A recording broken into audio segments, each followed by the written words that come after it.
Welcome into Raymond R. Torrey Gymnasium on the campus of Washington Community High School as we kick off day 2 and really morning 1 of the 2025 20th anniversary of the Kevin Brown Memorial Tournament of Champions. I am Brett Parrott reporting here along with Mike Plunkett, and we will have the first 2 games of the day today, and games are going all day and night tonight. Our first game features the Kingsville, Missouri Tigers out of Kingsville, Missouri versus the Dunlap Eagles from Dunlap, Illinois in our Teamworks Shootout Series. And we are getting ready for the ball presentation and our opening tap of day 2 of the Tournament of Champions. We got a little work to do today to top last night's games, don't we? There were some exciting games, and we'll see how things play out this morning. But a little contrasting style here. You got a 7-footer, then a bunch of normal-sized young men out here playing. So this will be an interesting matchup. See how who can dictate the tempo here. Both teams making their first appearance at the Tournament of Champions. Kingsville has the ball currently. They're in the red, Dunlap in the gold uniforms. And Kingsville actually kicked off the tournament last night with the first game of the tournament against Jacksonville Rout. They lost that game by the score of 76-57. Big performance by Rout's Bryson Mossman, who ended up with 42 points in that game, and including 10 3-pointers. And this is the guy who just scores the first points of our game that we're going to keep an eye on. That's John Fleeman of Kingsville, a 7-footer, commit to UT Chattanooga. He scored 26 points and had 19 rebounds in that game last night. So we see a 3 from Dunlap, a little strong, and a rebound by number 11, Chase Stout. And that's going to be a key for Dunlap. How can they either keep the ball out of the hands of Fleeman or be able to contain him a little bit when he does have the basketball, and they're going to have to make shots the way Rout did last night against this Kingsville team. 3-pointer by Kingsville is good. All threes are brought to you by Renewal by Anderson. Christian Anderson knocked that 3 down. That's a good sign early for Kingsville. Almost tossed away there by Dunlap, and we get a carry violation against the Eagles. Ball back to Kingsville. A little bit better start for them today than they had yesterday against Jacksonville Rout. Yeah, it really was. They got down early and really could never recover. Then when Rout is making 3 after 3 after 3, really hard to make a comeback on that. But early, Dunlap will figure out a way to get some things done here. Ball tipped away there, out of bounds. It'll stay with Kingsville. You had mentioned earlier that, Dunlap, if they got anything out of that game last night, watching Kingsville play, was, put some pressure on this team and see how they react to it. And I think that's Dunlap's plan early on. You get in the half court here, now you got to deal with the big man inside. It looks like they're trying to play him one-on-one to begin, sending a double team. He goes right through it, does Fleeman. But the shot is a little bit short, run out by the Eagles, and the layup is good. That's number 3, Jack Steffen for Dunlap. Very nice job. Here comes that pressure by the Eagles. That's what I thought we were going to see. Just, slow them down a little bit, make them take some time off that shot clock. Nice look, but the pass tipped away and stolen by number 23, Gavin Gibbs for the Eagles. Down court, 3-pointer is up and good. Number 4, Macklin Scholl, a 5'10 sophomore, hits the 3. And here comes that pressure again from the Eagles. Again, threes by Renewal by Anderson. Yeah, you can see Dunlap is, they're trusting their big to be able to contend with the 7-footer. Another good move to the basket. Can't hit the layup. Rebound by Fleeman. He's going to slow things down a little bit. I saw that in watching the game last night for Kingsville. At one point, they just said to Fleeman, probably, you just bring the ball up yourself. Yeah. He did a lot of ball handling. And I think if you're Dunlap, you say that's okay. Another run out by Dunlap off the steal. Jack Steffen, another 2. And we have a timeout on the floor. Coach Bill Adams of Kingsville calls timeout. And this power-up timeout is brought to you by Enercon Engineering, celebrating 50 years of keeping communities powered. Enercon delivers cutting-edge industrial control panels, low and medium voltage switchgear, and genset packaging. Ready to power up your career? Visit enerconpower.com and engineer your future with us. And although the score, it's only 7-5, it's early, but I think that that Coach Adams is just seeing some things that he's not liking early on, and particularly Dunlap's able to put a little bit of pressure on the ball, get a couple of those live ball turnovers, and breaking out and finishing at the basket. Pretty impressed with the way Stephen has been able to run the floor and finish. Kingsville inbounds after their timeout, gets it across midcourt. They get it to Fleeman at the free throw line. See if he tries to drive. Nope, hands off. Now swung around to Stout. Nice backdoor cut. Fleeman to Stout for 2 for the Tigers. Here comes Dunlap right back. Number 1, Ryder Renette. I know he was one to keep an eye on for the Eagles, but right now it's number 3, Jack Steffen, who takes it to the hoop again for another 2. Yeah, Steffen's off to a great start. They've all been layups, but it's just because he's working hard. One in transition and then again in their half-court offense. Good pressure by Dunlap. And it causes the turnover as the pass off the hands of number 24, Jack Ewing, out of bounds back to the Eagles. And they get it to Renette, who we just mentioned. His layup reverse is no good, and Fleeman with the rebound. Nice pass up ahead, and the layup attempt is blocked. Tried to save it out of bounds off of the Tiger player who was laying on the ground, and we have a Eagle player going into his own bench there. We'll sort it out and see who possession ends up with. I think they're keeping it here with Kingsville.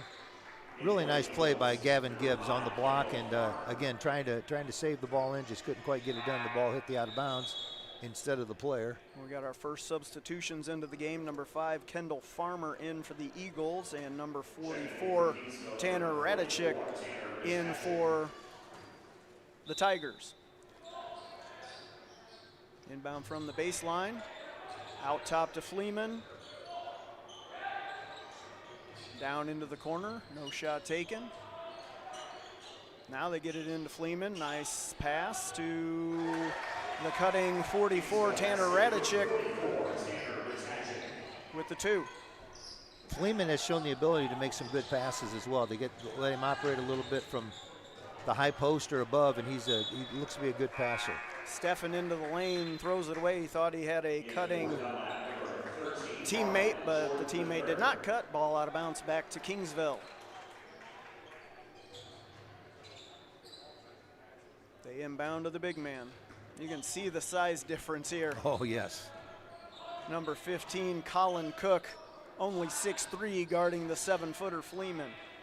He's out beyond the three-point line. That's where they want to probably try to keep him. Now he goes to set up on the block, gets the pass, tries to return the favor. Ball knocked away and stolen by the Eagles. Kendall Farmer was, kept his eye on the ball, was in good position, deflected the ball, deflected that pass. Gibbs for the Eagles, elbow jumper no good. And rebound by Stout. He'll bring it up himself. Nobody picking him up there. Now he hands off to Fleeman. Fleeman backs his way in. Short jumper, back iron, no good. Rebound to the Eagles, and we got a foul on the play.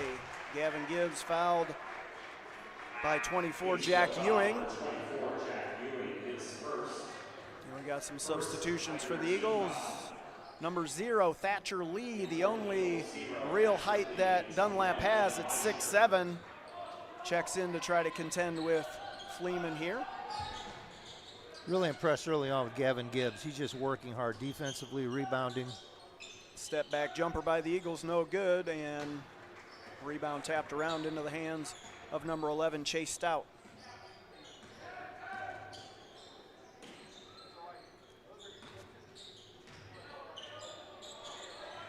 Team into Stout. Screen roll action. Stout into the lane. Kicks out to Radicic. His jumper no good. Rebound by Farmer. He's going to bring it up the court himself.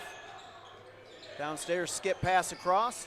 That's number 13, Marvin Jordan. And we have whistle and a traveling violation against the Eagles. Ball back to Kingsville.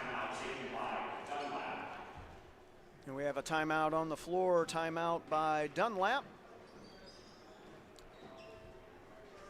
Like to recognize one of our sponsors. Culver's is proud to sponsor this year's KBM TOC and is the official pre- and post-game stop for Butterburgers and fresh frozen custard. Culver's strives to make a difference in their community and is giving back in a big way. $1 from every concrete mixer purchase this week will be donated back to the fight against glioblastoma. Stop by one of their 5 locations in Washington, East Peoria, Morton, or Peoria, and let Scoopy know that we sent you. I might just do that. I know hearing one of the interviews last night, Culver's also was donating some food for the hospitality area last night. Awfully nice. I enjoy Culver's. I'm a fan, and their generosity is much appreciated. Kingsville inbounds, and here comes that Dunlap pressure. Another tap away, and ball is knocked out of bounds. It will remain with Kingsville. They're going to have to get the ball down the floor in a hurry now.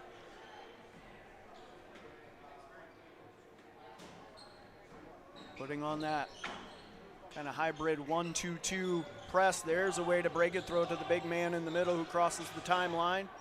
Hands back off to Stout. Pass attempt. Batted away. And picked off. Another steal by the Eagles. 3-point attempt is long, no good. Rebound back to Kingsville. It's number 4, Christian Stevenson with the ball out top. On the elbow to Fleeman. Got a backdoor cutter. He hits him, and the layup is no good. Rebound Eagles. Another good pass by Fleeman. He operates pretty well from there, but they've got to convert those. It's a wide open 3. Wide open 3. That's a little bit short. Fleeman with the board. I heard that about John Fleeman as well, that he kind of reminds folks of Nikola Jokic, where he can do a little bit of everything, definitely not afraid to pass and get his teammates involved. And he's already shown he can handle the ball a little bit. And stuck there. Now he gets it in. That's where they prefer to get him the ball. We get a layup. I thought we were going to have our first Martin Tech dunk of the day. Right back down the floor. Dunlap with an easy 2. Jack Steffen yet again. Steffen's got 8, and they've all been, 6 of the 8 have been just breakaways like that. He's just outrunning the defense. The Tigers right back. Fleeman this time loses the handle. Jordan. Up to Jordan, no good. There's Steffen again with the rebound, and he's fouled on the putback. That foul's coming up on number 4, Christian Stevenson. And it'll send Jack Steffen, number 3 for the Dunlap Eagles, to the line. Dunlap's first appearance in the TOC, one of our Peoria area teams here. Their head coach, Ryan Julius. I believe it's his first year? Second year. Second year at the helm of the Eagles, thank you. First free throw up and good. Steffen, the lefty, one more, leaves this one short. Rebound tapped around, back into the hands of the Eagles. And there's Steffen, he's going to line up a 3, and that's good. Boy, Steffen has had a quarter. A renewal by Anderson, 3 by Jack Steffen. And now another turnover, and that ends our first quarter.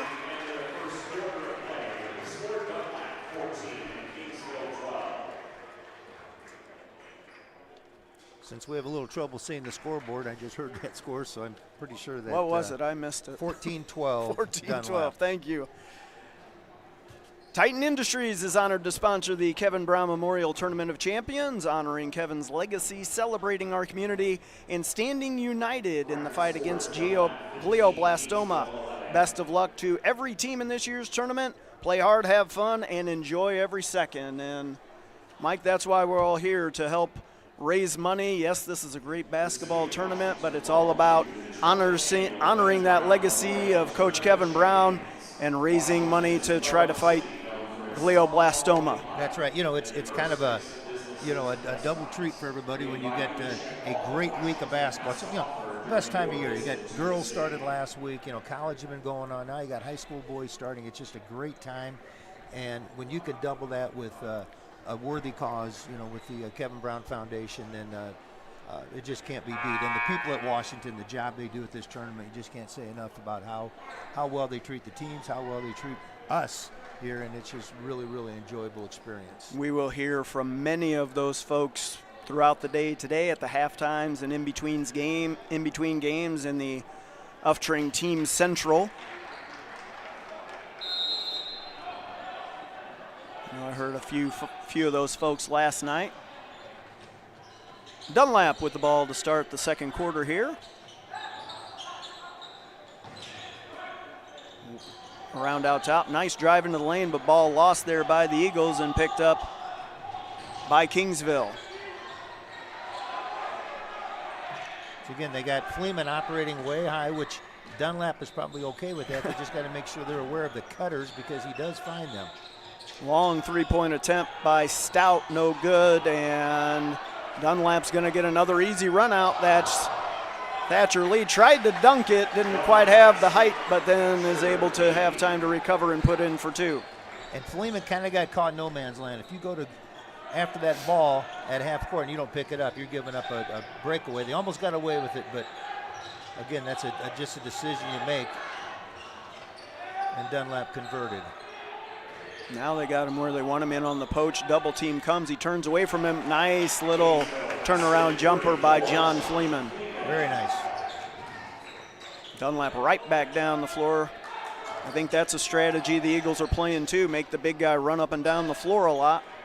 Three-pointer out top. Front iron no good. Rebound to the Tigers. Yeah, I can see Dunlap going to run people in and out of the game, use a lot of players, and just try to keep putting the pressure on and pushing the pace. But you can't stop that when they get Fleeman in that deep. Nice, easy turnaround for another two. And you just know you're going to give up some of those. It's going to happen. He's 7 feet tall. They're going to throw it up high. He's going to get it. You just got to limit those. Limit those touches. Limit his chances around the basket. Three-point basket is good. That's Ryder Renette. He kind of pass-faked off the defender and ended up wide open. Another renewal by Anderson, three-pointer. Yeah, Renette is just a tremendous athlete. Just a sophomore. I know he's a top-notch baseball player. Another strong move by Fleeman. Dunlap, no answer right now for John Fleeman.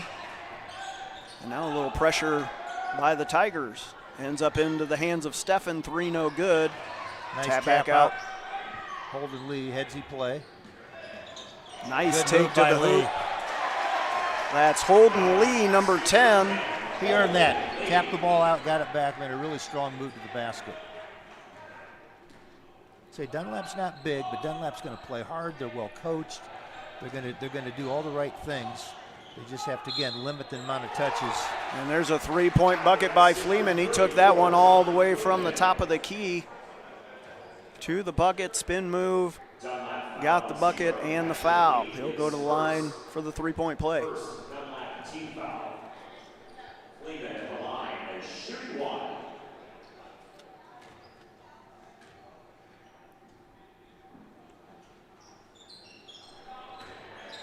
Free throw attempt hits the back iron, no good. Rebound by Dunlap. Here comes Renette. Right back down the floor. Back to Lee. Euro step into the lane, no good. Rebound, Tigers.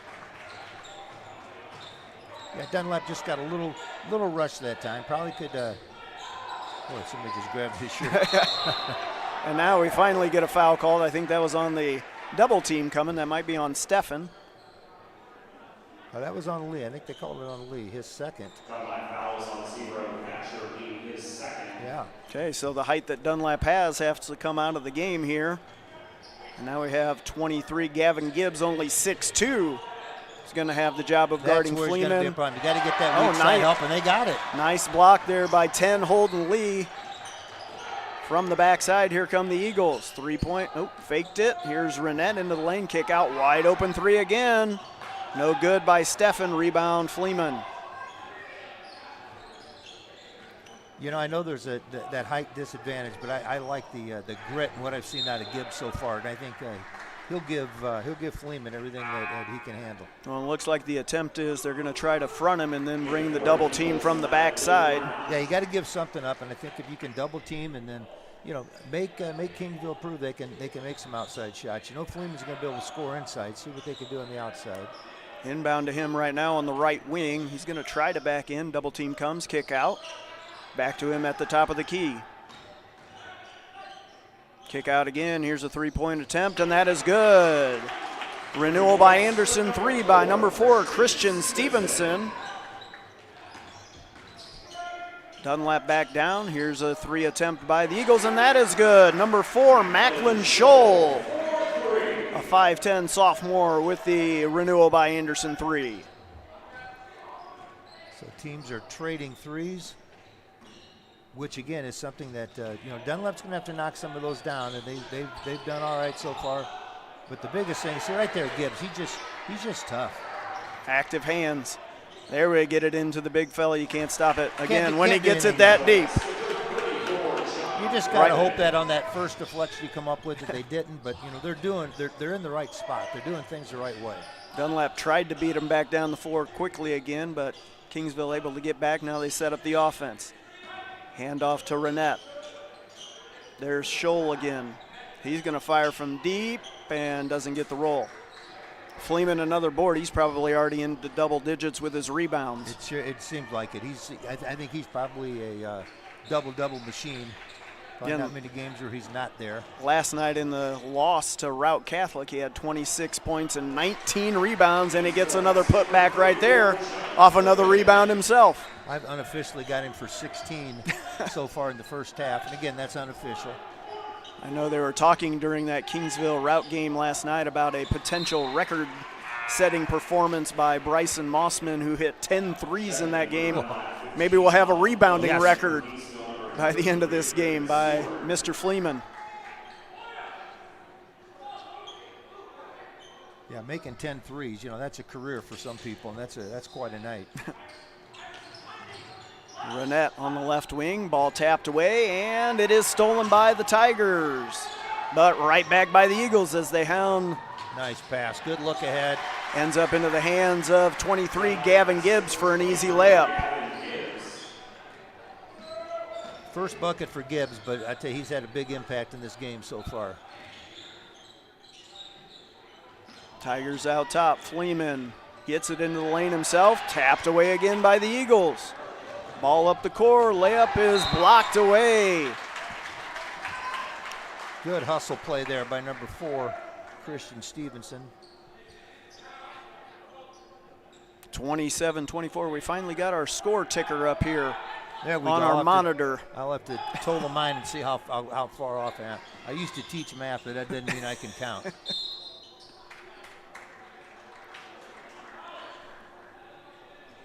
Got a foul on the inbounds there. That's on 24.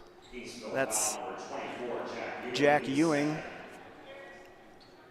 Eagles to inbounds. Get it into the far corner. Kingsville in a zone right now. They get a tap away themselves.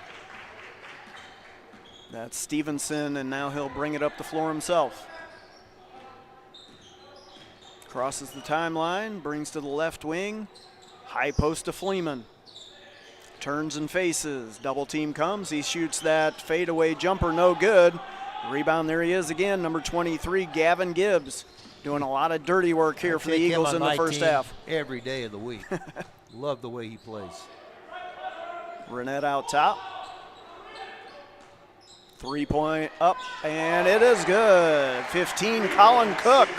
6'3" junior with a renewal by Anderson 3 for the Dunlap Eagles, who have a 6-point lead, 30-24. A minute and a half or so left here in our first half of game 1 of today's action in the Kevin Brown Memorial Tournament of Champions. John Fleeman, another easy bucket for the Kingsville Tigers. Yeah, but the only thing Dunlap can do there, they just got to really pressure the guards maybe a little bit harder. They pick up their dribble, get all over and make that a really, really tough pass to make. There's a turnover by the Eagles. Back to Kingsville. Going to look to cut into this lead a little bit more before halftime. been I think a really good game plan by Dunlap. I think then they've you look at it and say, well, Fleeman's got 16, 18 points, whatever. It hasn't worked. Yeah, it really has, because they've got a lead, and they're making the guards work for Kingsville, and you hope that over the course of 32 minutes, that just wears them down. And there's another turnover. That's number 13, Marvin Jordan. The steal goes up, gets fouled on the layup. Nice. Again, we've said it all half so far. Active hands by the Eagles. Getting lots of steals, lots of tap-aways. Just disrupting that Kingsville offense as much as they possibly can. And that foul on Ewing for Kingsville, that's his third. So, that could play a little bit of a factor when you talk in depth. I know I talked the way they're pressuring them. I talked to Jake Weston on my way in this morning. He said Kingsville also is down a few players too. They had a couple of injuries prior to their trip here to Washington. So they're not full strength. Their depth will be tested, and yes, also playing their second game within about the span of 16 hours or so. Yeah, they started at 4:15 yesterday and had that first game. So. And attempt at a save there. Kingsville turns it back over to the Eagles, who look to extend their lead. Less than a minute left here in the first half. Boy, Dunlap has created a lot of turnovers. I wish I was keeping that stat up here as well, because there's a lot of them. Oh, what happened? We lost the handle on the inbounds. It looked like he was attempting to. I think a turnover on the official. Maybe it was a bad pass. I thought he was attempting to call a timeout, but we'll just reset. Yep. Inbound. Good move by the official. Let him start over. Kick out. This is Jordan. Loses the handle in the lane. Here come the Tigers. Chased out, leading the way. Now he'll back it out, set up offense. Looking inside. Nice backdoor cut. Very there. Nice. And layup rolls around and in. Number 4, Christian Stevenson with a bucket. And we got a 3-point game, under 30 seconds here in the first half. See if Dunlap tries to hold for the final shot of the half. It's up. No good. Yeah, our time is not. Guess our clock here was not accurate. Let's hope our score is. Our score says 31-28 at halftime here of our first game of day 2 of the Kevin Brown Memorial Tournament of Champions. And we got a close game. We do. Good quarter by Dunlap. 17 points in the quarter. Did a nice job. Got a little bit of foul trouble on Kingsville. The only thing they're going to have to look at now is what can we do just a little bit to slow down Fleeman. You just know Kingsville's going to come down and try to push it inside all the time. But I think Dunlap's game plan initially to put pressure on them and create turnovers, create breakaways has been successful. It's kind of following the trend of last night. We look like we're going to have another good game. Could come down to something late in this ball game. Exactly. Last night, there are 4 games in the first evening of the Tournament of Champions. As we already mentioned, Kingsville played in the first game of there, and that was the only one that really was decided pretty early. The other 3 games, the girls game this year, Washington Panther girls team took on a highly touted team from Iowa. That one came down to the end. The Panther boys team, who played right after that, had a close game in their matchup. And then the final game last night, the Morton Potters beating O'Fallon on a last-second play as well. So, yeah, lots of excitement last night, and we hope for another 3 or 4 days of that, starting with this game today. Well, that's what people, they come here, they want to see the stars, they know the great players, they want to see those guys. But then you get to the point now where, hey, let's see some good games, and it hasn't disappointed so far. All right, at this time, we're going to send it back to the Uftring Tournament Central. Again, at halftime, your score, the Dunlap Eagles 31, Kingsville Tigers 28. Take it away, Tournament Central. The 2025 Kevin Brown Memorial Tournament of Champions is brought to you by OSF Health Care Cancer Institute. OSF Health Care Cancer Institute brings world-class cancer care close to home by combining advanced technology, leading specialists, and personalized support for every person. From diagnosis to recovery to survivorship, we're here for you. By the City of Washington, which welcomes you to the 20th Annual Kevin Brown Memorial Tournament of Champions. Washington is a growing city known for its strong quality of life and a diverse mix of businesses and restaurants. We invite you to check out all that Washington has to offer during your visit to the city. Titan Industries is honored to sponsor the Kevin Brown Memorial Tournament of Champions, honoring Kevin's legacy, celebrating our community, and standing united in the fight against glioblastoma. Best of luck to every team in this year's tournament. Play hard, have fun, and enjoy every second.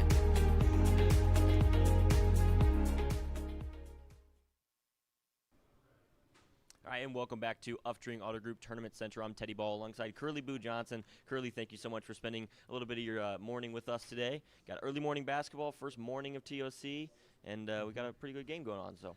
Yes, it's close. It's going to be tough for Dunlap to stop that big boy, but they're making up for it with their quickness and their speed. So I think it might go down to the wire. We've seen a couple of Mid-Illini teams now, Morton and Washington, both kind of battle with being the undersized team so far this tournament, and they both come up on top. So Central Illinois is looking pretty strong in the tournament so far, and see if Dunlap can keep that same momentum going for the Mid-Illini. Curly, as for you, I want to talk about you in this 18 years with the Harlem Globetrotters, maybe what a lot of people might know you for, but you also do a lot of stuff around the community. Just from the time of you coming up here, a lot of people coming up to you, showing appreciation, taking pictures with you and you taking pictures with them. It's clear you're beloved in the Peoria area. What really goes into that, this community aspect of the tournament and just all of Peoria area basketball? Well, I grew up in Peoria, and, my road to success started with playing in bitty basketball in Peoria, and then, of course, high school ball, and then going off to college. But when I retired from the Globetrotters after 18 seasons, I wanted to do something to give back to the community. And the best way for me was starting a basketball camp, and it just took off. This past year was our 17th year. We had 753 campers from over 100 communities. So whenever I go into a basketball venue, I'm going to see some of the boot camp family, so to speak, and I always give them some love because I appreciate them coming to support me and what I'm doing. Absolutely. When we look at the tournament and how much bigger it's gotten throughout the years, it's kind of, in similar correlation to that. What have you gone through and experienced, like running the camp and, being behind the scenes of getting it bigger and better each year? Well, we try to improve it every single year. We try to continue to raise the bar. I've got a good staff behind me, good people, and sometimes it takes years in order to obtain that. But we're at the stage right now. I've got some awfully good people behind me, great basketball minds, energetic people who love to give back just like me. So it took a while to get to that point. So it kind of sells itself in a sense every year. But it's cool to go into basketball venues, and this is huge. This is so great for basketball around here. I hope more people continue to support it, and I think they will because the tournament is outstanding. So with that being said, we're just a part of what's going on in Central Illinois. Yeah. I've gotten the privilege to work this tournament for 4 years now, and it seems like every year there's just more and more getting added to, positively benefit it as well as the community getting involved, and it really shows that they use the mantra of, it's bigger than basketball, and it really is. Same with your boot camp. When you look at that, one of the things I see on your social media is just, the appreciation for each player from years past of what they're doing now, whether it is basketball or they choose to go a different route. Who are some of the players that have really stuck out to you? I know all of them are probably special to you, but if you had to name a couple of really ones that are sentimental to you. So you're going to get me in trouble by naming some of the players, and I won't do that because it wouldn't be fair. There's been so many with this fraternity that we have and the sorority on the girls' side. I can't just name them all, but we do keep track of them. Once they are their high school days are done, we follow them into their college seasons, and some of them have gone on to play professionally. So we keep track of them. We call it the family, but not only in basketball.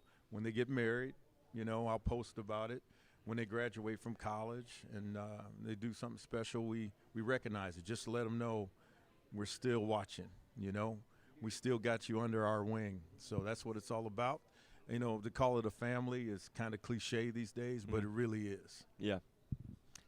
that's, like I mentioned, some of the other things outside of basketball that I really, respect you for, because I think that's what makes the connection so strong with these players post-game. I think a lot of players can have great coaches, but it's different when you have a special bond with them, and so I really respect you for that. I appreciate that, man. Thank you. But overall, I want to appreciate you for joining us today and taking time out of your early morning slate. I know you got a flight to catch later on. Yes, I do. As for now, you got a good game going on. So. Yeah, I'm going to be heading back home, but nevertheless, you guys will bring me back here. When I'm on my way to Arizona, I'll be able to watch the games, and I appreciate what you guys are doing, and I've watched you grow, and I've kind of grown with you in a sense. Well, I appreciate it. Yeah. And thank you for your time. I appreciate it. All right, my brother. You have a good one. All right. Going back and take a studio break after this. The 2025 Kevin Brown Memorial Tournament of Champions is brought to you by OSF Health Care Cancer Institute. OSF Health Care Cancer Institute brings world-class cancer care close to home by combining advanced technology, leading specialists, and personalized support for every person. From diagnosis to recovery to survivorship, we're here for you. By the City of Washington, which welcomes you to the 20th Annual Kevin Brown Memorial Tournament of Champions. Washington is a growing city known for its strong quality of life and a diverse mix of businesses and restaurants. We invite you to check out all that Washington has to offer during your visit to the city.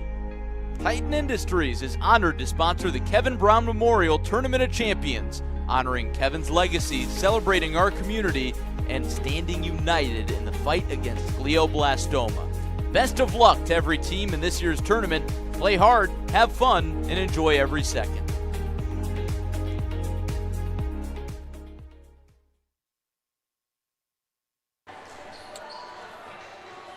Thank you very much. Back inside Raymond R. Torrey Gymnasium on the campus of Washington Community High School.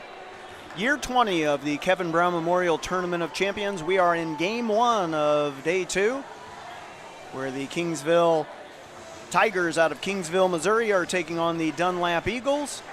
And we are about ready for the second half. My name is Brett Parrott, joined by Mike Plunkett. Mike, we saw an entertaining first half. What do you look forward to in the second half? It was a lot of scoring. The big thing, you look at John Fleeman, the 7-footer from Kingsville, has 18 points. And he's going to get his points. Dunlap's just got to try to limit maybe his touches inside. But Dunlap has done a great job in their pressure. They've kind of distributed, their scoring. They've had 1, 2, 3, 4, 5, 6, 7, 8 different guys scoring, with Jack's Stephan leading the way with 12. So, balanced attack. I think they have a great game plan coming in, how they want to dictate the tempo a little bit. Just got to do a little bit better job of limiting Fleeman's touches around the basket. Entertaining. We're a 3-point game at halftime and kind of following the trend of what happened here last night. And I look for a little more of the same. And again, there's always some things early on you got to think of with Kingsville. Foul trouble could be one, but fatigue. You mentioned it. They played at 4 o'clock yesterday. Now they're back playing again at 9 o'clock on a Wednesday morning, the next morning. So, a little bit of fatigue could set in a little bit here, and it's early in the season. Kingsville will have possession to start our third quarter. And that's number 11, Chase Stout. Picks up his dribble, tries the over-the-top pass out of bounds. Right away, a turnover created by the Eagles with that hounding defense. Long pass up the court into the corner. There's Jack Stephan. Inside, jumper no good, and on the rebound attempt, Stephan had a foot on the line, ball back to Kingsville. Yeah, Stephan was a shooter. He knew he missed it, and he went and got it. He just happened to step out of bounds, but the shooter knows where the ball's going to go. Here's that Dunlap pressure that we talked about, causing lots of turnovers in the first half. Stout able to walk it up this time as Dunlap falls back. To Fleeman in the right corner. He might try to back it in all the way from there. Kicks out. And they get it back to him in the post. He's in a little deeper. Step back. Oh, nice look underneath. Layup good by Christian Stevenson. And if our score on the screen is correct, that gives Kingsville the lead, 32-31, early here in the second half. And Stevenson just got in double figures with 10 points. He's had a nice game. All the way to the bucket. Nice drive by nice. Ryder Renette, number 1 for the Eagles. sticking in that right hand all the way to the hoop.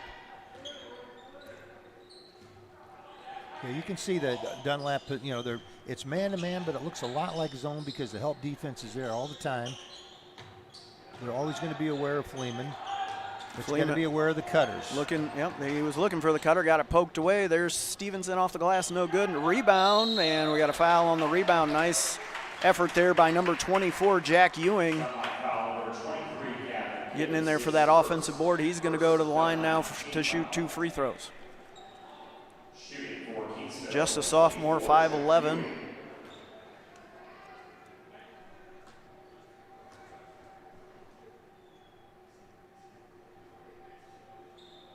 Hits the back iron with the first one. He will have a second attempt. It's another part of the game I didn't mention. When you get a close game and it's going to be tied all the way, you got to make the free throws. Got to convert those.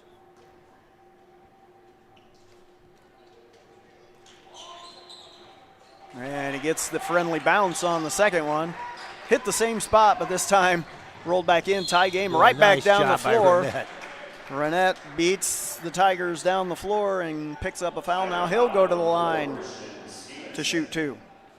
His second, first Kingsville team foul.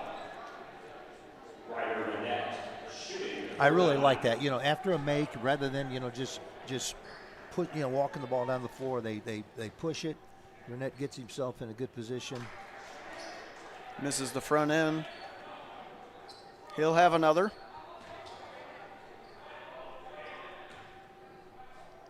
Again, Renette, just a sophomore. Yeah. You can tell just watching him out there, he is an athlete. He's an excellent athlete. Gets the second one to drop, and that'll allow Dunlap to set up their pressure defense. Over the head of Fleeman. Tough to do, but another turnover by the Tigers. Here comes Renette. He's going to stop and pop for 3, and that's good. Renewal by Anderson, 3 by Ryder Renette. Extends the Dunlap lead. Another tap away, and ball loose. Another steal by the Eagles. Renette from way downtown misses everything that time. And it looks like we got a foul on the rebound. Foul coming up on the Tigers there. Number 11, Chase Stout. Only his first. Ball out of bounds underneath to Dunlap. Renette will trigger the inbounds. Gets it into 15, that's Colin Cook. Inside Gibbs. Turns and finds Fleeman right in his face. Kick out. Here's Cook for 3. That's good. Number 15, Colin Cook with a renewal by Anderson, 3. His second 3 of the game. That's a big shot for the Eagles. Break the press this time underneath. The shot attempt by Ewing blocked out of bounds. Ball will remain with the Tigers, and we got a timeout on the floor, an Enercon Power timeout. This power-up timeout is brought to you by Enercon Engineering, celebrating 50 years of keeping communities powered. Enercon delivers cutting-edge industrial control panels, low and medium voltage switchgear, and genset packaging. Ready to power up your career? Visit enerconpower.com and engineer your future with us. You always talk about the first 3-4 minutes of the second half, and Dunlap has come out and to stretch a 3-point lead into a 7-point lead, exactly where they want to be. And you want to just keep putting the pressure on. Don't really change a whole lot what you're doing. They've done a good job so far of limiting the touches of Fleeman. They've all been outside. He's been more of a passer than a scorer this half. So again, Dunlap's game plan has been good. They're executing it very well, and if they can continue that, they got a good shot here. We saw Fleeman in the first half get a couple of deep setups down low for easy buckets, but so far in this half, Dunlap not letting him get set up inside. Kingsville will inbound. We got a little water spill maybe, or referee's calling a halt here. It's a problem when you get the it's over by the Dunlap bench there. Yeah, so when you get the 30-second timeout and guys are drinking their water out on the floor rather than sitting on the bench, you can get those spills.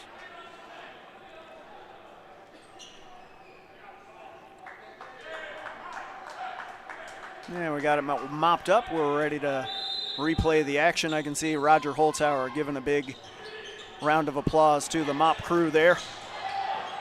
This is part of the Teamworks by Holzhauer Shootout Series. Dunlap gets another turnover. Yeah, I was nice. just going to say, another turnover. Take Didn't to lead the to a hoop. bucket this time, but, you know, it just continues to add that pressure. You know, you want to have that 32 minutes of constant pressure.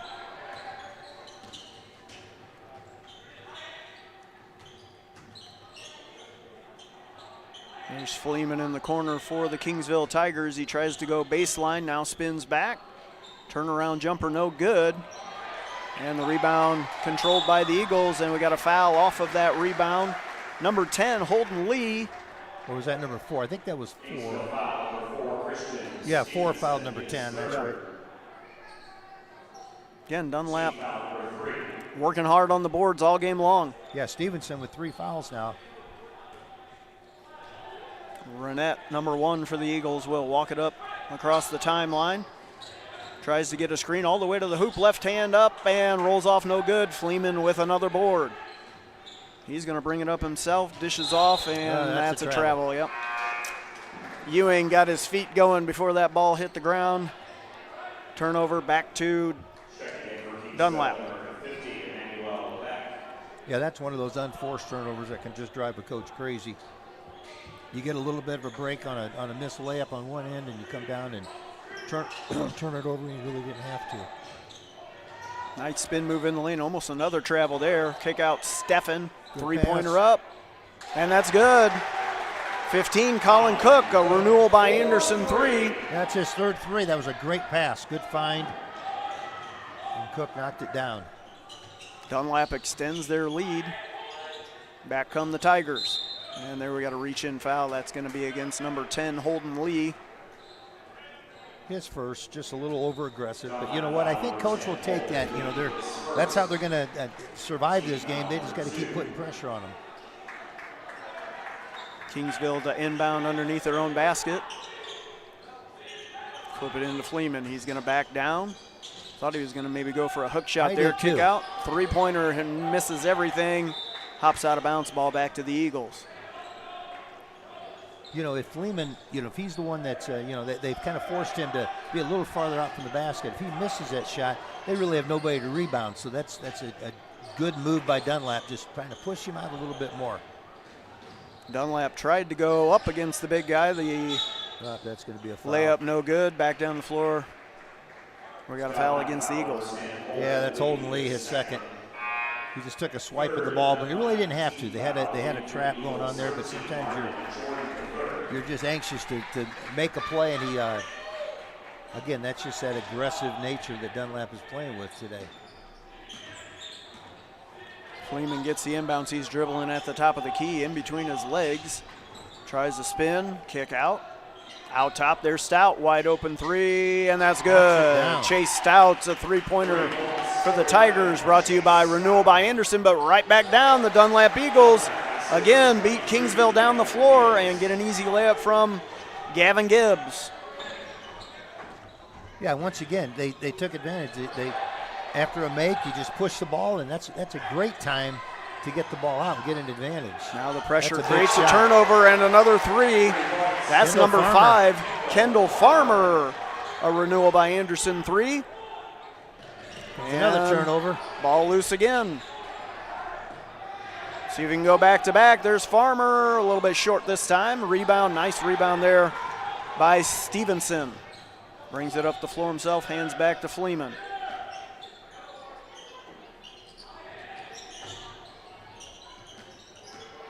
Good drive, good pump fake.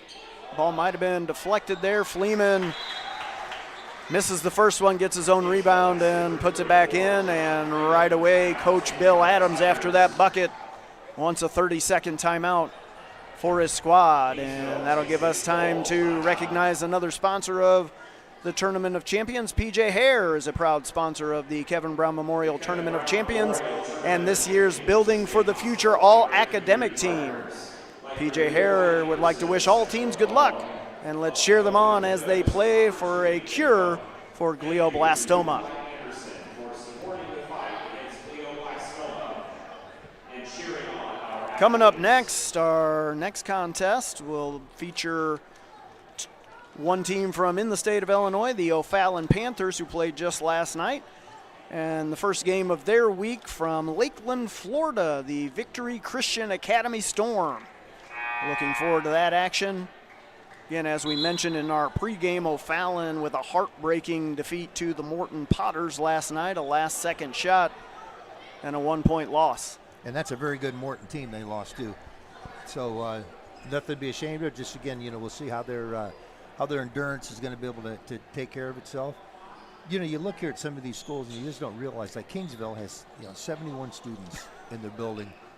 71, and one of them is a 7-footer who can play basketball. That's I was just looking at when you were talking about O'Fallon, they've got almost 2,500 students, and Victory Christian Academy has 240.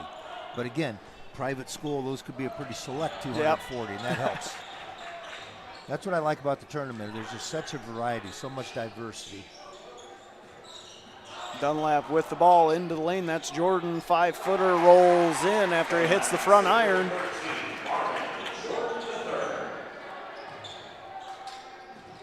And Kingsville able to break the pressure this time. That's Fleeman out top. Drives in the lane, step back just beyond the free throw line, leaves it short. Rebound by the Eagles. He misses. There's nobody to get a rebound for Kingsville, and Dunlap's doing a good job of keeping everybody else off the boards. 3-point attempt long. It looks like Kingsville's going to have a run out here. This is Stout. Takes it in left hand. The layup is good.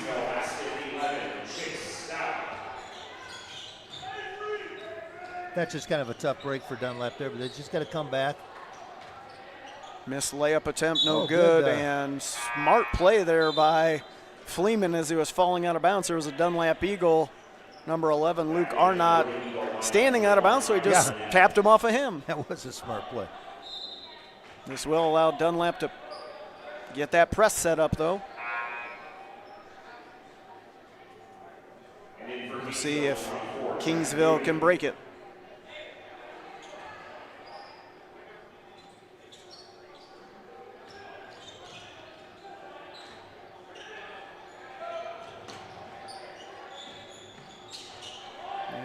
Get across the timeline. There's Fleeman at the free throw line. Fouled on his way to the hoop there. Kingsville will inbound out of bounds.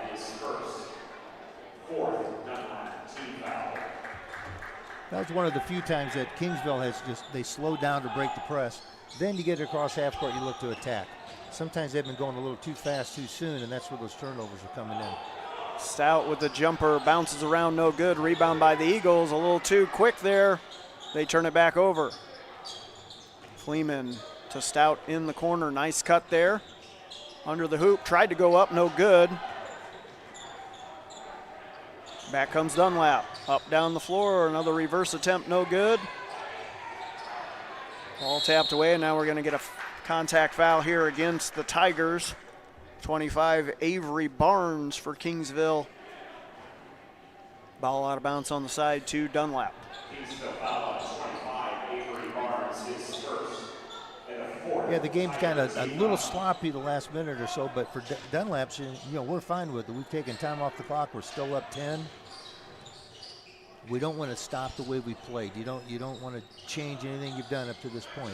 And we're seeing Kingsville dig a little deeper into their bench, too. A couple of guys on the floor right now that I don't think played at all in the first half as we get a layup by number 10, Holden Lee. Number Lee's 50. a very solid player. 50 with the ball right now. That's Emmanuel Levesque. First appearance of this game for the Tigers. Shot up, no good. Back come the Eagles. Nice move there by Jordan, no good. Rebound by Ewing. From half court at the buzzer at the end of the third quarter. No good by Fleeman. Yeah, 52-40 is the score. We, again, can't see the board and have a little trouble sometimes getting everything on the screen, but 52-40, Dunlap with the lead after 3. We'll take a moment to recognize a few of our sponsors here. Keps is the official pre- and post-game spot of the Kevin Brown Memorial Tournament of Champions. Stop in for great food, drinks, and fun in a family-friendly environment. We'd like to thank Create a Scene, Countryside, and Laser Electric, who are proud supporters of this year's Kevin Brown Memorial Tournament of Champions. I know that Countryside Banquet does a whole bunch during this week to provide food, and they are the spot for all of our out-of-state teams for their Thanksgiving dinner tomorrow afternoon and evening. So thank you to Countryside for all you do. And just another one of the nice little touches that the program, the committee, everybody putting together some of the things they do just to make this a great experience for everybody involved. That was a 21-12 quarter for Dunlap. That's exactly how you want to come out the second half. You build on your 3-point lead, extend it to 12. Now what you want to do is you don't take your foot off the gas yet. You got to keep going. The shot clock limits some of that. But play the game. This is how Dunlap, they don't have the size. They thought going into this season they were going to have Max Sutter, but, he's going to be leaving school at the semester and starting his football career at Alabama, so it took some size away from him. But they're playing very well, very, very well together, very hard. Just a well-coached team. They're doing a nice job. Kingsville foul 34, John Fleeman is first. Dunlap with the take to the hoop, no good, but a foul on the play. That'll send number 3, Jack Steffen, to the line to shoot 2. Fleeman's first foul of the game. Wow. And he has not come out either the entire game. Kind of wonder how much he'll come out during the entire season unless he's in foul trouble. Yeah. Steffen missed the first. Second one is up and good. Again, Steffen just had a real solid game for the Eagles. Here comes that Dunlap pressure again. Kingsville able to get it across midcourt. There's Fleeman. He's going to stop and pop for 3, and that is good. I'm glad he took that shot. I've been kind of wondering the whole game, what's he look like outside? Nice looking shot. Renewal by Anderson, 3 for John Fleeman. Dunlap trying to answer, and they do. Number 5, Kendall Farmer, a 6'1 junior with the renewal by Anderson, 3. Big shot by Farmer, but Renette did such a good job of drawing defense to him by penetrating down the lane, jump stop, kicking it out for the 3. Stop and pop by Stout for the Tigers, no good. Rebound by the Eagles, right back up the floor. Ball is knocked out of bounds, last touch by the Eagles. Once again, probably try to do something maybe they're not real capable of doing, but I don't think Coach Julius is going to get too upset with it because he wants him to just keep pounding, just keep pressuring, attacking the basket.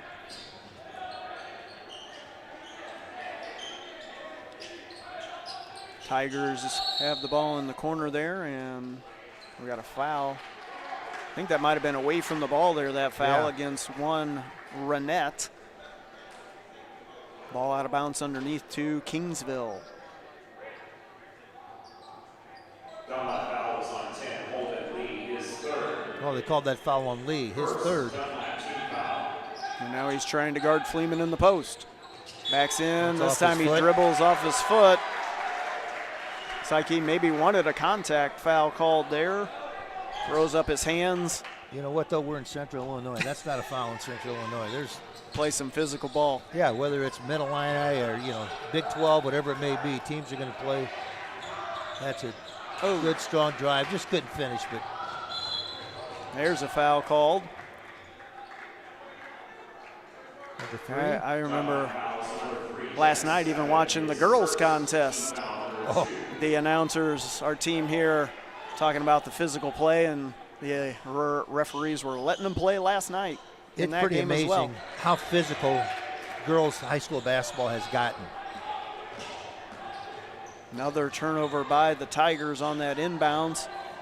Nice spin move into the lane, no good. Could have been contact there. But Kingsville with possession, 3-pointer up and short. Here comes Renette for the Eagles. Trying to beat everybody down, he goes up. Gets fouled on the layup attempt.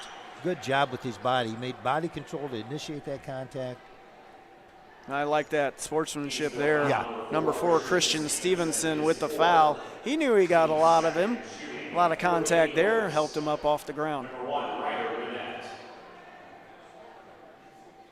Sends Renette to the line to shoot 2.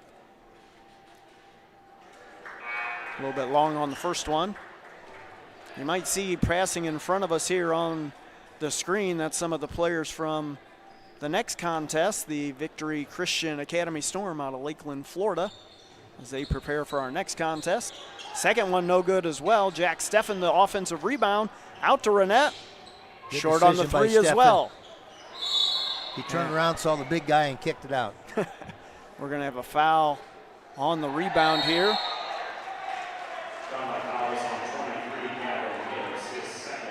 They call that against the Eagles. Oh, now they got a little extracurricular. I think they called that foul on Gibbs. Now the referees are having a discussion. Pretty clear the foul was against Dunlap, just unsure of who it's against. Then they called a technical.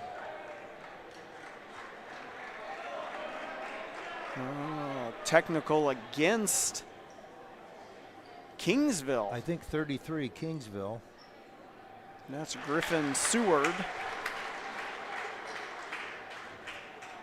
So Scholl is shooting 2. Made them both. Hits them both. So, yeah, there was a little something after the play with Seward and I believe with Jack Steffen, and Steffen just kind of walked away, so I'm not sure exactly what happened.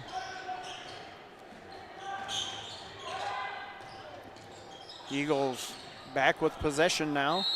Steffen out top, and we're going to get a timeout here. Again, this Power Up timeout is brought to you by Intercon Engineering, celebrating 50 years of keeping communities powered. Intercon delivers cutting-edge industrial control panels, low and medium voltage switchgear, and GenSent packaging. Ready to power up your career? Visit interconpower.com and engineer your future with us. Take a moment to recognize another one of our sponsors as well. Titan Industries is honored to sponsor the Kevin Brown Memorial Tournament of Champions, honoring Kevin's legacy, celebrating our community, and standing united in the fight against glioblastoma. Titan Industries wishes best of luck to every team in this year's tournament. Again, another one of our proud sponsors here. Good timeout, I think, by Coach Julius. You know, it was getting a little chippy out there. You don't want your guys to lose their heads. You got a 15-point lead. You know, the game's kind of, you know, settled in. It's going your way. Don't do anything that's gonna jeopardize that right now. So, just, you know, take a minute. He took a full timeout. Let him sit down and finish this thing the way he expects him to finish it. Well, and as we talked about throughout the game, Kingsville having played just yesterday, legs are getting a little tired, and when you do that, you might get reaching with your hands a little bit more. And then, you know, you're mentally you're getting tired, and so, you know, things that maybe didn't bother you early in the game are starting to bother you a little bit. You're everything is just a little tougher. Dunlap to inbounds, gets it into Gibbs. There's some hands there. Kick Good out. Pass. Good pass. Into the lane, jumper no good, or push shot. Rebound by Fleeman. Fleeman looks a little tired. Hasn't really sat down much at all. Played hard, got a lot of rebounds. Good pass. Nice. Tried to go up with it there, was 44 Boy, that's a Radicic. good pass. Back down the floor. That was Renette. Gets it in before Fleeman able to come up with the block. You can see the baseball player in Renette there. That pass was on the dot. Yeah, I think I was told he plays shortstop. Shortstop, and he for the plays Eagles, it. and He plays it very well. oh, Fleeman, he gets a dunk in, but I think it was before or after the foul is going to be called. That foul is going to be on Steffen. We'll go ahead and count that dunk as a Martin Tech dunk, even though it was after the foul shot. We still saw it. It was still a dunk. I think he may have unleashed a little frustration in the inbounds. We have another turnover. Yeah, you can tell he's frustrated right now.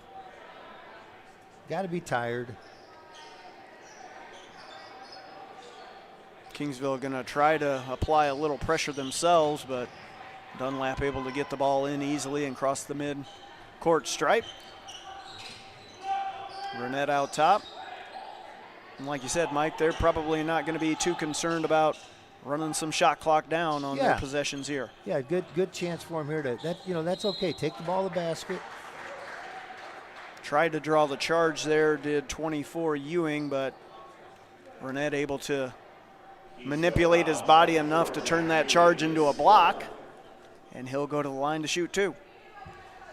Yeah, you said it. Swing the ball a couple times, penetrate. If you got the lane to the basket, take it. If you don't, you kick it out.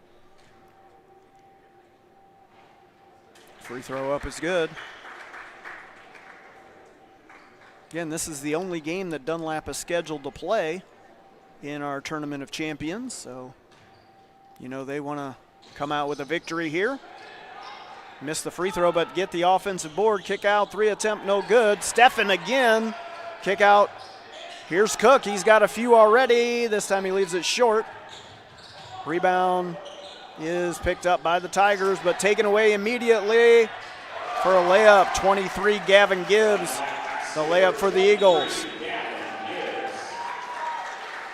And we got another timeout here, 30-second timeout taken by the Eagles. I think Coach Julius might try to get a few substitutes into the game here. Yeah, it's a good time of year to find out what you got. Play some of these guys, see what you have. I'm trying to check now if I can see if Dunlap is somewhere else. While you're doing that, Mike, we'll take an opportunity to recognize another one of our sponsors, Washington Community Bank. Our hometown community bank here in Washington, a division of Morton Community Bank. Local people, local decisions, local success. Everything you want in a community bank. Member FDIC.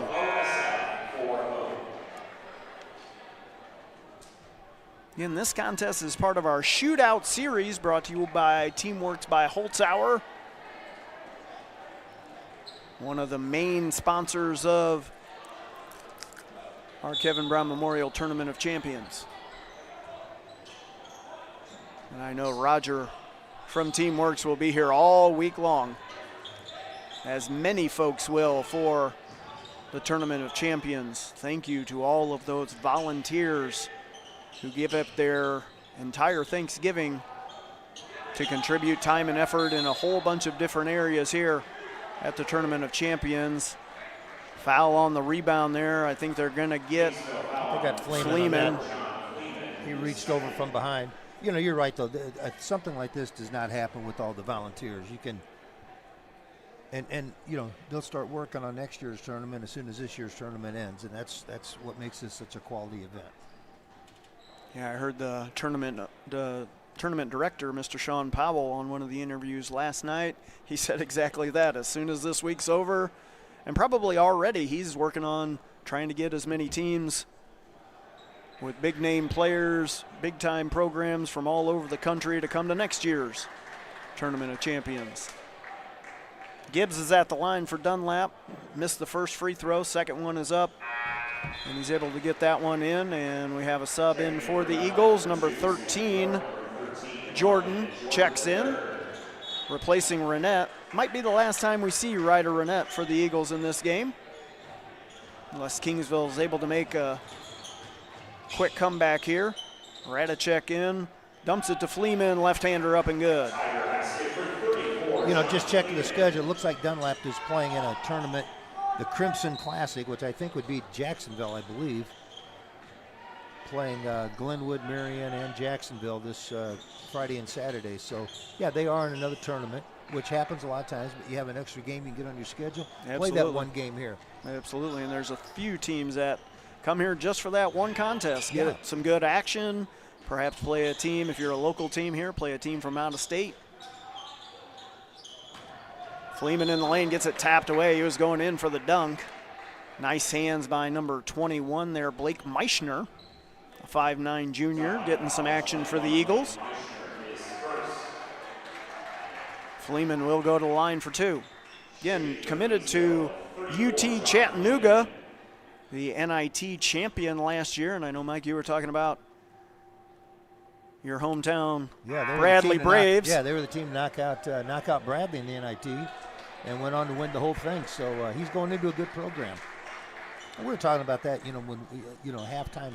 If you're a D1 player, I don't care where you're going. You're a good basketball player. And when you're 7'1" and he's got a nice shot, and he's not a 7-footer that they're going to necessarily, maybe some strength, but they're not going to have to work on his body very much. He's already listed at 250 pounds. And some of our 7-footers are in high school barely weighing 200 pounds. That's right. No, he's got a nice frame, and he's just going to keep getting better and better. You get into college. That's number 15. That's Colin Cook again. We've seen him from the outside. Gets one at the bucket this time. Yeah, he's nice had a dish game. there. Yeah, another good pass by Fleeman. That's Emmanuel Levesque with the backdoor layup. But, they get you in college. They get you in the weight room. They get a dietitian. You do all kinds of things. Boy, and there's Cook from the outside. Just got a layup. That's his 4th-3 of the game, unless I'm off, which I could be. But that bodes well for what Dunlap's looking at down the road. They're going to have to make shots. They don't have a lot of size. They're playing in a good league. The Middle Illini is a very, very good league. Fleeman a step back from the free throw line, no good. A rebound by number 2, Sam Hjort. He's going to take it all the way to the Bucks, scoop it up, no good. Fleeman the rebound. Again, Dunlap trying to get some bench players into the game here as we wind down this 4th quarter. Kingsville doesn't have that option, really. They've got a couple of new guys in there, but again, they have a small roster, and as we said, what was it, 71 students in the entire school. 71 students, and if you think that, if half of them are girls, there's not a lot to choose from. Right now we got number 4, Christian Stevenson, stepping to the line for 2. He's a 6-foot senior for the Tigers. Left-handed shooter misses the first. And here comes some more subs. Number 23, Brody Poland for the Tigers. We got a couple of subs in for Dunlap as well.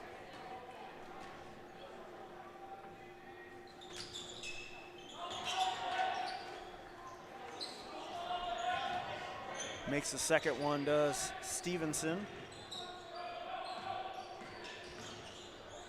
Dunlap brings it up. Oh. 3-point attempt. Ball was deflected there and just given up. Here comes Stout out to Fleeman. Thought he might pull the trigger there. He's going to back him in instead. Up with the left hand. No good. Rolls out. Rebound by the Eagles. Up the court, and the layup there is good. 22. We don't have him listed in the program, but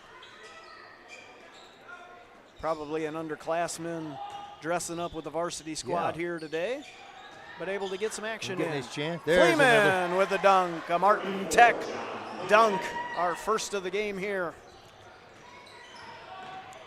for the Tigers. First one that counts. Yeah. We did have one that was after a foul. Nice take in there, but unable to convert. Number 11, Luke Arnott for the Eagles. Nice pass up. Unable to convert are the Tigers. Ball up the floor. Saw Fleeman, thought better of it. Out top, 3-pointer up. Short, no good. We're running out of time here.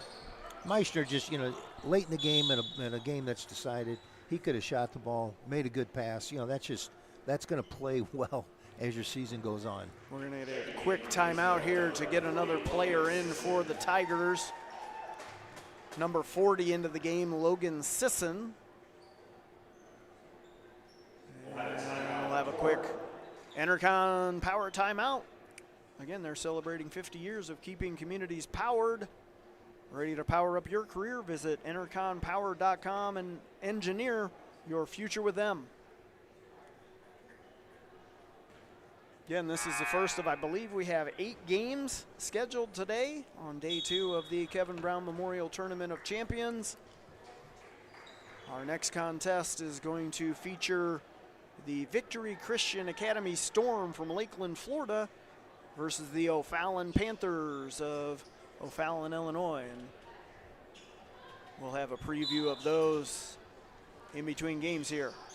Fleeman comes out of the game. I unofficially have him with 28 points, and he might have as many rebounds as he has points. It seemed like he got about every defensive rebound they got. He had 26 and 19 last night. I would guess he has more than 19 rebounds. Sure seems like it, in this contest. Ball out top. I think he'll sleep well on the ride home today. From the right wing, no good. Rebound and putback is good. That's Christian Stevenson. And that is going to end our contest. If our score, that is correct. Our score on the screen, 71-55. The Dunlap Eagles win this shootout series contest, brought to you by Teamworks by Holzhauer. Again, things to look forward for the Dunlap Eagles. Good shooting. Colin Cook, yeah, I would say maybe is one of the MVPs for them. And I just think, a good team effort. I think this is something that Dunlap is going to be able to take this and build off of this as the season goes on. Because again, when Coach Julius took this job, 2 years ago, he thought he had Johnny Bargan, who's now in Indiana with his dad, who's an assistant there. Max Sutter, who's starting his football career early. And so, you lost your size, so now you got to kind of change your whole philosophy. Right.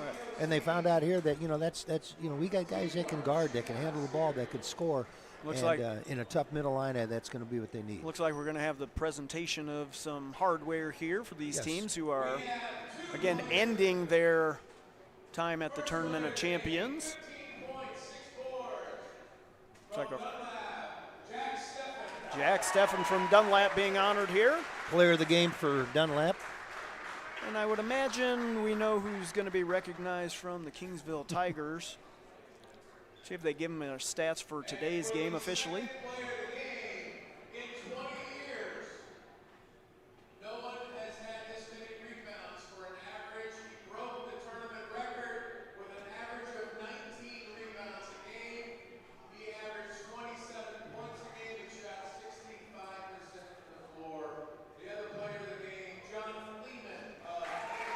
Yeah, no surprise there.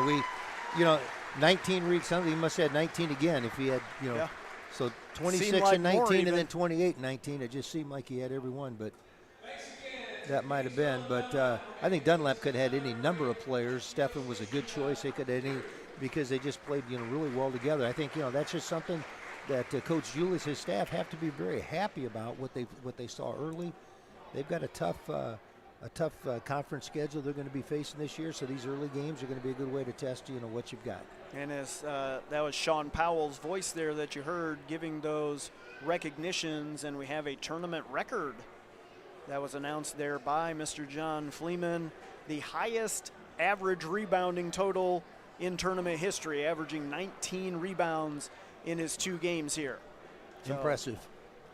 UT Chattanooga's got themselves a good one. Yeah, and you know what? Next year. I like the fact he went out and shot a couple threes, and he looks like he can handle it a little bit. He can shoot it a little bit. He's going to be a good player. It's going to be kind of fun to follow him down the road. And if they get some of their, what I was told, injured players back, that might help them even more. Oh, and you know what? You start here. I remember a few years ago, Metamora went 1-3 here and didn't lose again until the state championship game in what, double or triple, whatever it was, overtime, 4 overtimes, whatever it was. And so, this is just a place you start and you build off of this, and that's what Kingsville has to look at right now. Absolutely, a learning experience for all teams as they kick off, most of them kick off their season with their games here. Right. At this time, we'll go ahead and flip it back down in between games here to our Uftring Tournament Central. Once again, our final score of Game 1 here of the second day of the Kevin Brown Memorial Tournament of Champions. The Dunlap Eagles over the Kingsville Tigers, 71-55. Back to the Uftring Tournament Central. The 2025 Kevin Brown Memorial Tournament of Champions is brought to you by OSF Health Care Cancer Institute.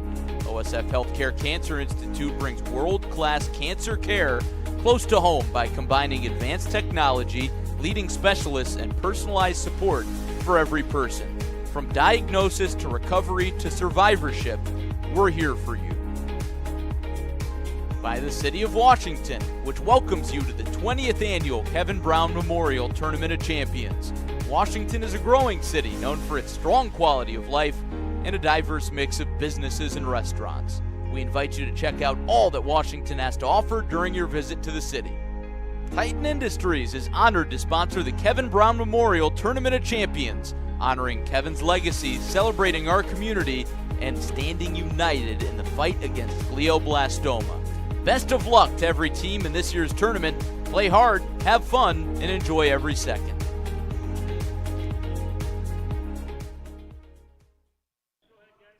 All right, back here in the studio with Teddy Ball alongside Ethan Genders. Ethan, thank you for joining us. We're going to talk about the tournament a little bit, but also want to mention what you do with the tournament. It's a little bit different from our side of media. You're doing clips for social media, videography, and kind of just talk about what goes into your whole week here at TOC. Yeah. No, it's a lot of fun. We have a good team of guys like me, Zach, Dagger guys. We're all just kind of piecing together what we can and trying to get as many clips as we can. But we're always out there, always have somebody on the court getting footage, taking photos. So if there's a highlight happening in the gym, it's pretty much getting covered and put on to social media. And so it's a lot to edit, but it's a grind that we love to do every single year. And so this is my, I think, 4th year doing the TOC, and so happy to still be a part of it and still being able to capture basketball. So it's a lot of fun. I think everybody, this is my 4th year as well. Everybody has that goes into media, has maybe a reason, or if not, an inspiration that they went through. For me, originally I wanted to be a journalist. I wanted to write. Did you always knew you wanted to be a videographer, or when you first started things, did you switch a little bit into that route? And what brought you to where you are today? Growing up, my dad's a big nature guy, so we would hike all the time. So I'd take pictures, videos when we're hiking and stuff. But I never really thought about it as a career. And then as I kind of got older, I started to do videography for cars, travel videos, things like that. And then I stopped playing basketball after I graduated and decided, hey, I should start filming some basketball. And so decided that was the year I was going to start filming Metamora, and then next thing you know, they win state. And so I was just, instantly locked in with doing sports. And so it's a love that I have, and it's cool to go from playing the sport to being able to film it and, be in the background and promote the sport a little bit. And so that's kind of how I got to where I am now with that. When I first started seeing you come up in the scene, I kind of knew you as the Metamora guy originally. Mm-hmm. And what was it like, that transition? And maybe do you credit any of your overall success, because you've gotten way better throughout the years, but do you credit any of that success to those really good Metamora teams, got the notoriety for you? Because we saw just as I was talking to you to get you over here, you were talking with another team from, would you say, Florida? Yeah, Florida. So, yeah. It's really a national thing for you now. Yeah, it's definitely helped me.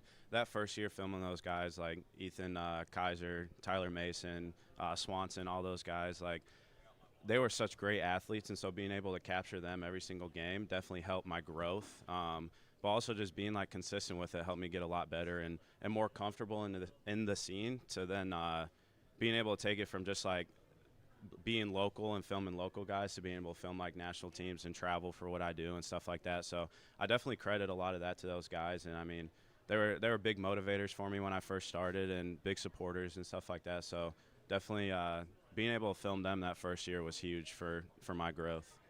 I will say, what keeps you bringing? Obviously, high school basketball is a lot more games, maybe easier to get a credential. What's maybe the reason why you haven't gone to a higher level, or have you done any collegiate or professional games in any way? I have. I've done a few games for ISU in the past. I'm trying to get some Bradley and ISU games this year, but just schedule-wise with stuff going on, it's been hard for me to get to games. But high school, just the atmosphere of a high school gym is just so cool to be able to capture. In a college arena, obviously a stacked-out arena will be awesome, but being in this gym for Metamora playing a Florida team, just everybody's packed out, place is sold out. That's a fun atmosphere to be in, and just capturing that energy is always going to be something that I think will be cool. And also with high school players, they don't get as much media coverage as these college guys do on national television. So being able to kind of provide a different angle to a high school game and provide that media and those clips for those guys is fun as well. And I've seen that be able to help with them for recruiting and stuff like that, piece together highlight tapes for guys so they can send it out to recruiters and stuff like that. So I think that's another fun part of all of this. Yeah, I'm not sure. I don't remember who I was talking to about it. We mentioned something about, a tournament like this, for example, for those smaller school kids especially, being kind of a reason for them to play good, really elevate their game. Definitely. And they can, show up on the big screen when it matters most and potentially get recruiting looks. So I'm sure videography as well, when you have the opportunity to work with those guys one-on-one, helps out as well. Definitely. As for when you mentioned the atmosphere. Yes. Another atmosphere for it. you use your past in basketball when you played in high school, and now you're coaching for Yep. Metamora at the Yeah. junior high level. Yeah. What's that atmosphere like? And, same with the connection with the kids. How Yeah. different is it from high school ball, but also how does it correlate?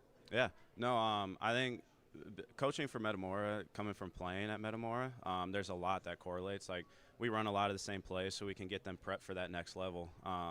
But I absolutely love it. So I'm head coach for 7th grade team at Metamora Grade School, and then assistant for 8th. And being able to just, like, help those guys develop. And we're big on not just coaching them to be good athletes, but to be just good humans. Like, be a good son when you go home to your parents. Like, be a good classmate in the classroom and stuff like that, and just helping them get ready for that next level. But, like, the atmosphere of a middle school game is fun because, like, middle school kids, like, you never know what they're going to do. Like, they're just so energetic, so full of life, and just love playing the game. Yeah. And then the parents are always super into the game, cheering and stuff like that. But we had the opportunity to make a pretty deep run last year, and we ended up making it to the state championship. And the way just the bracket panned out, it was Metamora against Eureka in the state championship. Oh, wow. And that gym, we played at El Paso, and so they have bleachers pretty much all around. And so that gym for a middle school game was packed out, like, floor to ceiling. So it was a really cool atmosphere to be able to coach in, but then also get those guys to play in, because that's an atmosphere you're going to see at the next level at high school. So you got to kind of get ready for that, and it's a good way to do it. I definitely think when you look at the love of the game, the high school level, I feel like for the most part it's still there. Oh, yeah. When you look at collegiate and even professional, when money starts to get involved, it definitely can take away from it. Maybe players are playing for something other than the love of the game, but like you said, junior high level, those kids are just in love with the game of basketball. Yeah, 100%. Some of them maybe just playing it for the first time. And so Yeah. I can surely say, one thing I want to ask you about, we talked about this a little off air, what's the pressure feel like? Because Metamora, especially in recent years, very high expectations at the high school level. Now Yeah. you're coaching these guys, but going in there shortly, what do you feel as a coach when it comes to guiding these players into their high school career? Yeah. No, we talk about that a lot. Like, like going out on the court and wearing a jersey that says Metamora puts a target on your back when you're playing a lot of teams. Because, like, high school teams know who you are, even if you're a grade school player. And so having that pressure and being able to play through that will help you so much at the next level. So we're not afraid to tell them, like, hey, teams are circling your name on the calendar. Like, they're ready to play you. They're going to be coming in hot, ready to win this game. And so we want them to be prepared for that as much as they can. I think pressure-wise, I think coaching at the middle school level, like, they learn so quick and they're able to adapt so quick that there's not too much pressure. Obviously, as you get into later games in the season, it's definitely a little nerve-wracking, like coaching in a state game and stuff like that. But I think the way that we do things and the way the staff works together at the middle school level, like, we're able to adapt them into the high school really well. So they're able to take that next step. And obviously Germantown comes in with Metamora into the high school, and Germantown does a great job too doing that same thing. So yeah, we've seen, whether it was Metamora, we haven't seen them so far this season. They played tonight. Yeah. But just the Middle Illini teams we're really familiar with, the youth and the encompassing the youth aspect of things has really worked out.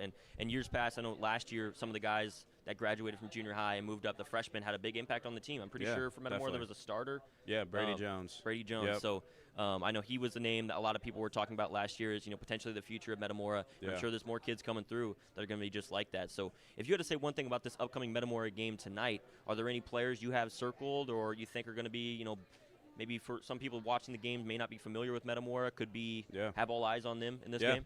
I mean, obviously going into it, everybody's looking at Josh Irving from Pasadena. I mean, 7'4" 4-star going to A&M, so he's gonna be a guy that you kind of have to watch out for and circle. But obviously Brady Jones is going to be fun to watch. I mean, these are all guys that I got the opportunity to coach my first year, so I was an assistant that year.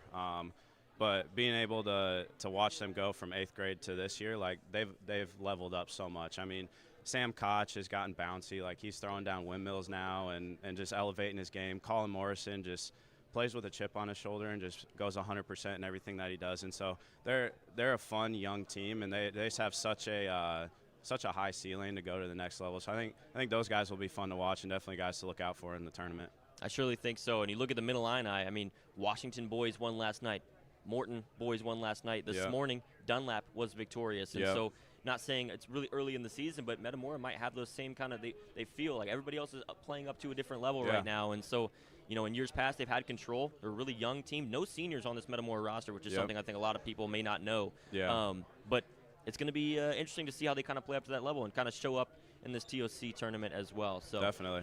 I think it's going to be a great game. I'm excited to see how Metamora can really battle with no seniors. I mean, a couple years ago when the first year they made the state championship against Sacred Heart Griffin, I knew they were a very young team, and they might have had a senior or two on that roster. Yeah. But definitely, I mean, they were preparing for years to come. Oh yeah. That following year won the state tournament and were very competitive in years after that. So yeah, I mean, for Metamora, this is the team. This year they can be really good and impress a lot of people, but also next year, the year after that, this could be a program that really turns some heads. So Definitely. So. All right, well, I think that will just about do it here in the studio. I'm Teddy Ball alongside Ethan Genders. Ethan, thank you for your time. I appreciate you joining. Thank you. I think we're going to be heading it back up to the booth. Potentially. I got told short on time a second ago, but not getting anything now. But continue to talk about Metamora. Yeah. We talk about any team in the tournament, anything you want to talk about. So yeah, I guess what's a big team now? I mean, we talked about Pasadena, but besides that, the team you're covering as well. But overall, are there any specific teams that stand out to you? Yeah. I mean, the Pike team from Indiana is going to be good. Ooh, yeah. Coached by Jeff Teague. They got some great players. And they're playing against Con Knippel's little brothers, and so that's going to be one of the best games of the tournament for sure. I know this 12 o'clock game that we got coming up will be pretty good. But I think just the whole day is pretty lined up and pretty stacked with some good players. And so Morton playing Mater Dei later in the day, that'll be a fun one to watch. That's a late night game, 9:15. So, but Morton's coming off of a fun victory, so I'm sure they're going to be pretty hyped up for that game. So it's going to be good competition the rest of the day, and obviously the rest of the tournament. It's going to be fun to watch. One that we were talking about with the Clutch crew was the O'Fallon team that lost last night to Morton. Yes. They play right now. They this do. Upcoming game, and so it's going to see interesting to see how they bounce back from that heartbreaking loss. But all right, now they're telling us to wrap it up, so we're going to head things back up, take a studio break, and get ready for Game 2 of Day 2 here at the TOC. The 2025 Kevin Brown Memorial Tournament of Champions is brought to you by OSF Health Care Cancer Institute. OSF Health Care Cancer Institute brings world-class cancer care close to home by combining advanced technology, leading specialists, and personalized support for every person. From diagnosis to recovery to survivorship, we're here for you. By the City of Washington, which welcomes you to the 20th Annual Kevin Brown Memorial Tournament of Champions. Washington is a growing city known for its strong quality of life and a diverse mix of businesses and restaurants. We invite you to check out all that Washington has to offer during your visit to the city. Titan Industries is honored to sponsor the Kevin Brown Memorial Tournament of Champions, honoring Kevin's legacy, celebrating our community, and standing united in the fight against glioblastoma. Best of luck to every team in this year's tournament. Play hard, have fun, and enjoy every second.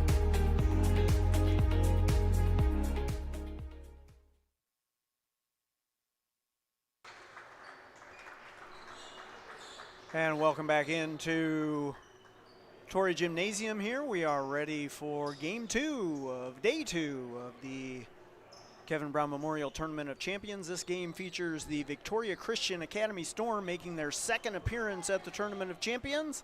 Head coach Steve Fitzgerald, they'll be in the black on your screen for today's game, versus the O'Fallon Panthers making their fifth appearance at the Tournament of Champions. Head coach Brian Muniz. They played last night. This is the first game of the tournament for Victory Christian, excuse me. And this is part of the Washington Invitational, brought to you by the City of Washington. Brett Parrott here along with Mike Plunkett. And Victory Christian Academy has some folks that we are going to talk about here. A few of those out on the court right now, including Thok Goal, 6'8" senior. Multiple Division I offers. Tucker Fox also part of the starting lineup for the Storm. Again, multiple Division I college offers. And there's a three-pointer by Tucker Fox. That's what he's known for is being a three-point specialist. O'Fallon with a three-pointer. That's good. That's number 15. Jaden Dancy kicking off our scoring with a renewal by Anderson. Three-point bucket. You know, just looking at rosters, O'Fallon's got good overall size. Smallest starter, 6 foot tall. You know, 6'8", 6'6", 6'4", good overall size. They're going to need that against this Victory Christian team. He's got 6'11" coming off the bench, 6'8" starting. There's Fox with a three, and that's good. Tucker Fox, a renewal by Anderson, 3 for Victory Christian. And we're knotted up at 3 early here. That's Nice. the second steal of the game for Fox already. Nice jump into the passing lane. You can tell he's a ball player. Well, they better find him. Another three-point attempt. He's good. Tucker Fox. 3 quick three-pointers for Victory Christian. Fox has offers from Tampa, Florida Southern, and Gannon already. Three-point attempt by O'Fallon, no good. There's Fox with the rebound. Yeah, you can just look at Fox and tell, you know, he's a veteran. He knows how to play the game. Pull up another 3 attempt by him, no good. We got a foul on the rebound. And we were told just before this contest started that the rest of the tournament fouls are brought to you by the Washington Police Department. There's a little hidden meaning behind that, I don't know. I would think so. Pressure being applied by the Storm creates a turnover by O'Fallon. Ball back to Victory Christian under their own basket. Victory Christian from Lakeland, Florida. School population of 240 students. Three-point attempt is good. That was number 2, Miles Morrell, I believe. Well, all they've made are threes, but I'm going to correct myself. I think it was 11 Christian Fuller with that 3 from the corner. Is that who it was, Fuller? Yep. Ball out of bounds. It'll stay with O'Fallon. O'Fallon led by Ben Okoro, 6'8" senior, commit to University of Wisconsin-Milwaukee. He's number 3 on the floor for the Panthers. Panthers played last night, so just like we talked about in our first game, fatigue may be an issue. They played the final game of the night last night. Three-point attempt up short against Morton. Lost a heartbreaker by 1 to Morton on a last-second three-point shot. And like we were talking off the air, you know, that's not a bad loss. Morton's a very, very good team. So this is a good challenge for a team like O'Fallon, starting their season, playing good quality opponents. Three-pointer again, good. By the Storm, number 11, Christian Fuller. And we got a foul after that went in. Foul might be on number 2.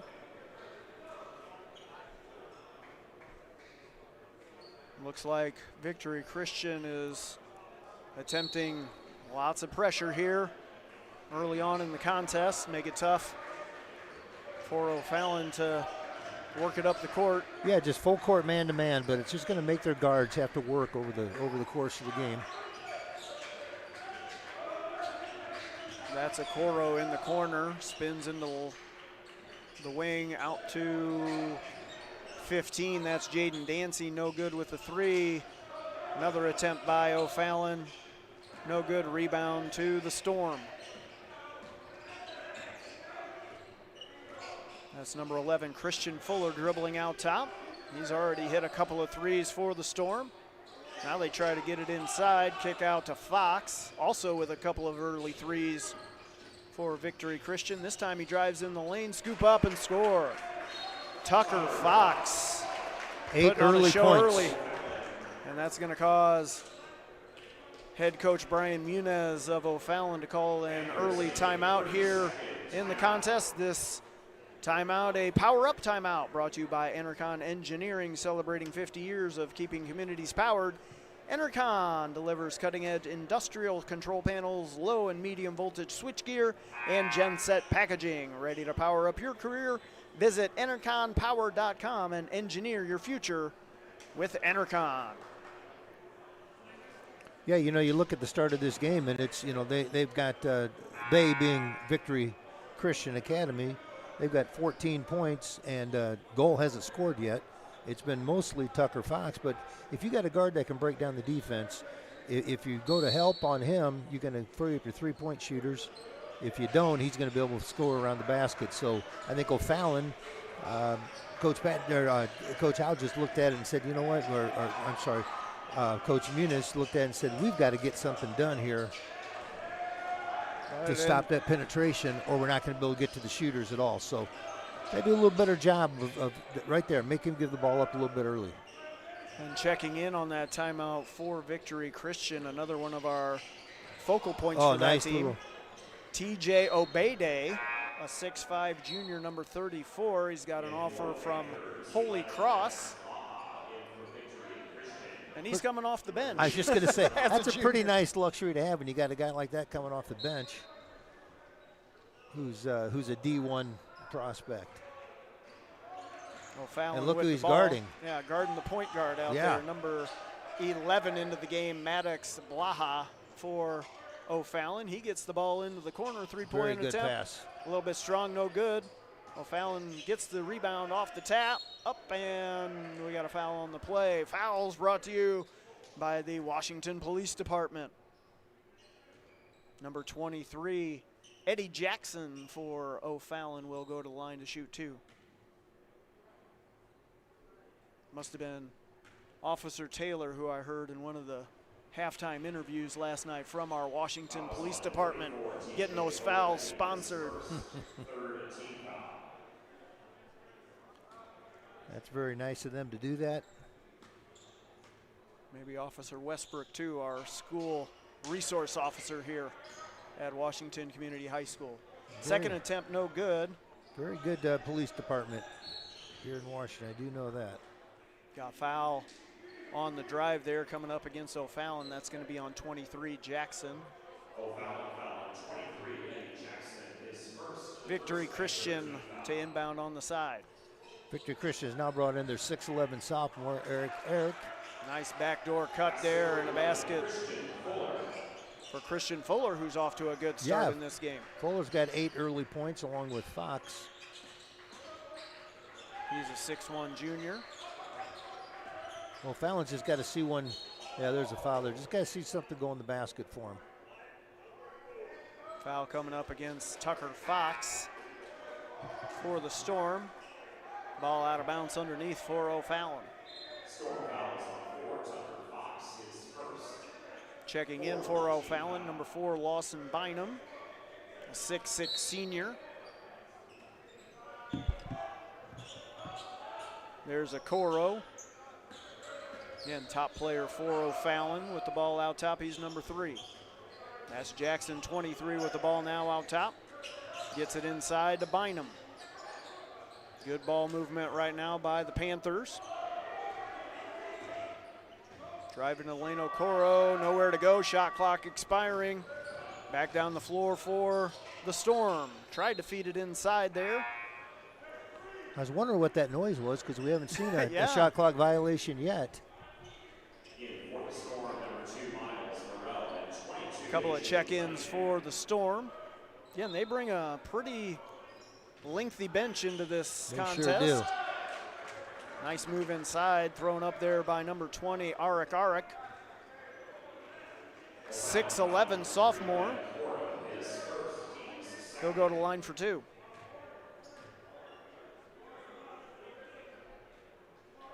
First one is a little long. What I like there, he caught the ball and went right up. No hesitation, just went right up. Big, long lefty. Makes the second one. Big lead early here for Victory Christian.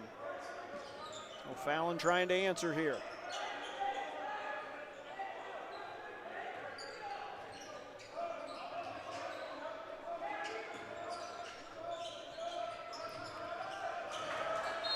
Pass attempt inside, out of the reach of Bynum, out of bounds. Ball back to Victory Christian. Yeah, O'Fallon just having trouble just scoring, just getting shots, getting looks, and then getting the ball to fall.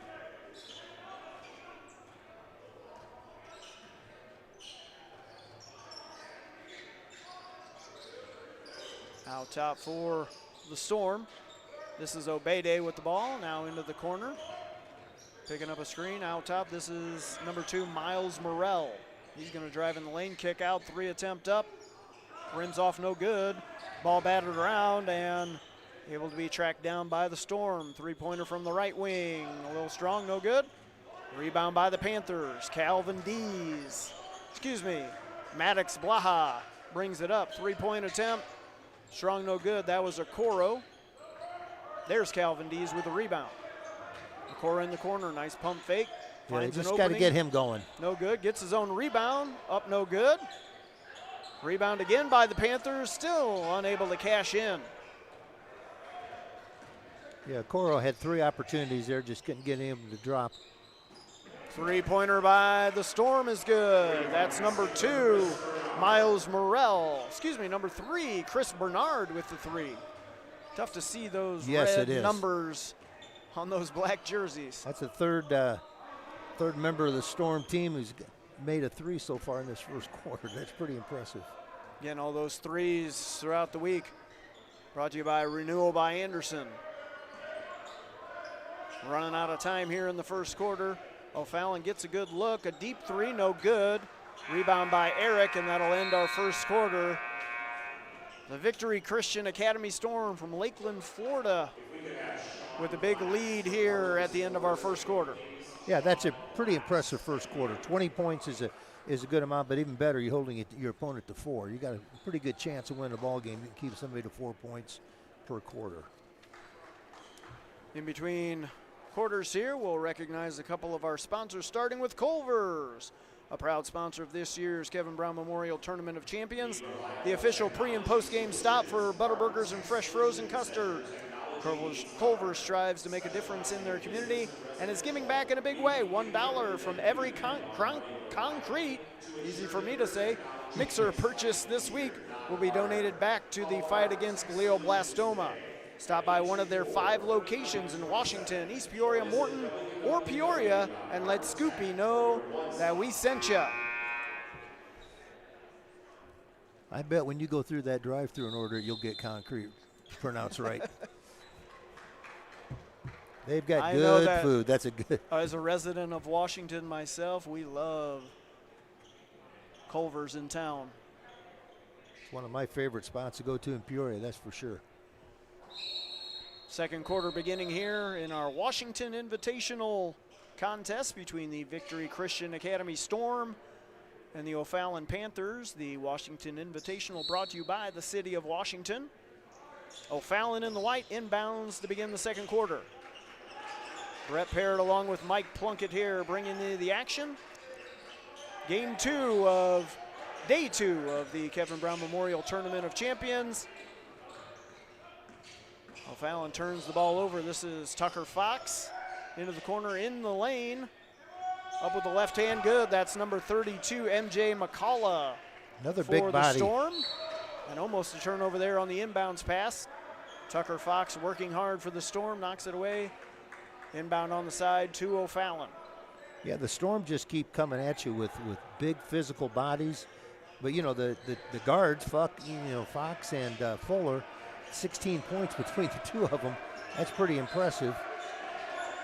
And hounding defense out there by one of their big guys, MJ McCullough. Another steal by Fox.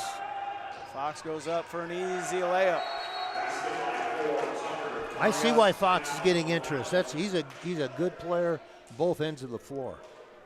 And that causes Coach Brian Muniz of the O'Fallon Panthers to use another timeout. Again, Power Up Timeouts brought to you by Enercon Engineering. Enercon delivers cutting-edge industrial control panels, low and medium voltage switchgear, and genset packaging. Visit enerconpower.com and engineer your future with Enercon.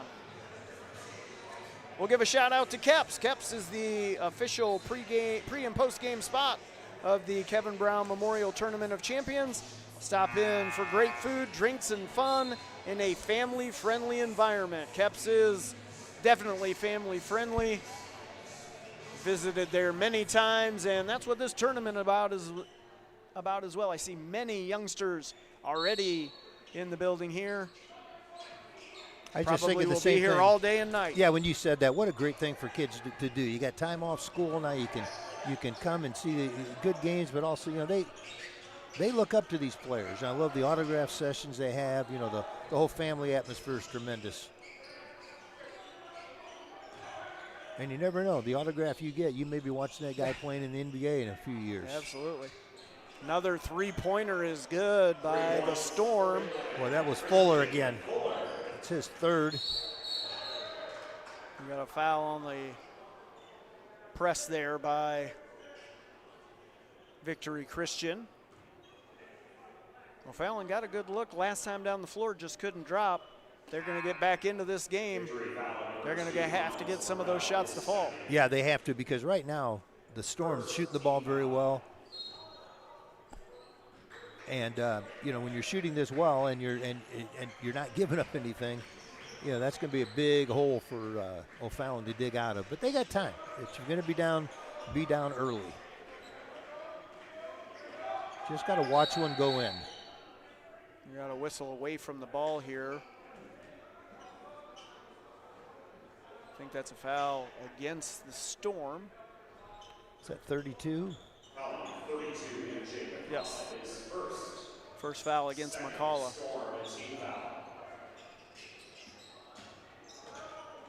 Nice pass underneath for O'Fallon there. They're able to get a bucket in. Lawson Bynum, number 4. 6'6" senior gets one to drop. Again, just chip away. You're not going to make up 20 points in a minute or two. You just chip away, and over the course of the remaining 2.5 quarters, you can see what you can do. Finally get a miss from the Storm, and here comes O'Fallon. Okoro out top. Now into the hands of number 20, Sutton Massey. Free throw line, Massey in the corner now. Drives baseline, tries to go up, ball stripped, got it back. Nice. And unable to get that one to flip in. Nice job by Massey, though. Just slowed down, got himself under control, just couldn't get it to go in, but not a bad play. Ball went out of bounds on that rebound off of O'Fallon. Back to the Storm. He'll be walked up the court by number 3, Chris Bernard. They take out 6'4" McCullough and bring in 6'5" Obady. There's Christian Fuller again with a take to the hoop. He's having a nice first half for the Storm. Extends their lead. Okoro throws it away. Here come the Storm again. Up the floor, Fox for 3. Off to the right. Left, no good. Rebound O'Fallon. Cross half court. As soon as you get it across half court, Victory Christian's ready to pick you up defensively. They are, and they do a great job of helping, recovering. That's a very good shot by number 3. That's Okoro. That's his first bucket. Ben Okoro going to UW Milwaukee after his time at O'Fallon is done with the bucket there, but answered right back. I'll tell you what, that's 15 for Fuller already. He was not one that was on our radar, but if any scouts are here, 6'1" junior, he can play. Got to be putting some spotlight on Christian Fuller. Here's Fox. Underneath, that's 34, Obade. Dancy's going to be called for the block. Got a foul on the shot. TJ Obade, a 6'5" junior. Great name. I'm into the names, all name team, and I love that. Again, that foul brought to you by the Washington Police Department.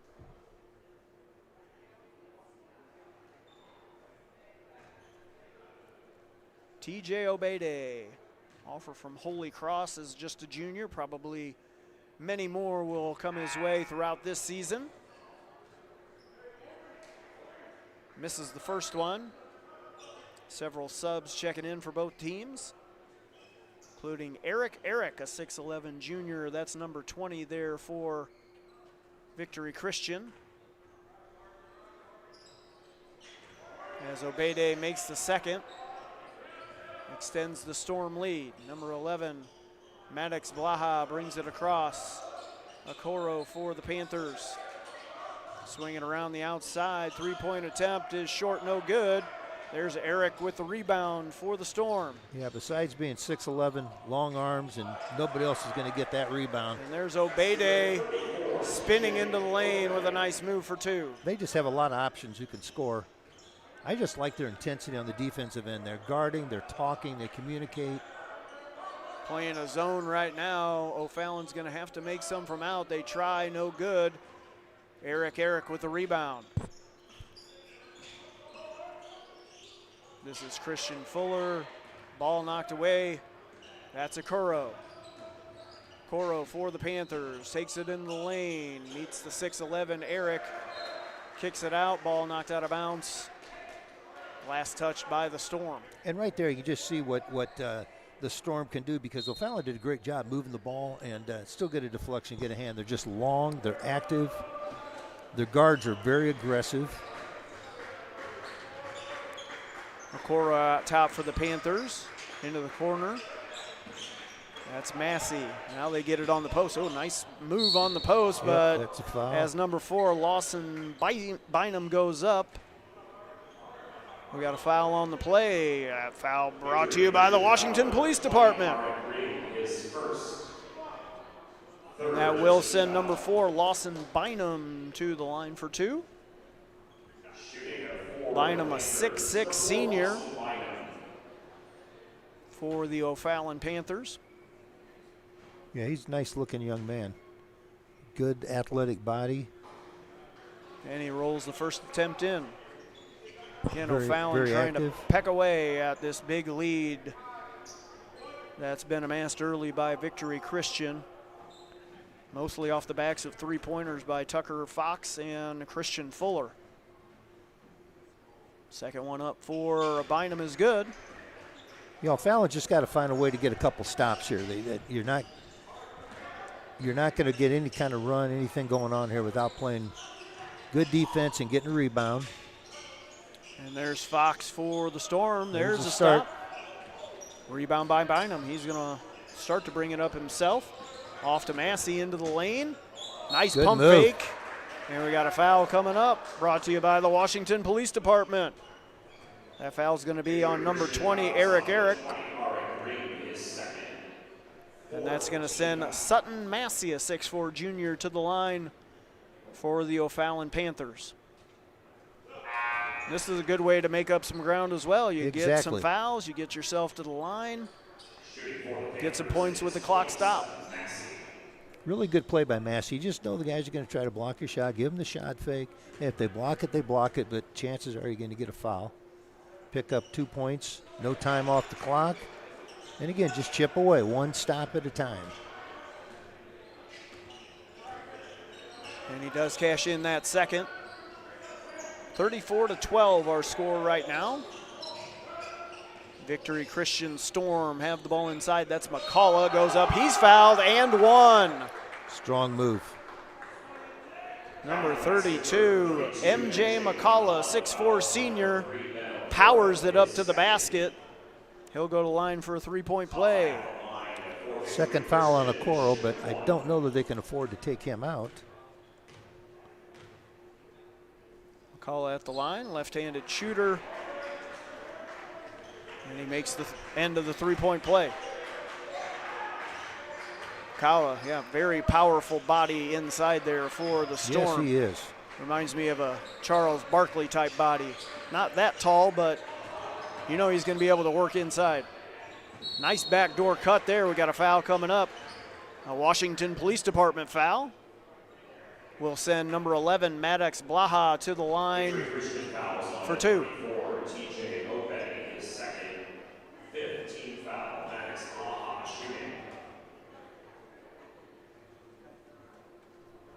And he makes the first. The foul was against 34, Obede for the Storm, and it's the 5th team foul against Victory Christian. So anytime O'Fallon can pick up a foul, they're going to the line for the rest of the half.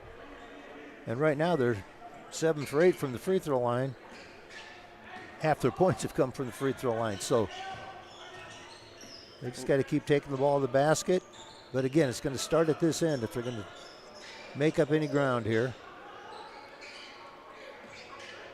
Looking for a stop here. But number 11, Christian Fuller, leaves it short this time. He's looking to add to his 3-point total for the half. Nice dump down underneath for McCullough for 2.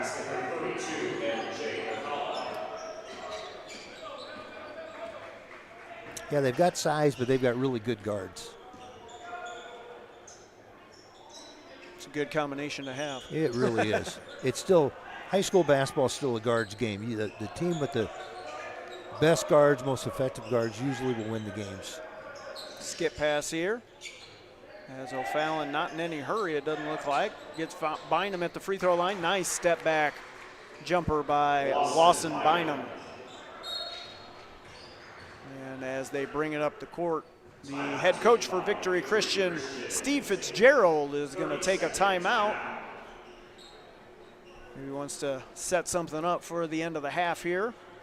Gives us a chance to recognize one of our sponsors, and we'll recognize PJ Hare, a proud sponsor of the Kevin Brown Memorial Tournament of Champions and this year's Building for the Future All-Academic Team. PJ Hare wishes to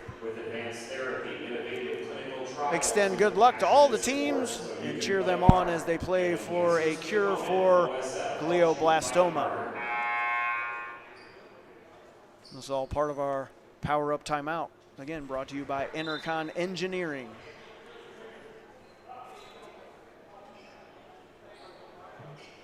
O'Fallon again playing in their second game as part of the Washington Invitational. This is the first game of the tournament for Victory Christian Academy.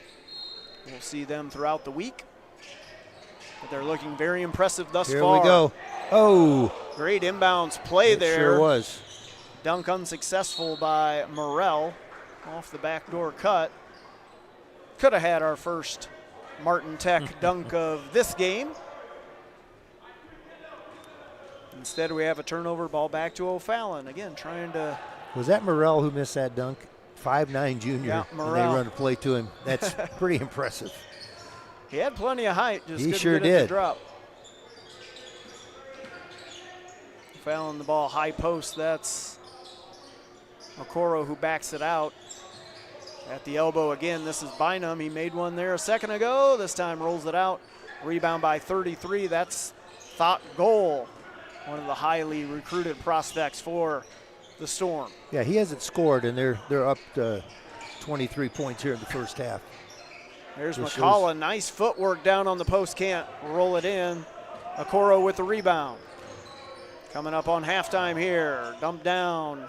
Now back out.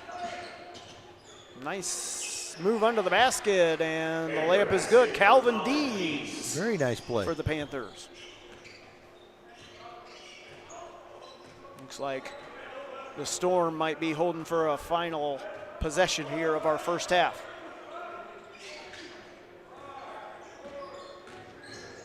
Another great pass. Nice dump down for an easy bucket for McCullough, and that's going to end the first half of our contest here. Victory Christian came out strong early with the three-pointers, and they've just continued to build on that as we come to halftime. They really have. They just it's been balanced, but their guards have just really dominated with Fox and Fuller, and when they're not scoring, they're dishing it off. And McCall has been the main beneficiary of that with 9 points of his own. And said their top recruit Goal hasn't scored yet, and they have a 41-18 lead. So that just shows the balance this team has. Yeah, and if O'Fallon's going to come back in the second half, number one, as you said, Mike, they're going to have to get some stops defensively, and they're probably going to need to look for Okoro a little bit more offensively, their top option, committing to UW Milwaukee. Right, just falling behind early, missing some shots that they probably think they should have made. Then all of a sudden you look at the scoreboard and it's 20-4 or whatever, and that's tough. And you just got to know you're just chipping away. All right, at this time we're going to send it back to the Uftring Tournament Central at halftime of our contest here. Victory Christian versus O'Fallon. Back to the Uftring Tournament Central.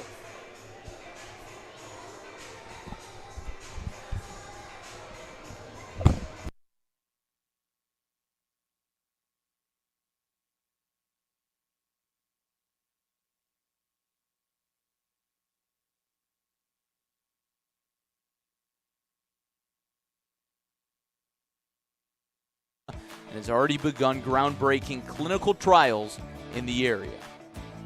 By the City of Washington, which welcomes you to the 20th Annual Kevin Brown Memorial Tournament of Champions. Washington is a growing city known for its strong quality of life and a diverse mix of businesses and restaurants. We invite you to check out all that Washington has to offer during your visit to the city. Titan Industries is honored to sponsor the Kevin Brown Memorial Tournament of Champions, honoring Kevin's legacy, celebrating our community, and standing united in the fight against glioblastoma. Best of luck to every team in this year's tournament. Play hard, have fun, and enjoy every second. The 2025 Kevin Brown Memorial Tournament of Champions is brought to you by OSF Health Care Cancer Institute. Learning you have cancer can be a scary and confusing time, but the team at OSF Health Care Cancer Institute can be by your side throughout your journey, from diagnosis to treatment to survivorship. To request an appointment, visit our website or call 844-OSF-4HOPE. By Uftring Auto Group, take advantage of outstanding savings during the big year-end event at every Uftring Auto Group dealer. Find the new car or truck you've always wanted at the Uftring dealer closest to you in Peoria, East Peoria, Washington, or North Pekin. Online at UfteringAutoGroup.com. And by your hometown community banks, divisions of Morton Community Bank. Local people, local decisions, local success. Everything you want in a community bank. Member FDIC. And by Teamworks, proud to be an official partner of the Kevin Brown Memorial Tournament of Champions.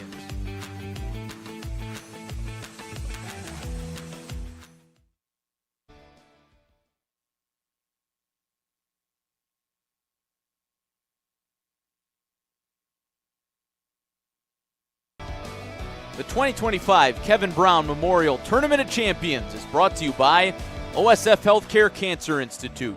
Coach Kevin Brown was a tough and gritty competitor both on the court and in his battle with glioblastoma. OSF Health Care Cancer Institute brings that same tenacity to the fight against glioblastoma and has already begun groundbreaking clinical trials in the area. By the City of Washington, which welcomes you to the 20th Annual Kevin Brown Memorial Tournament of Champions. Washington is a growing city known for its strong quality of life and a diverse mix of businesses and restaurants. We invite you to check out all that Washington has to offer during your visit to the city. Titan Industries is honored to sponsor the Kevin Brown Memorial Tournament of Champions, honoring Kevin's legacy, celebrating our community, and standing united in the fight against glioblastoma. Best of luck to every team in this year's tournament. Play hard, have fun, and enjoy every second.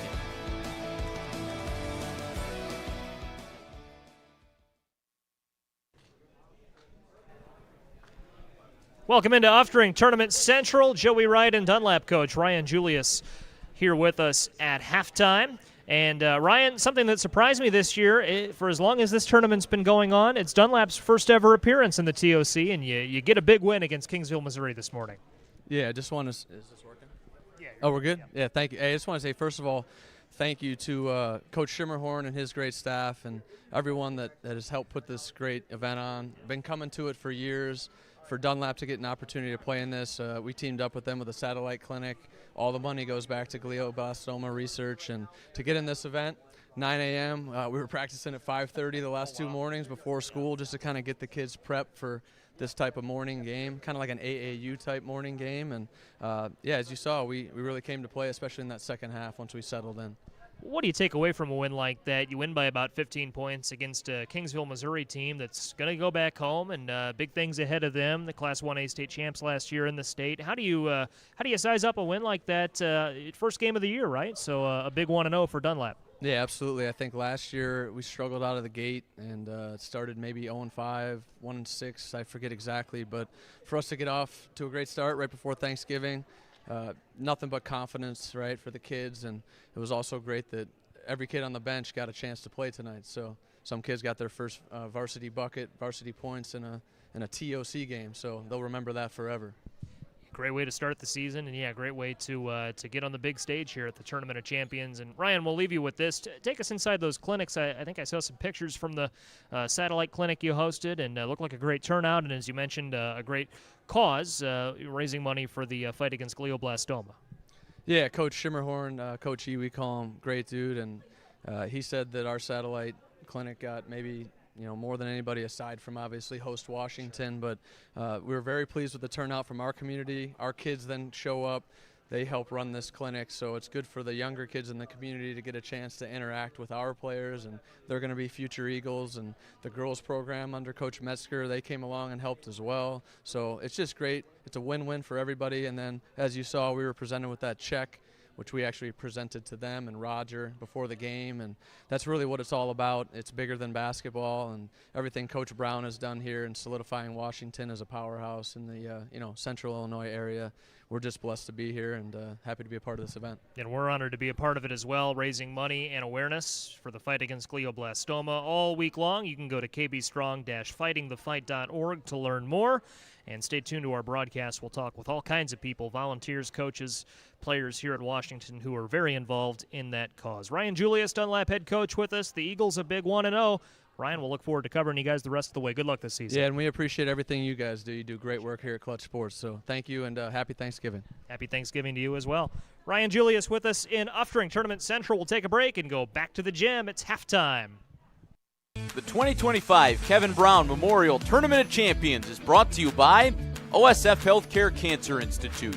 Learning you have cancer can be a scary and confusing time, but the team at OSF Health Care Cancer Institute can be by your side throughout your journey, from diagnosis to treatment to survivorship. To request an appointment, visit our website or call 844-OSF-4HOPE. By Uftring Auto Group. Take advantage of outstanding savings during the big year-end event at every Uftring Auto Group dealer. Find the new car or truck you've always wanted at the Uftring dealer closest to you in Peoria, East Peoria, Washington, or North Pekin. Online at UftingAutoGroup.com. And by your hometown community banks, divisions of Morton Community Bank. Local people, local decisions, local success. Everything you want in a community bank. Member FDIC. And by Teamworks, proud to be an official partner of the Kevin Brown Memorial Tournament of Champions.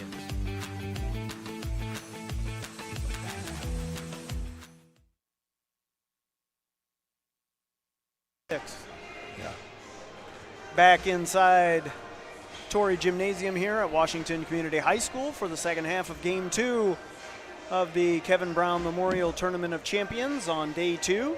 Had a great night last night with 4 games. We're on Game 2 of, I believe it's 8 today. We started with our first game that saw the victorious Dunlap Eagles over the Kingsville Tigers from Missouri here at halftime of Game 2. Victoria Christian Academy Storm out of Lakeland, Florida versus the O'Fallon Panthers. And as I bring in Mike Plunkett again, first half was all Victory Christian. It really was. I was just going to say Victory Christian Academy has shown us a lot. They've shown us good depth. They got good size. But most impressively, you think of the D1 recruits and they're always looking at these, the big, long, athletic guys because those are the guys, the prospects you're going to look at. But high school basketball is a guards game, and you look at it here in between, Tucker Fox with 10 points, Christian Fuller who's got 3 threes and a total of 15 points. Those are 6 foot and 6'1". Those are your guards that are making things happen. So no matter how good your prospects, your big guys, and all those people are, you got to have guards at the high school level. And so far, the guards for the Storm have really shined in this game, and they're the biggest difference in why the gap is as big as it is. I think just like we saw in our first game today, Mike, defense has been a big factor in the difference in this contest, just as it was in the first contest today. Exactly. I think that each team will we're talking about Dunlap earlier today, had a great game plan to combat a 7-footer, and knowing they weren't going to be able to stop a 7-footer, but they were going to be able to hopefully win at the other 4 positions. And that's kind of it's been team defense here all the way for the Storm. They do a great job helping each other out. First shot of the second half here is no good on a 3. That's Victory Christian in the black, O'Fallon in the white here. And that's number 4, Lawson Bynum, who had the ball for a moment. Dishes back, and a nice take to the bucket by number 15, Jaden Dancy of O'Fallon. Good start for them for the second half. Yeah, that's what they need. Get the ball to go in the bucket early. Make another stop. And we got a foul away from the ball. I think that's going to be on MJ McCullough, who had a nice first half for the Storm inside. Caught on a moving screen. And this is what O'Fallon needs. They need to get some stops. They need to get some turnovers. Chip away at this big Storm lead. And this guy's probably going to be the head of it. Yeah, and that's all you can do. You look at it, you're going to win the game. You're not, what? It's a long, long season. 3-point bucket. 20. Number 20, Sutton Massey, a renewal by Anderson 3 off the feed from number 3, Ben Okoro. And here's O'Fallon with a nice start to the second half. Yeah, you find out that for the Storm, maybe face a little adversity now. How do you handle that? Another illegal. Second time in a row down the court that the Storm 2 have been called for an illegal screen, moving screen. And another chance for the O'Fallon Panthers, led by Coach Brian Muniz, to get back into this ball game, or attempt to.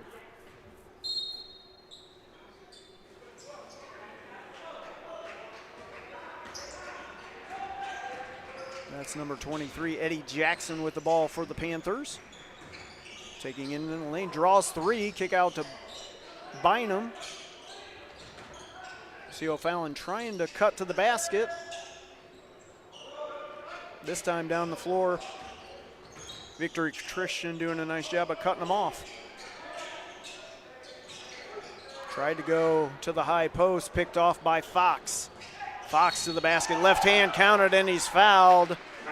Tucker Fox, 6-foot junior, had a nice first half from out for the Storm. This time gets it at the rim for a 3-point play. It's kind of the way, the game started. Fox made a couple of steals early, got buckets here, part of the, good defense, coming up with a loose ball after the deflection, and takes them with the chance for a 3-point play.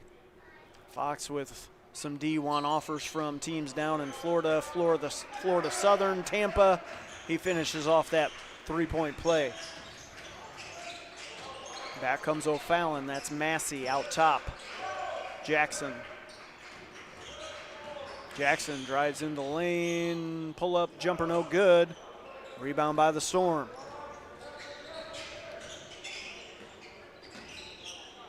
Jumper at the free throw line, rolls off, no good. Rebound by the Storm, that's up and good. Is that the first bucket of the game for a locked goal?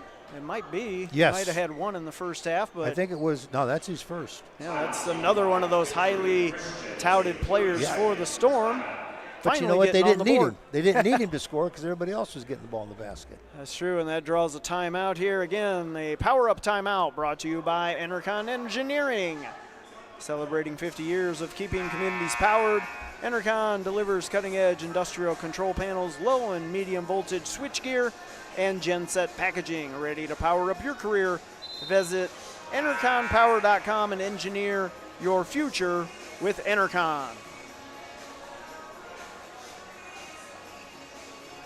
Again, O'Fallon started off quick there, but after a few minutes in, seems like Victory Christian is maybe taking back control. Yeah, Fox is just, he's just a solid player. He's getting some attention from some schools. Just imagine, instead of 6 foot, if he's about 6'3", 6'4", there'd be a lot of big-time schools. He plays the game really, really well in all phases. Almost had a steal from behind there. Instead, we have a 3-point attempt by O'Fallon, no good. Nice battle on the rebound there, but tipped away. 15 there, Jaden Dancy. Nice job on that rebound. Yeah, Gold did a good job of coming up with the ball and getting it out. He just had to be laying on the out-of-bounds line when he did it. But good effort, good all-around effort by both squads. Inbound underneath for the Panthers. Out top, that's a Okoro at the free throw line. Left it a little long. Goal tracks down the rebound for the Storm. Here comes the other guy who had a great first half for the Storm, Christian Fuller. Now they get it inside. That's Obede. Backwards layup, no good. Rebound to the Panthers. This is Massey, takes it right in on the big guy. Left it a little short. Rebound tapped around to Victory Christian. Swing pass, three-pointer up. Short, no good. Fight for the rebound. O'Fallon corrals it. That's Bynum. And we got a turnover, double dribble there called against the Panthers. Fallon just can't get anything consistently going right now. And part of it is just, good defense by the Storm, but also it's hard to stop this Storm team. They got a lot of weapons. A lot of guys can score. There's one of them. There's another. That's a goal from the top of the key. No good. Obede with the rebound. Then you get a miss and you can't get a rebound. Makes it really tough to come back. Fuller out top into the post to Obede. Spin move, turnaround jumper, rolls off, no good. Okoro with the rebound. Here comes O'Fallon. O'Fallon up to the bucket, no good. Rebound. Trying to go up again, got fouled. That's number 15, Jaden Dancy, working hard inside for the Panthers. He'll go to the line for two. Those fouls brought to you by the Washington Police Department. Foul was on goal, his second. Dancy, a 6'2 senior, one of the inside players for the O'Fallon Panthers, makes the first free throw. Dancy's a hard worker. He's been battling inside at a little bit of a height disadvantage, but he's a battler. One thing I do see as I look through the O'Fallon lineup here, lots of experience. Quite a few seniors that are seeing a lot of the action. Okoro, Bynum, Dancy here, all seniors. Massey, D's, juniors, so got some good experience. They'll have a good year. As you follow them during the course of the season, I think you'll see they'll end up with a nice season. It's a good way to start your season, playing quality competition on the road. That's what brings the Illinois schools that come to this tournament. They want to play these big-time teams from other states and kind of see what they're made of. That's right. Even if it just gives them tape to look at, to work on what they need to work on for their conference seasons, their regular season schedule. There's O'Fallon with a three attempt. That's Massey in the corner, no good. Rebound comes to Fox for the Victory Christian Storm. Might have had a chance at a lob for goal, but just decided not to make the pass. Fuller tried to go in the lane, got it knocked away, recovered it. Now ball out top, that's Fox. Into the corner. They're trying to look inside. Nice job on the post defense by the Panthers. Fox decides to pull the trigger from deep. Short, no good. Rebound by Massey. Ooh, almost jumped the passing lane there. Okoro, and fancy move all the way to the bucket for two. Ben Okoro. That's really the first thing that's come relatively easy for him this game. It wasn't, easy, but they've given him fits. He hasn't been able to have too many good looks. Storm with the ball out top. Looking inside, knocked away. Nice defense on the inside by Massey. This is Eddie Jackson. He pulls up from the free throw line and gets the roll. Hit that back of the rim where it just kind of died on it. But those are the shots you got to make. And rolls in. Obede for the Storm inside. That's goal. Got the first attempt blocked. Went back up again. Missed. No good. Okoro with the rebound. There's Tucker Fox again, jumping a passing lane for an easy two. Yeah, they're relentless. They've got, about everybody on the floor they put out there can score. They've had 1, 2, 3, 4, 5, 6, 7 guys score today, and that's balance and makes it hard to beat a team like this. And when you're down, hard to come back against them because. I was noticing that you can't double them because if you double the post, they kick it out, and then they got the good shooters. So hard team to guard. We got a timeout on the floor. We'll give a quick shout out to the sponsor of the Washington Invitational, which this game is a part of, the City of Washington, which welcomes you to the 20th annual Kevin Brown Memorial Tournament of Champions. Washington is a growing city known for its strong quality of life and a diverse mix of businesses and restaurants. We invite you to check out all that Washington has to offer during your visit to the city. We thank them again for sponsoring one of our several sections of the Kevin Brown Memorial Tournament of Champions. O'Fallon to inbound after the timeout here. And Victory Christian trying to apply the pressure. O'Fallon able to get it inbounded and across midcourt. This is Eddie Jackson trying to take it to the hoop, but he ends up dribbling off his foot. Wanted a foul, but ball back to the Storm. Yeah, you can see there Victory Christian just did a little different look at it out of that timeout. You know, sometimes teams do that to start a quarter out of a timeout, a little more full court pressure, a little more denial, sped up O'Fallon and into the turnover. Got a foul away from the ball here. Number 20, it looks like. Give a little push. That's Sutton Massey. According to the ref, it was a big push from that signal, but only his first. Massey didn't think so. But he's going to take a break here. You're going to see coming in front of your screen right now one of our upcoming teams. Can't quite see what's on their shirts there. It's a little darker up here in the balcony. But again, that's one of the aspects of this as well. All those teams, especially those out-of-state teams, they just come and watch the games all day themselves. You know what? That's not a bad place to be.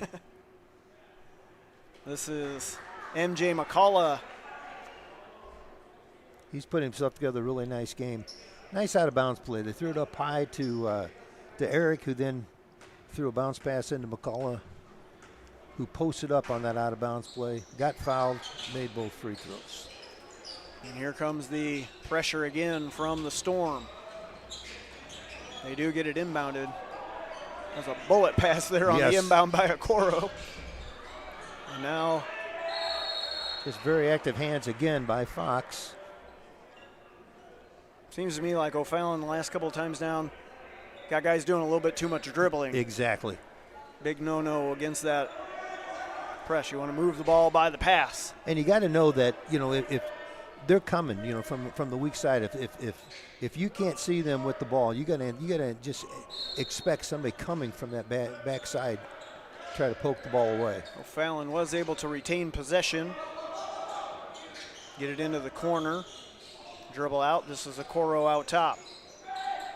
Three-point attempt by the Panthers, well short, no good.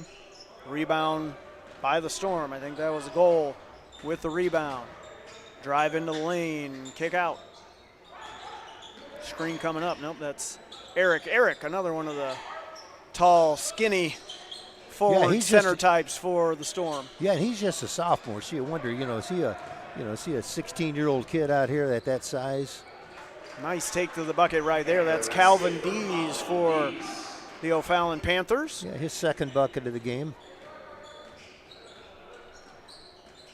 Only a sophomore is Dees for the Panthers.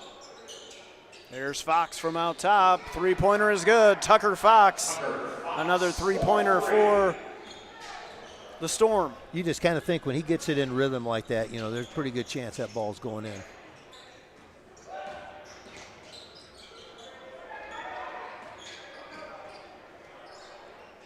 Like we said earlier, Fox is a really good player. Just at his size, it's a little hard to play because you got to guard these 6'4", 6'5" guards. Victory Christian foul at number 2, Miles Morrell. We got a Washington Police Department foul here, which is going to send Ben Okoro to the line for O'Fallon to shoot 2. Again, he's already locked up for his college career, signing with UW Milwaukee. Misses the first free throw, however. Second attempt, also left short. A little fatigue, you think, there with Okoro. Again, see how he's moving right now. Played the last game of the night last Yes. night and an early morning game today. Might be getting a little weary. There's Fox again. This time he leaves the three a little bit long. And Lawson Bynum with the rebound. Shot of the buzzer, no good. Third quarter wrapped up here in our second game today. And on this quarter break, we'll recognize Titan Industries. Titan Industries is honored to sponsor the Kevin Brown Memorial Tournament of Champions, honoring Kevin's legacy, celebrating our community, and standing united in the fight against glioblastoma. Best of luck to every team in this year's tournament. Play hard, have fun, and enjoy every second. Thank you to Titan Industries. And we'll sneak in another one here. Teamworks, again, the sponsor of the Shootout Series, which our first game of the day. Teamworks by Holzhauer, proud sponsor of the Kevin Brown Memorial Tournament of Champions. And we'll throw in another one here.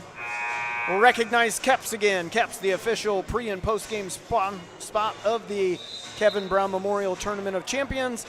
Stop in for great food, drinks, and fun in a fun and family-friendly environment. And again, as a resident of Washington myself, I could probably say I've had every option on the menu at Keps over the time that they've been in business, and you can't really go wrong. Just kind of one of the places everybody in the whole area knows Keps. Victory Christian Academy will start with possession as we begin our fourth quarter of the game, and they start with a nice play that gets an easy layup bucket for MJ McCullough. He's having a big game. He better treat these guards to some good Thanksgiving dinner tomorrow, because they've really gotten him the ball in good spots, and he is finished. O'Fallon trying for an inside bucket, end up with a shot there. Now a kick out to Okoro for three. Yeah, he's feeling the legs there. It sure looks like it, doesn't it? Leaving that one short. Ball into the hands of Victory Christian. Tried to get it to McCullough again inside. I'm not sure if we're going to get a foul call here. Yep. Foul call on the play.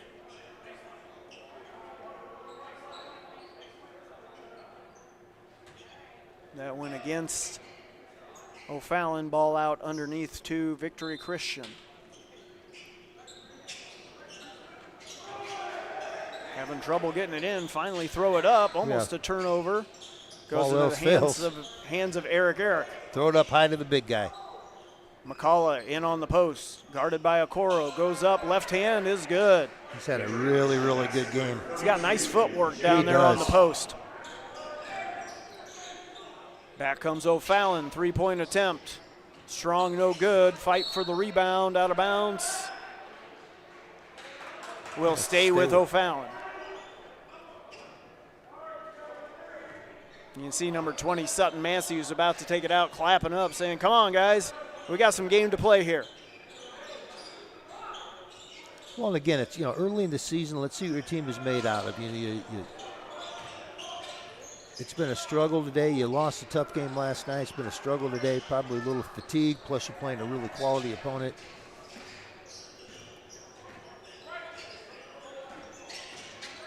Back down the floor of the Boy, that's a Storm, good pass. trying to get the ball inside. Knocked away. Back to O'Fallon. Nice spin move by Okoro there. Kick out. That's Dancy. Dancy back to Okoro. This time he's going to try to drive. Stops, pulls up, and there's a jumper for Okoro. About a 17-footer there. And back come the Storm. Chris Bernard with the ball there, just a 5'9" guard, a senior. Hasn't scored much, but is controlled running a lot of the offense here. Yeah, they've got very good guards, including this guy. Three-point attempt, no good. Okoro with the rebound. Here comes O'Fallon trying to make a final push in this game. We got a Washington Police Department foul. Victory Christian foul, number 11, Christian Fuller. That one against Christian Fuller. Yeah, Fuller, I would imagine, 6'1" junior, he's going to get some looks. There's going to be some people interested in him. He's a really good overall player. And with him and Fox in the backcourt. Again, making threes, getting set up for the inside guys. Sure, Victory Christian is looking forward to a real good season down there in Florida. Loose ball in this possession, however, it is going to go back to O'Fallon. Well, and you've got quality bigs, and they've got, at least 3 really good guards that we're seeing here. That's a hard team to beat. O'Fallon brings the ball back across midcourt. Almost a travel there, got rid of it just in time, did Dancy. Now he has it back on the right wing. High post at the elbow. They call a block. I didn't know that was going to be a block or a travel. Yeah, he came through with those elbows pretty high. Victory Christian foul, number 32, MJ McCullough. You're going to get McCullough on the foul. His 3rd personal foul, team's Out of bounds underneath to the Panthers. Ooh, nice quick inbounds pass. Finds Jaden Dancy for an easy 2. One of the few times you caught the Storm a little bit sleeping on defense. That hasn't happened much this game. Here's Fox for the Storm. Kick out, wide open attempt at a 3. A little strong, no good. Rebound to McCullough. Gets it knocked away on the putback attempt. Swung around, Fox really for 3. Left it short. He wanted a foul there. Did they call it? I think they're going to call a flop. Are they going to call it? Oh, Yeah. They did. You are right. They called a flop on Fox there. He thought the defender, whoever that was, kind of impeded his landing area, but they're going to call him for the flop. Ball back to the Panthers. It's a tricky call for officials to make there. It really is. Because sometimes the shooters tend to, they kick the feet out a little bit too, and you might get hit. Now we got another quick Washington Police Department foul called against the Storm. This one was on Obede. O'Fallon to inbound on the other side of the floor. This is Ben Okoro. Right wing. Trying to back in, kick out to Bynum. Bynum will go in the lane. Tries to take it up, blocked by McCullough. Now underneath the D's, he's blocked by Obede. And on the 3rd attempt, we got a foul. Victory Christian fouls on 32, MJ McCullough. We got McCall on the foul. That's his 4th. So if he fouls out, I don't know that it's going to make too much of a difference here, but sends Calvin Dees to the line for 2. He makes the 1st. And McCall is going to check out here, replaced by Thought Goal, another one of the highly recruited players for the Storm. Dees' 2nd free throw off no good, and Goal corrals the rebound. Tucker Fox brings it up. He's had quite a day. He's just going to pull the trigger from deep and hits another one. That was about 3 or 4 feet behind the 3-point line. Yeah, he's not bashful, and he looks comfortable shooting the ball from about any range.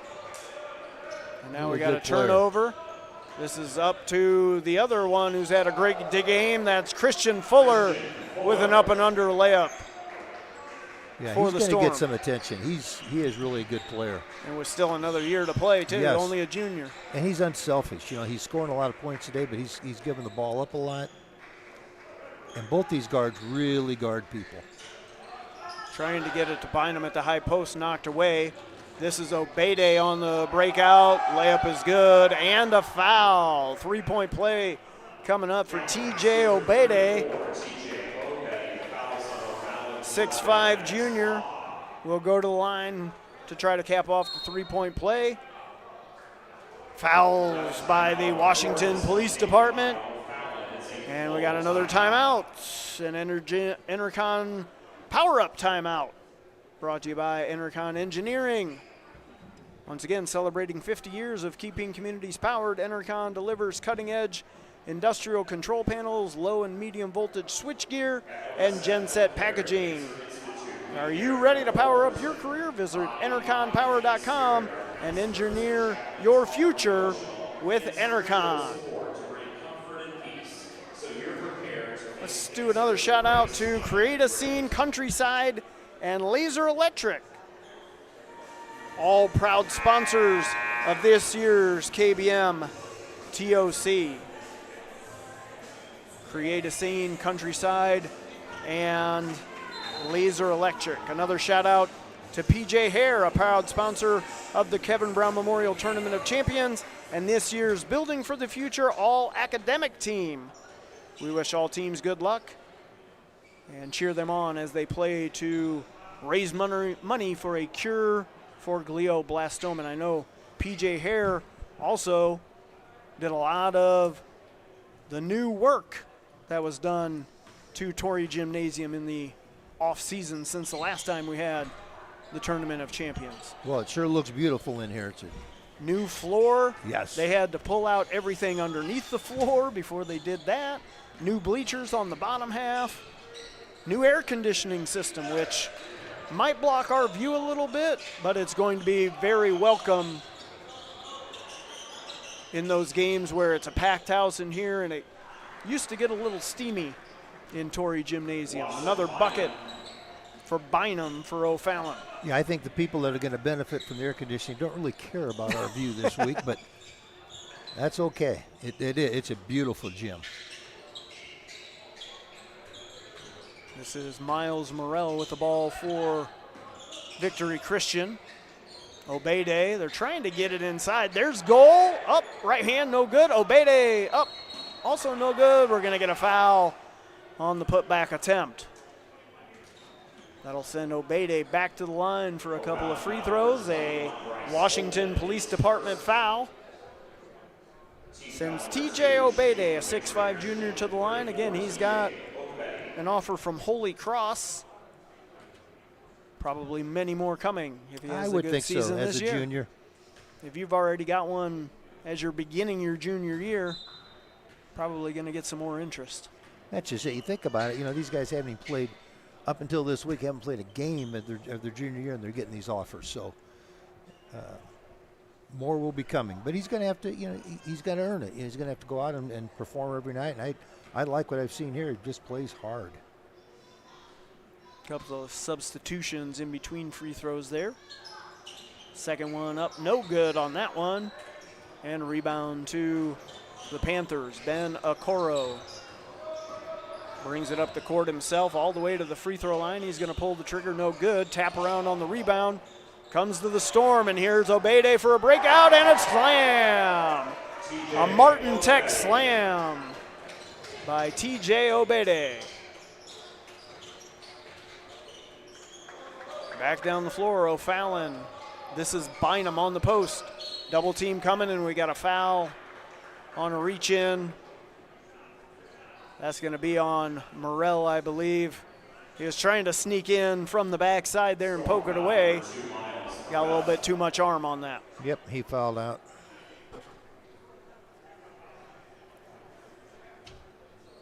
You can see Coach Steve Fitzgerald for Victory Christian trying to get a few of his substitutes in. Number 5, Brody Hedgren, gonna check in here. Also see 22, AJ Cunningham, making an appearance in the game.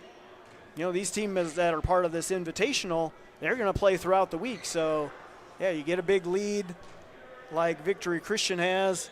Maybe rest some of your starters. Exactly. And big minute players, because they got to come back, I would imagine, both Thursday, maybe Thursday, Friday, and Saturday. Yeah, they could have a full week, 4 games.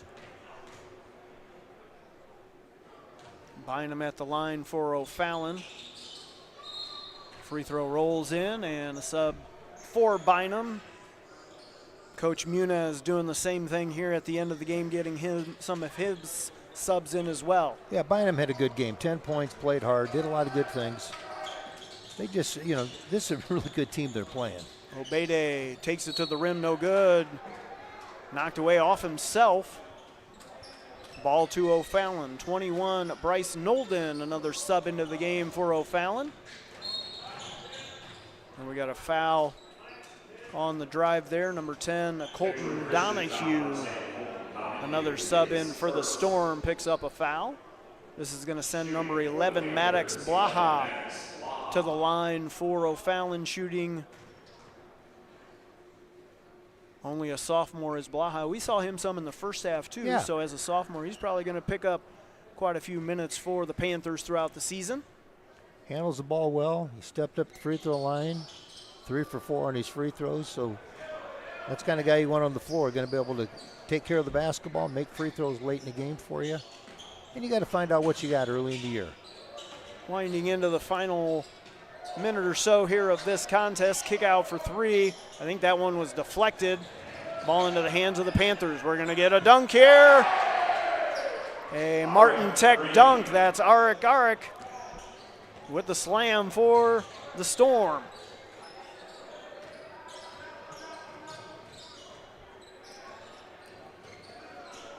Again, just a sophomore there, Eric. 6'11", though, with that dunk. And now a deep three-pointer. Wow. Bryce Nolden with a renewal by Anderson three-pointer for the Panthers. Obede drives to the hoop and gets an easy 2 there. Yeah, you know, your Victory Christian, you empty your bench, but you empty your bench and you got Obede and Eric out there. Exactly. Calvin Dees bucket for the Panthers. It looks like it's going to be all for naught here as we're winding down time. Three-pointer being pulled, no good. Rebound by the Panthers. Might have shot for one more shot. Inside, 32, Paxton Meadows getting some action. Out to the wing, driving in. Got his own shot. That's 25, Andrew Workman. Hey, getting on the board. He earned it. Right at the buzzer for O'Fallon.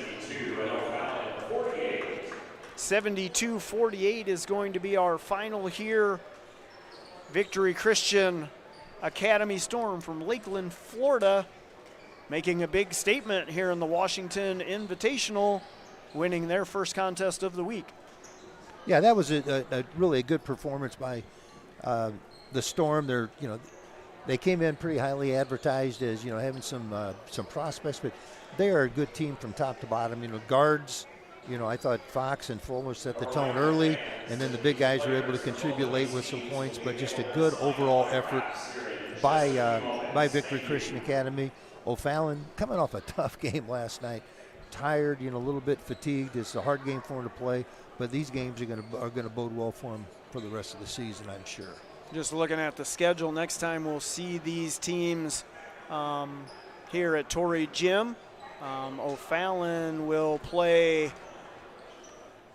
later on in the week against Santa Ana Mater Dei, who I think is one of our top schools here at the tournament. That'll be on Friday at 1 p.m. O'Fallon in action again. I'm trying to see if I can find when our Victory Christian team, I know I have one of their games later on in the week, but we'll see more of them. Victory Christian plays Morton. Yeah, they play Morton Friday at 2:30. 2:30. I think I have that contest. So Morton coming off a win last night. So both of these teams have beaten O'Fallon so far. We'll see how they do as they progress. So next game coming up on the floor in a little bit. That's it for myself, Brett Parrott, and Mike today. We'll be back on some games later on in the week. Right now we're going to send it back to the Uftring Tournament Central.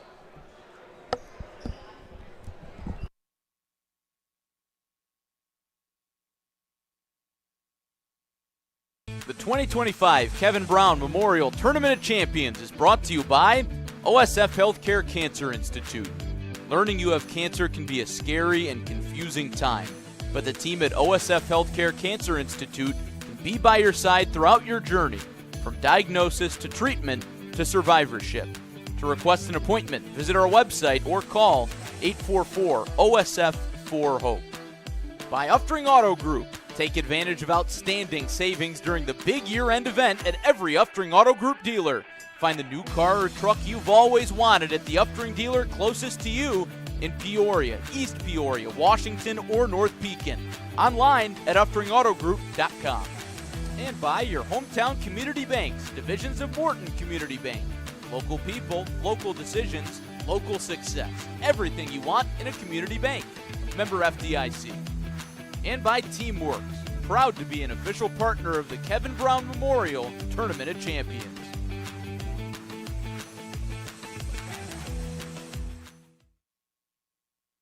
The 2020. Hey, it's Ty Gillespie here in the studio after that great game. I'm joined by a special guest, Lou Griffith. How's it going? It's going good, man. Good. You're back at the TOC. I hear you're very familiar with this tournament. Tell me about your past with this tournament. Man, I've had some highs and lows. My freshman year, I played with Alec Peters. We went 4-0, and we won that tournament. The next year, my sophomore year, we went 0-4 in the tournament, played some pretty good teams, and then my junior year, I think we went 3-1, and then my senior year, we went 4-0, and we won it. So, cool. Well, talk about. I hear you have some pretty cool accolades from playing in this tournament as well. Talk to me about that. Yep. My senior year, I won the MVP, and we went 4-0. But honestly, just I grew up around the tournament. I've been coming to the tournament since it first started. So I think I always knew and worked towards wanting to play at the TOC. So. And when did you start playing basketball? Man, probably around 2nd or 3rd grade. I didn't start taking it serious till about my 8th grade year, though. So. All right. So you talked to me about your career here, but what happened after high school? What did you start doing? I signed with Bradley University, so I played 1 year at Bradley in 2016-2017 with some really good players that ended up leading Bradley to the back-to-back MVC championships. I transferred to a junior college called Lincoln College, and then I finished my career at a Division II school in New York called St. Thomas Aquinas, and I played in 2 Sweet 16s and won a lot of games out there. So it was a great career, and I owe a lot of that to Coach Brown and Coach E. So, talk to me about the jump from high school to college. What was the biggest thing that stood out to you initially? Man, definitely the physicality of the game and the speed of the game. I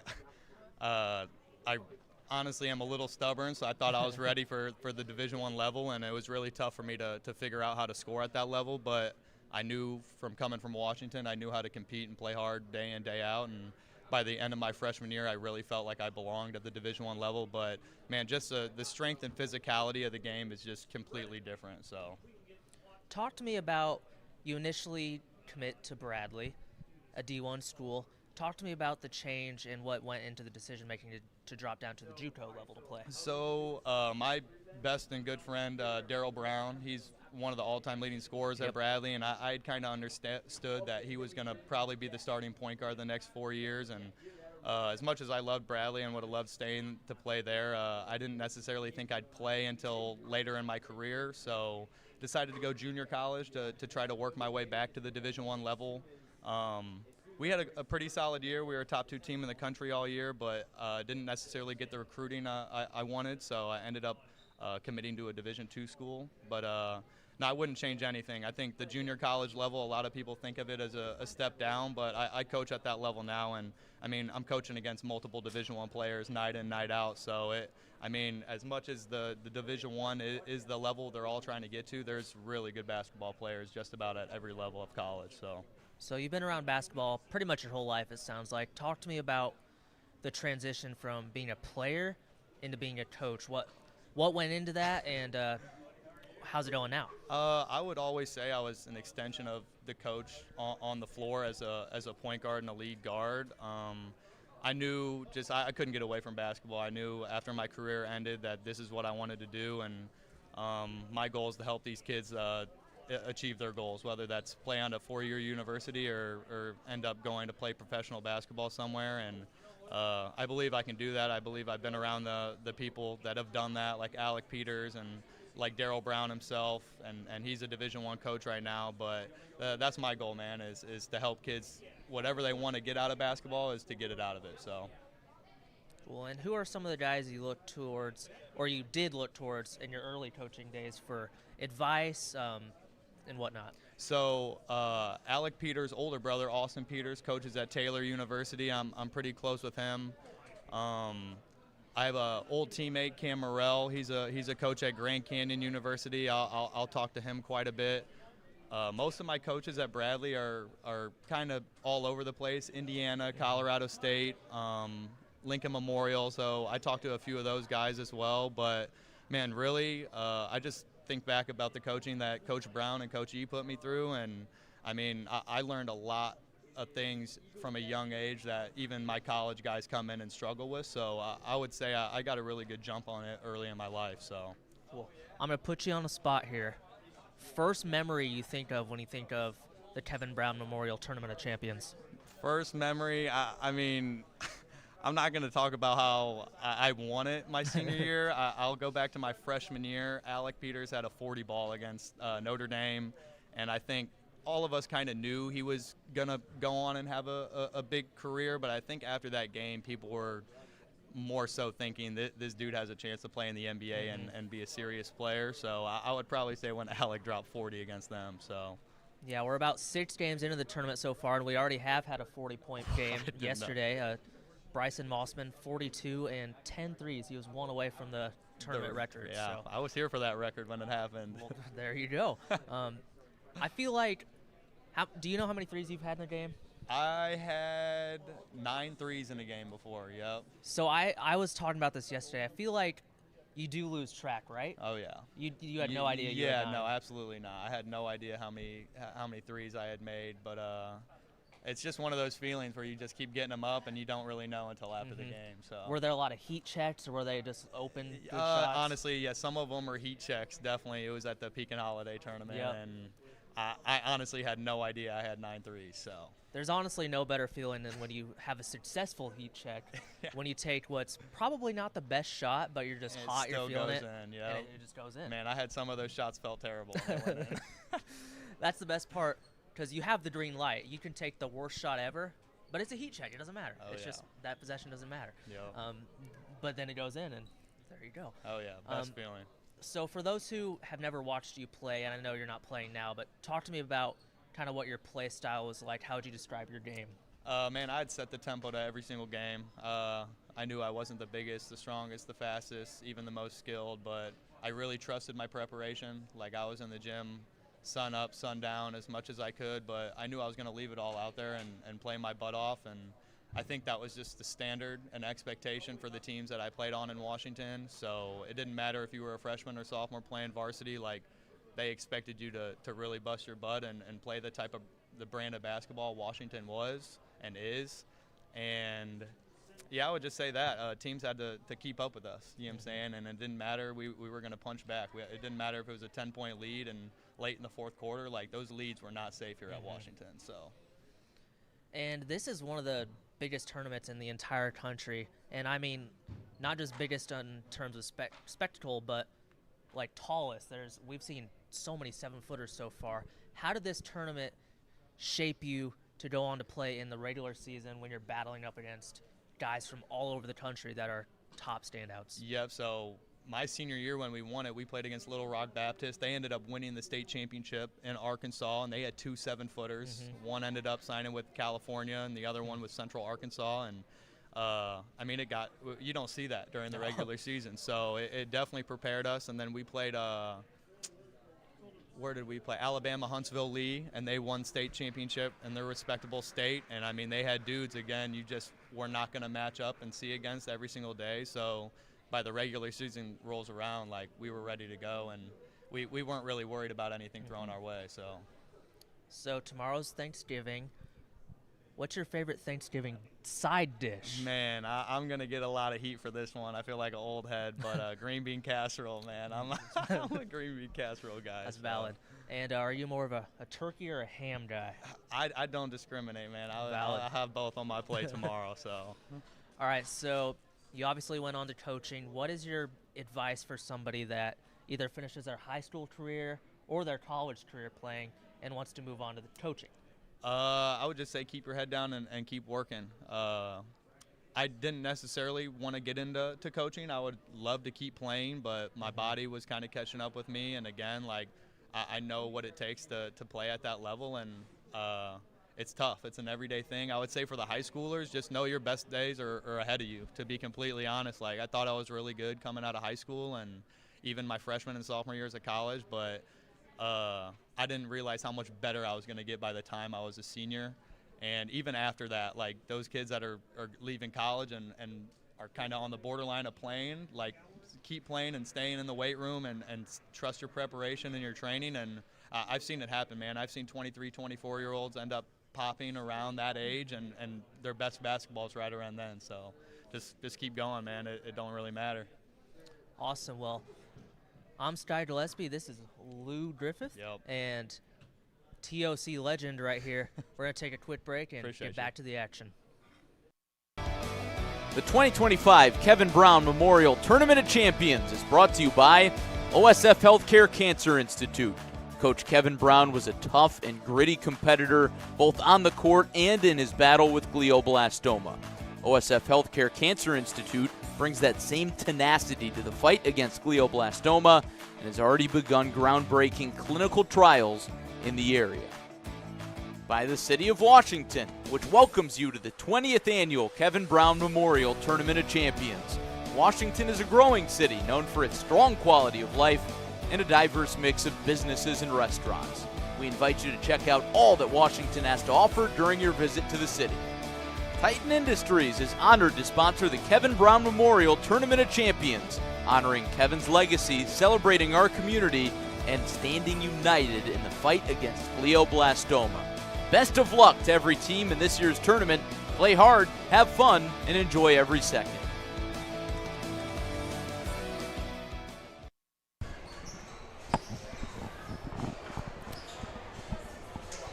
Hello and welcome back to Day 2, Game 3 of the Kevin Brown Memorial Tournament of Champions. Charlie Shimmerhorn alongside Jeff Little. We got an excellent matchup between the Eagle Academy Eagles and Calvary Christian Warriors coming up for you today. Should be a very interesting game. Lots of high skill players, a lot of great athletes out on the floor. Seems to be a pretty common theme here at the TOC. Just another great matchup. Yeah, I mean, you know, this tournament has grown and become famous for the kind of talent that comes in and out, and we expect to see the same kinds of things here in this game. Yeah, for sure. For the Eagles, they're out of Bronx, New York, head coach by Roosevelt Byers, and they are going to be wearing the black on your screen today. Denham Trotman is their guy, 6-foot senior. Very interesting player, not that big. We were talking about it earlier. However, he is a very skilled player, very quick and athletic. Definitely a guy to look out for on the floor today. Yeah, I would think that he's going to be kind of the engine, so to speak, to kind of keep things under control, push the tempo when it needs to be, and keep things under control for the Eagles. Yeah, for sure. And for the Warriors, they're from Clearwater, Florida, coached by Kev Burley. They got a lot of star players. Ethan Sebek, number 22, the 6'9 senior, and Madden Geiger, the 6'10 junior. Definitely two guys to look for. Giants out there on the floor. I'm sure they'll be really, really easy to spot, but they can kind of do it all. Good scorers, really good at rebounding, and they are also star athletes. Well, we talked about, too, how the high school game and basketball in general has changed. 6'9 doesn't mean you're stand on the block and someone lobs it into you and you rebound and block shots and you know, get putbacks, that kind of thing. I mean, you'll probably see those kids all over the floor, no matter what their size is. Yeah, definitely. I mean, like you just said, they can really do it all. It's becoming a more modern game. Absolutely. Really. I mean, you know, what you see on TV filters its way down, and kids understand that, you know, yeah, maybe I'm 6'8" and the tallest player by 3 inches on my high school team, but where I'm going next, you know, I may be the third shortest at 6'8", you know, and so I've got to have skills that'll equate to the next level as well. So, you know, kids have really developed their games and their skills beyond what players probably used to do. Right, and the amount of work that goes into that, too. I mean, just from our high school, too, kids aren't here at 6 a.m. in the morning every day, right? I'm sure it's no different at these schools, too, for the success that they've had. So, yeah. Yep, absolutely. I would expect to see some good basketball today. Yeah. The Warriors coming in at 2-0. The Eagles, this is their debut. Not only debut of the season, but both teams for the TOC. So definitely an interesting matchup to see. Hopefully that this can be a great game. I'm sure it will be, as most games here at the TOC have been today. We've seen a lot of good games so far. Well, early in the season, you know, you practice for 2-3 weeks and against your teammates, and now you're out there against somebody in another colored jersey and another school, and it's really one of those that, you know, you're trying to figure out what works and what doesn't work. You know, it works in practice, but now it's against somebody at a completely different level. Right. Both these teams, too, I think it's interesting. We got Bronx, New York, where it's probably 20 degrees right now and snowing, and then we got Clearwater, Florida, where it's probably 85 out. Yeah. Just shows the variety of this tournament. Well, how much I'm sure there maybe was a little shock there for the Calvary boys when they came walking in. For sure. I got off the bus to come in the gym today. I would love to be in Clearwater. You know what? Maybe someday. Maybe.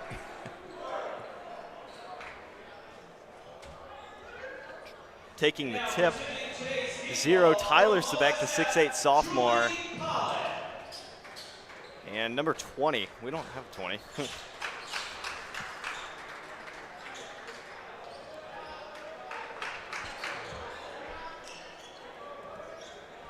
A late addition to the roster. I guess so. Maybe he's a waiver wire pickup. Yeah, there you go.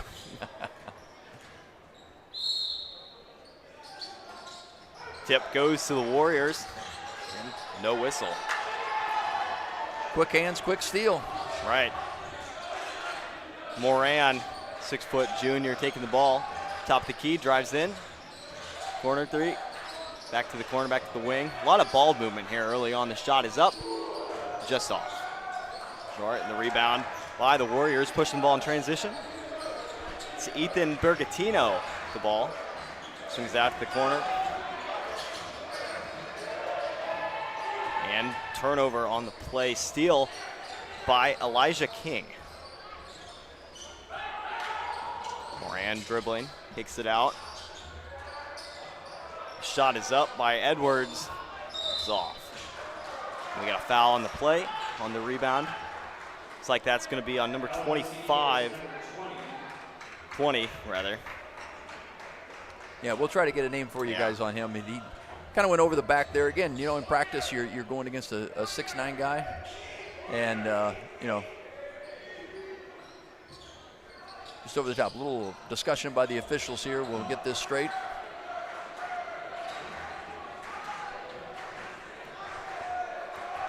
So far, there's been a lot of action, I guess. No points yet, but 48 seconds in.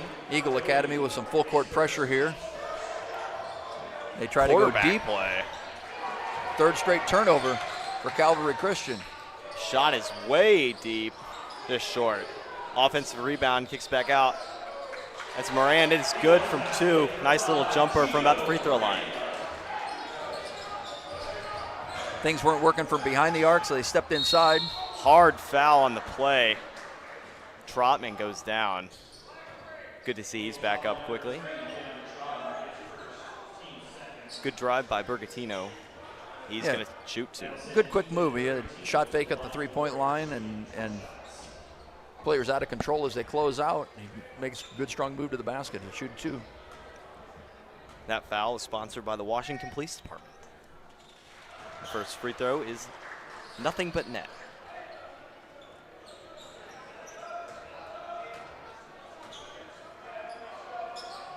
Second one is good, and the Warriors are on the board early.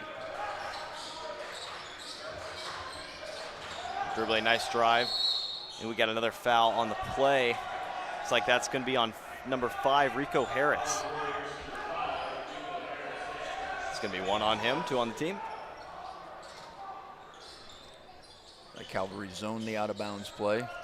We see that often. Yeah, a lot of teams will, man-to-man teams will zone the out-of-bounds play. Tino taking it up again, swings it on the wing. Sophomore Tyler Sebeck. Screen the shot, it's Greiger. Misses. Rebound by Moran, he pushes it in transition up. And the missed layup. Missed layup again, there we go. Oh man. Hey, there might be a basket over the lid. Well, I mean, if people are wondering why we hesitated, with the new HVAC system here in the Torrey Gym, it's a little hard to see the rim on that end of the court. And that is a true statement. we thought one of those 3 or 4 attempts at the rim would go in, but evidently not.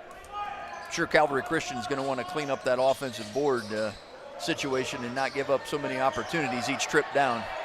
Definitely. Bergatino pressured. He's getting a lot of action. Swings at Jagriah. The drive. The shot. Misses.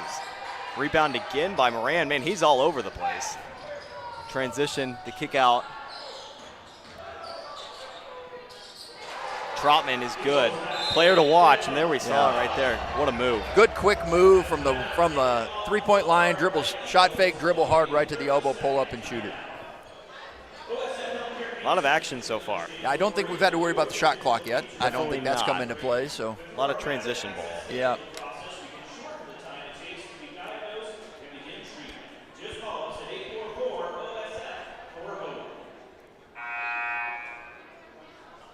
Timeouts. Timeout sponsored by Intercon. This Power Up Timeout is brought to you by Intercon Engineering. Celebrating 50 years of keeping communities powered, Intercon delivers cutting-edge industrial control panels, low and medium voltage switchgear, and genset packaging. Ready to power up your career? Visit interconpower.com and engineer your future with us. Thank you to Intercon. Power to prevail. Just a couple minutes gone by so far. A lot of action. 4-2. A lot of action, not a lot of buckets. Yeah, and then both teams kind of feeling each other out here. It's right. Trying to get the game at the speed they want to play at. I'm sure both teams have a preferred pace, and they'll settle in and find it here. The ball might have been tipped. Looks like it was. Going to remain Warriors' possession. So far, it looks like Bergatino's getting a lot of the action. Point guard, the 6'4" senior. Seems to be handling the ball, the 2 post players, and just a lot of movement, a lot of hands for the Eagle Academy team. Shot is off. Rebounded, offensive rebound, and it's stolen. Wow. Hard foul there by Trotman. Want to shout out Rico Harris, though, for the offensive board, and he's going to go to the line on that foul. That might be 2 on Trotman. I'm not sure. See the replay there. It's a hard foul. Great play, though, by Harris.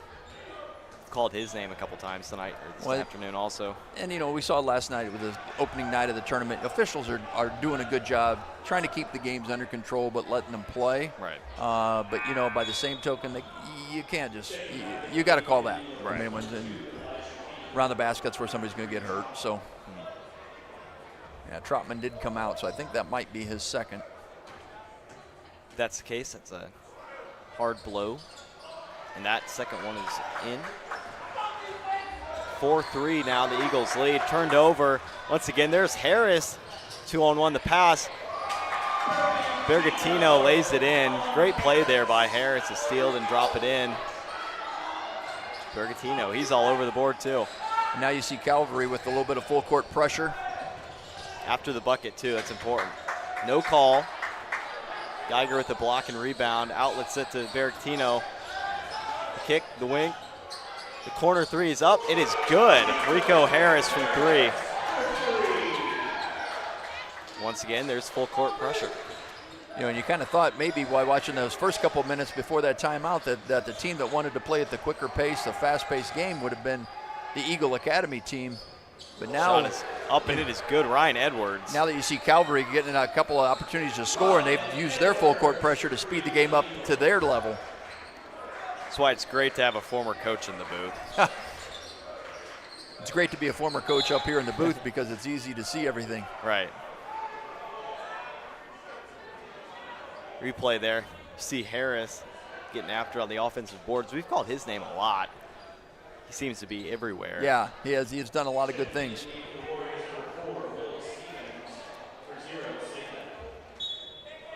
It's like they're going to go man-to-man.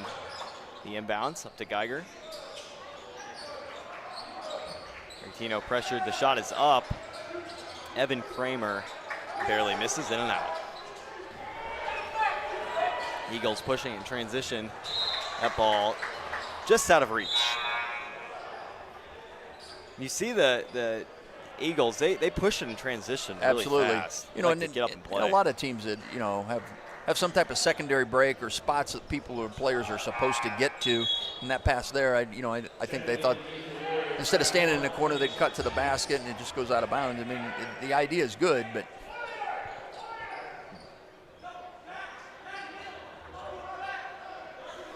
you were talking about Bergantino. Being in control. He's directing traffic out there as they're getting ready to go against the pressure here. A little 2-2-1 from the Eagle Academy Eagles.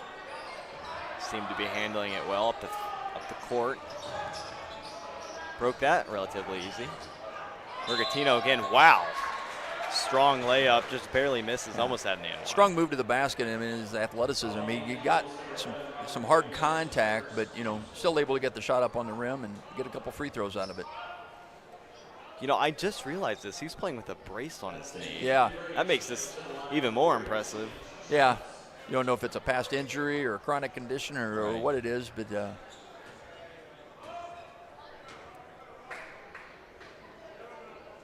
first one is all good. 5 fouls on the Eagles now. Early foul trouble, just the first quarter. Second one is off. Rebound, push it up in transition. They're going to slow it down this time. Yep, little 1-2-2 zone here from Calvary Christian. So we've seen them in, full court pressure and 2 different half court defenses, and creating a little confusion there for the Eagle Academy offense. That ball is thrown out of bounds. Seemed to have worked that time.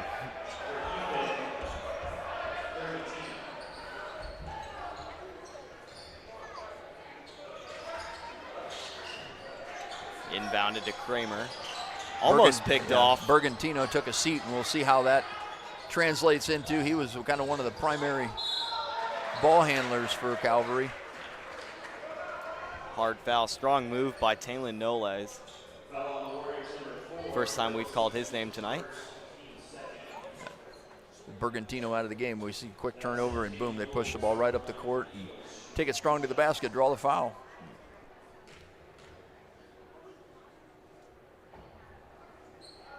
No good. A lot of free throws here early. Not a lot of points to go along with it. Well, and highly athletic teams, and and they're trying to make play on the ball and trying to make a play on the ball at the rim, and there's been some opportunities to shoot some free throws. That was Edwards on the offensive rebound. They're going to slow it down. Yeah, this is a little bit of a 1-2-2 zone with Tyler Sabak. Ooh. Hard foul. Tyler Sabak, 6'8" kid on the point of that thing, making entry passes really tough. Good to see Taylor Noles walking that one off. He hit the ground hard. Yeah, took it strong to the basket and hard foul, that's for sure. Sometimes that's the price you pay when you go in there. Absolutely. Especially around these big 6'8" guys.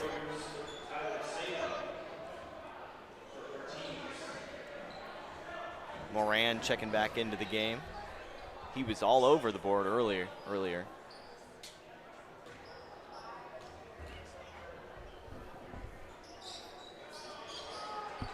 That one is good. Eagles trail by 1 now, later in the first quarter. Bergantino back into the game, spins off, the drive, kick out. The shot is up, just misses. Offensive rebound by Kramer. And a foul, once again, on the Eagles. A lot of offensive rebounding, too. I think that's that's a situation where you have the sophomore big man take the three, and you got Geiger under the rim that didn't control it, but he couldn't corral the rebound, but he's able to tip it to a teammate, and a couple more free throws. That one by Kramer is good. I wonder sometimes how these teams that are from not in our area, a New York team, how is the game officiated there? Is it officiated differently? Right. those kinds of fouls right there where they've got a double team and, so he kind of reaches in. That's not a hard foul, but they call it here. And they call it this morning anyway, so. You make a good point. I'm sure it's different wherever you go. I mean, there's different styles of basketball too. Well, you find just even within Illinois, different officiating crews, call things differently. Kick out, back to the wing. Moran, that is up and that is good. Nice little move there by Giovanni Moran, the junior. Got a couple nice moves from there. Bergatino, what a pass. Swings it back to the corner. That's Kramer. Shot is up, just short. Eagles in transition. Moran drives in, kicks it down. Got to the corner, shot fake. That is up. Just short again. Good rebound by Bergatino. Need to run and get that one. And they're going to slow it down and set up. Drive to kick to the corner. Kramer misses again. Geiger offensive board. He is fouled. Wow. What a shot. I think that's why he was one of the TOC players to watch. Absolutely. That's a tough move. It's drawing contact like that from the elbow and still being strong enough to get that shot up and in. Yeah. I don't think I could do that if you give me 100 tries. I'm also not 6'8". I was going to say, if you were 6'10". Yeah.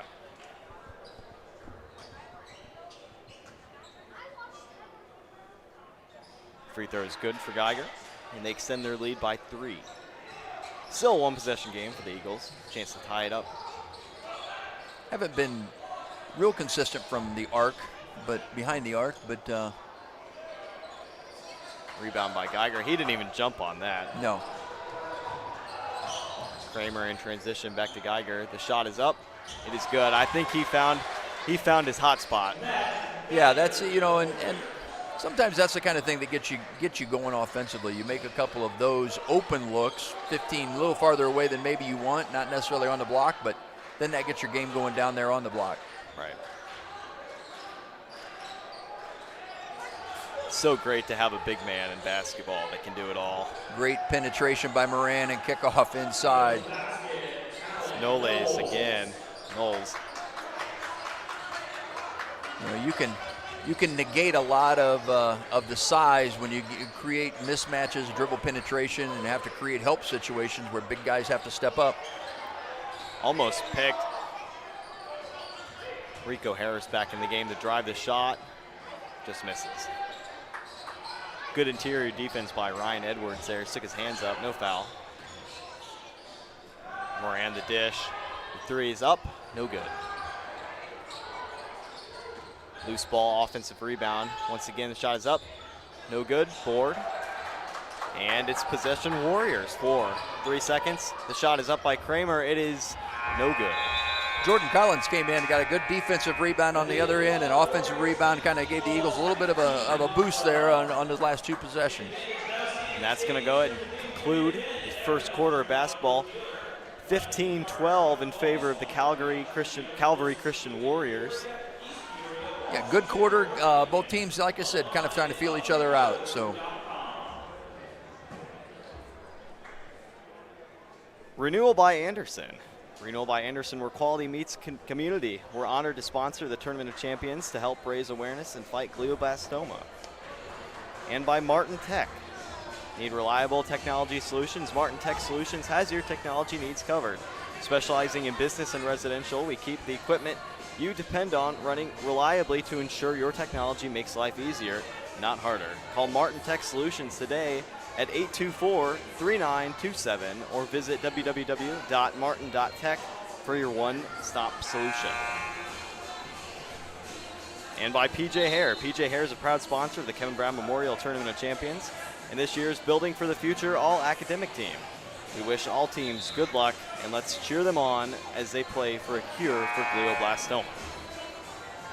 So we'll see both teams, maybe they've settled in here a little bit after that first quarter. Hopefully the Eagle Academy hasn't got themselves in too big of foul trouble. A couple guys with 2, and they certainly don't want to pick up that third one here in the second quarter. We see Trotman back out there for the Eagles. We know he's a big portion of their game. Fun fact about Trotman, I know we were talking about this earlier. He made the Final Four in the Jordan Brand Classic one-on-one basketball tournament in the middle of New York City. I cannot imagine that there might have been a few carries and maybe a travel or two. And maybe. Steal picked off by Harris in transition. Wow. That's, good hustle there, but kind of an unfortunate play. Yeah, as a coach, you always tell it, don't save it under their basket unless you can throw it deep or there's a teammate there. And he just kind of, as he was going out of bounds, great hustle by Elijah King, but threw it right inside to Bergantino. Good awareness there. As Moran lays it in again, he's getting that floater off really easily. He's done a good job penetrating that defense, getting to the open spot, and then he takes the open shot when it's there. He's not forcing it, trying to get it over the 6'9" and 6'10" kids. Geiger, the fake handoff, dribbles to the corner, trying to back down his defender. The pass, nowhere to be found. So he goes back in transition. They're going to slow it down. Eagle Academy defense is really good. I mean, like I said, they've gotten themselves in a little bit of foul trouble, but their defense is really spot on. I mean, they're well coached, and they're backdoor cut. Defender did a great job taking that away. The amount of athleticism on the floor from both teams. Absolutely. Is wild. Yeah, and sometimes, and I say this, sometimes athletic people think they don't have to be good on defense. They can just rely on their athleticism. But when you're playing in the TOC, the other team is just as athletic, so you better have the technique down as well. Trotman dribbling at top of the key. Dishes to Moran. Back to Trotman. Shot fake drive. Shot is up. No good. Back to Trotman. No good again. Foul called on the play. Bergatino with the ball. He liked that one. Yeah, no, that's good effort by both teams. Good shots there from Trotman, and I'm sure he's going to knock those down. Right. Shoot or shoot, they'll start falling at some point. At least that's how I played when I did play. I just shot. I don't know if they went in, though. I don't know, is that the Cade Cunningham theory? He had 45 shots the other night for the Pistons. Absolutely. I can't imagine taking 45. I don't know if they took 45 shots in a week. First three of the game, Tyler Sabek at three is sponsored by Renewal by Anderson. First three in the game coming in the second quarter. And Sabek's taken a couple of those. So he, again, must be. Shot up by Moran, no good. Close call down on the baseline. It's going to stay in favor of the Eagles.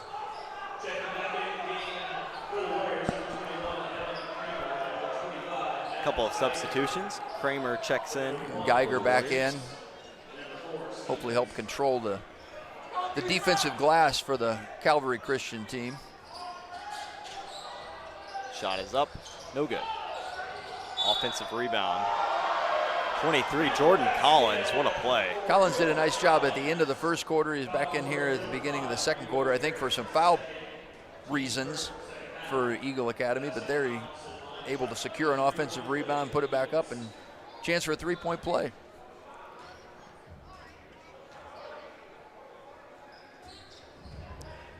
And they're not able to convert on the three-point play. Bergatino dribbles up, dishes it back to Harris. Bergatino in the middle, Harris wide open for three, no good. Offensive board by Kramer. Good effort going after the ball by Kramer. You don't just, in this game, you better not stand and wait for the ball to come to you for a rebound. You better go after it. Bergantino, tough shot, left hand. Good defense. In the lane, yeah. Three, Denham Trotman, there we go. That one is good from three. Maybe he's getting hot now. Yeah, I think they might have called that one a two. Some coaches will tell you that's the worst shot with your foot on the line. Sabek's going to line up another one. No good.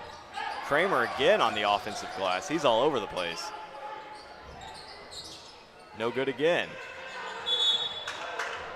Loose ball. Great effort by both players. Geiger, the 6'10 junior, against Trotman, the 6-footer. And it's a tie ball, tie up. So, you know, it's great effort. Yep, absolutely. It's going to stay with Calvary Christian. See a 2-3 zone on the out-of-bounds play here. Argentino top of the key, guarded by Trotman. Geiger for 3, no good. Like we said, those big guys want to prove they can shoot it from out there too.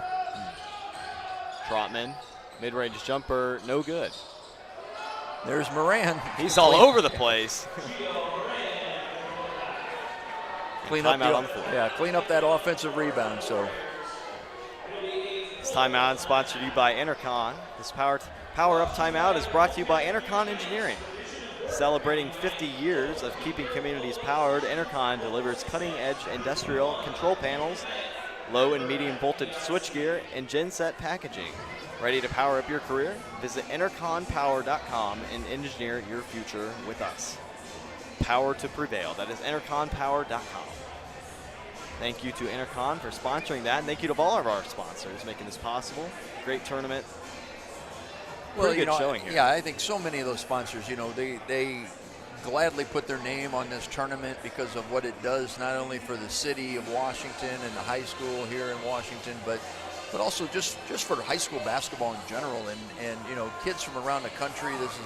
This is a marquee sporting event, right, you know, known around the country. You know, we will see college coaches filtering their way in here to watch players and have in the past and will again. So, well, I don't think it's a stretch to say that this is the best Thanksgiving tournament in the United States. We may be partial. Yeah. But maybe just a little bit. But you are right. Argentino's going to take the ball up the floor. 4:30 remaining. Pass Geiger. And one. Man, I thought he was going to get up and dunk that. I think he tried. I think he was trying, and you know, number 20, and again we don't have his name, goes up for the block, got a piece of it, and good effort. I think we were going to see it, but he was able to still muscle it in. Good move by the 6'10 Geiger. Geiger to the line. And unable to convert the three-point play. Back to Geiger. No good again from 3. Offensive rebound almost by Kramer. Eagles got an odd man break. Trotman down on the block, no good. Another offensive rebound. And recovered by Rico Harris. Argentino dribbling back to Geiger. The mid-range shot is good. Geiger's got a nice touch from that 8, 10, 12-foot range, and you know, he stepped out and shot the 3, so now you see a 2-3 zone here. So again, a defensive change, and a lot of times coaches will do that, change defenses just to change the flow, you know. Right. Hey, we've been playing 1-2-2 and they've got a couple baskets. Let's switch to something else because now they'll have to figure out how to attack it. So a lot of coaches will employ that defensive shift. Moran was able to draw the foul in the last play, trying to split the zone. Inbound. Top of the key, Trotman. It's out, swings it back. Back to Trotman. Back to Moran. Moran, the 3 is up. It is good. Moran's probably been their most consistent offensive player. Absolutely. Here pulls the Eagles back to with a 1-point game.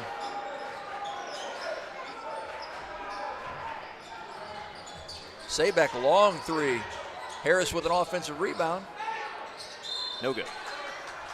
And that was 15. We don't have a 15 either. We'll try and figure that out for you. We're sorry if you're listening at home, but you know, we can only go with the roster that we were given, so we'll do the best we can. But a good effort inside, and down to the corner, double teamed, back up to Moran. Moran calls for a screen, splits the zone. The mid-range shot, it is up, no good.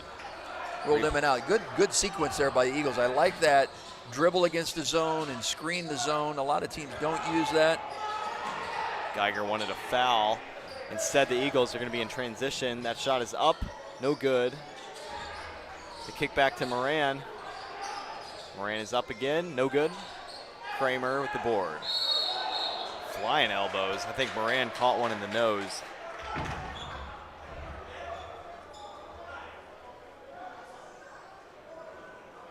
Ooh. Looks like Moran's going to be called for the foul there. Geiger's still pleading his case for the foul on the three-pointer.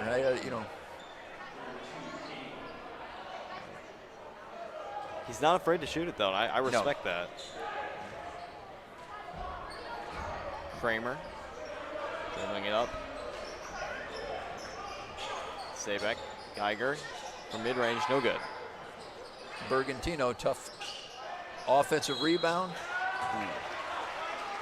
Finds Geiger. Geiger with the reverse, gets a little body contact and draws a foul. That would have been a great shot if he made that. Yeah. Able to use his body, his size to really draw on that defender and just looking around. Well, the Eagle Academy in that kind of a 2-3, 2-1-2 zone, and they're kind of extending, trying to put more pressure outside. But the problem with that is it creates that open area down there along the baseline. And you draw that middle guy up, and you either run a cutter into the middle of the lane down low or that short corner area where Geiger got that first shot from.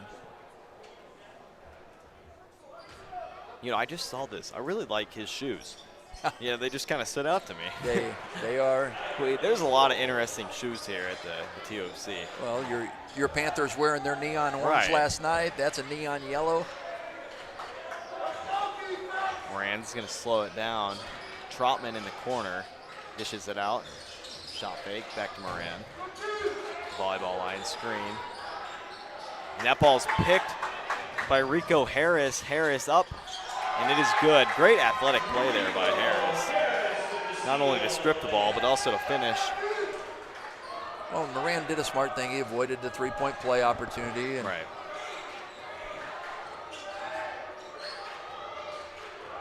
Moran dribbling.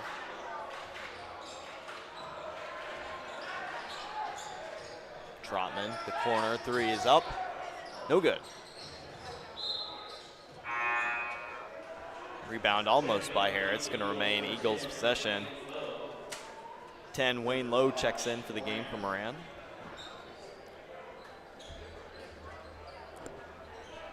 Inbounded to Trotman.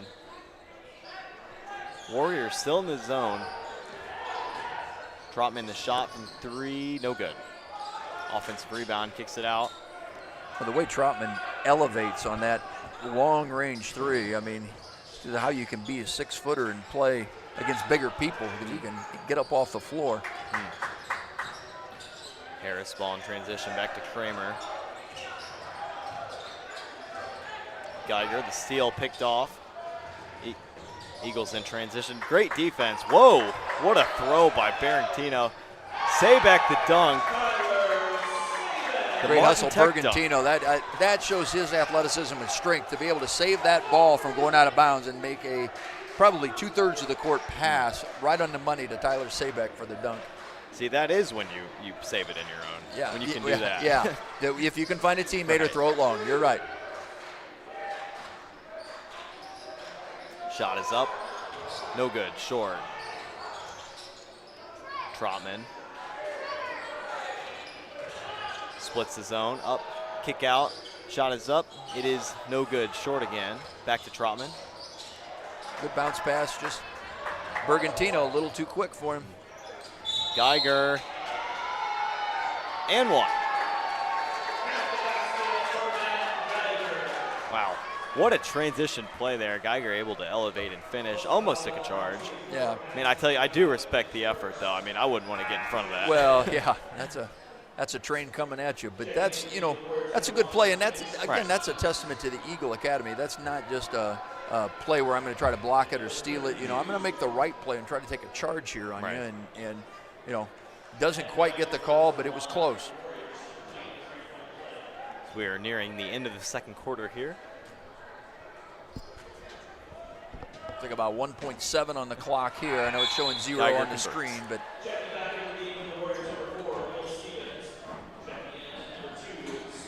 Will Stevens in for the game for Calvary Christian. And the half-court attempt is up. Oh. Wow, almost went in, actually. Underhand, three-quarter court off the front of the rim. And that concludes the second quarter. 33-23 at halftime. Calvary Christian taking the lead. Yeah, Eagle Academy, I'm sure the foul trouble has kind of hurt their rotation of players a little bit, but and allowed Calvary's played really well and able to stretch us into a 10-point lead here at halftime.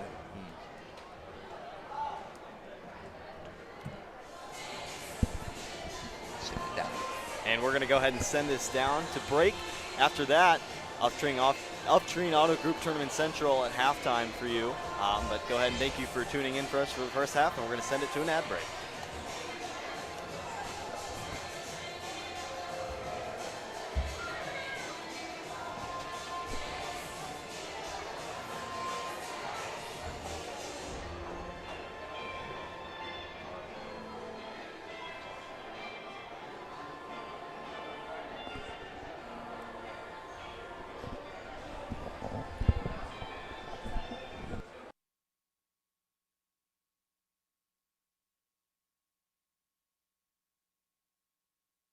Kevin Brown Memorial Tournament of Champions is brought to you by OSF Health Care Cancer Institute.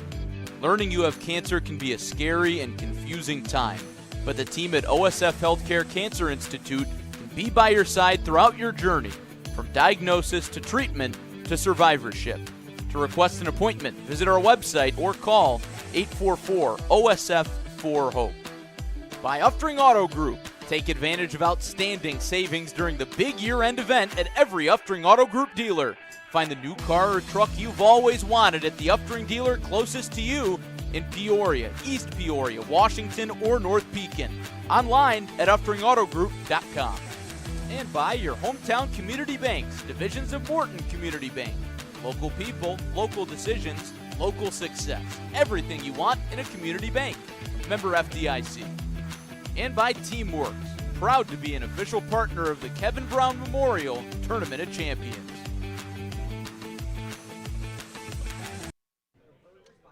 Welcome into Upstream Auto Group studio here. Jonathan Michael here, joined by one of the foremost voices of Illinois high school basketball. It's Big Tim making his first trip ever here to the Washington TOC. Tim, glad to have you in here. Overall, first impressions of the tournament, how you been liking it so far?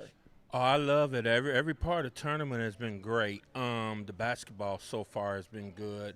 Hospitality room is great. It sure is. And just walking around here, supporting cancer. And cancer hits everybody at some point, whether it's you, a relative, or somebody else. So it's a great cause. I'm sure Coach Kevin Brown was a great guy and a great coach, and it hit him and affected him. So that's why this tournament is going on. So.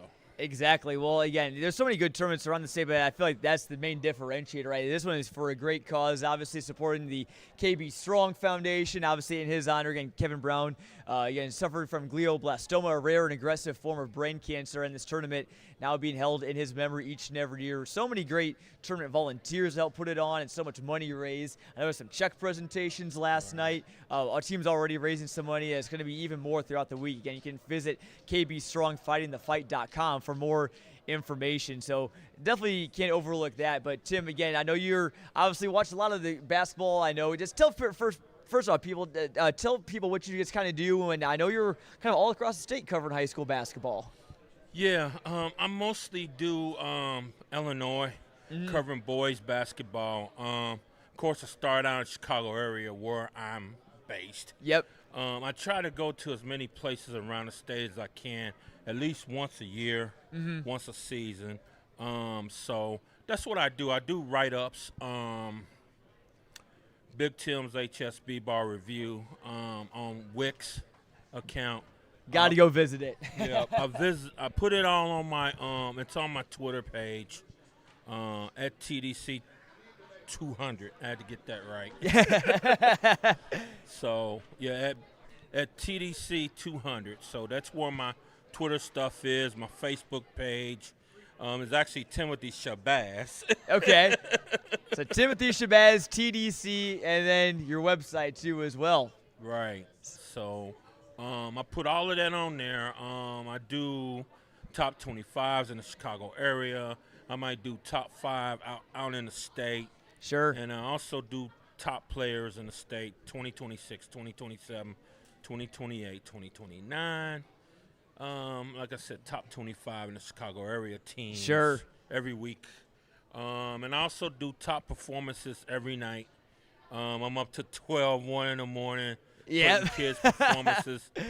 We know how that goes. Definitely. Well, Timothy, again, I know there were some great games last night, some big performances too. What's kind of maybe some teams or some players that from this tournament that have stood out to you so far? The kid John Blinkman from Kingsville, Missouri. Yeah. 7-footer. He's going to Chattanooga. Man, he broke the tournament record for average rebounds, 19 rebounds. Wow. In the 2 games he played last night and this morning. So that's unbelievable. 38. He's been good. Cooper Knowles at West Hancock. Very good player, 6'9", can jump out of the gym. He was intimidating shots last night. Washington they would drive in there and then either kick it out or drive it back out. Yep.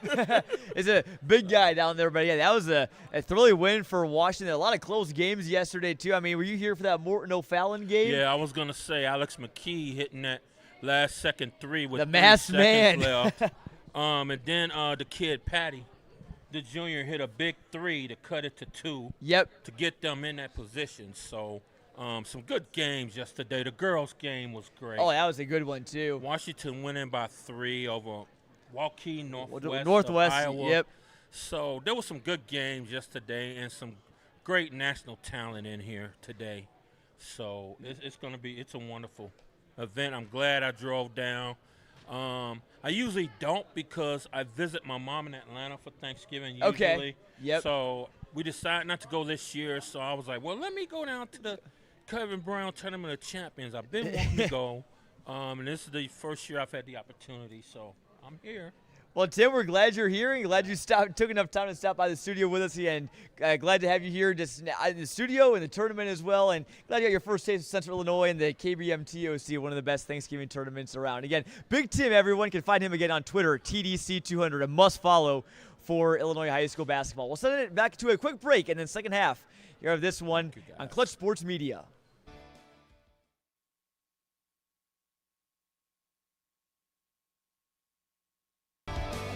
The 2025 Kevin Brown Memorial Tournament of Champions is brought to you by OSF Health Care Cancer Institute. Coach Kevin Brown was a tough and gritty competitor both on the court and in his battle with glioblastoma. OSF Health Care Cancer Institute brings that same tenacity to the fight against glioblastoma and has already begun groundbreaking clinical trials in the area. By the City of Washington, which welcomes you to the 20th Annual Kevin Brown Memorial Tournament of Champions. Washington is a growing city known for its strong quality of life and a diverse mix of businesses and restaurants. We invite you to check out all that Washington has to offer during your visit to the city. Titan Industries is honored to sponsor the Kevin Brown Memorial Tournament of Champions, honoring Kevin's legacy, celebrating our community, and standing united in the fight against glioblastoma. Best of luck to every team in this year's tournament. Play hard, have fun, and enjoy every second.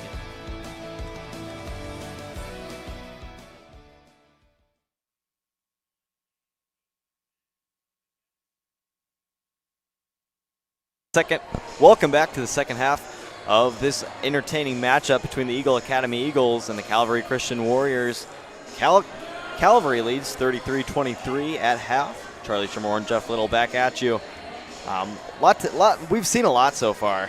I mean, a lot of great basketball, a lot of athleticism, a lot of transition ball, a little bit of foul trouble, but nothing that we've never seen before at the TOC.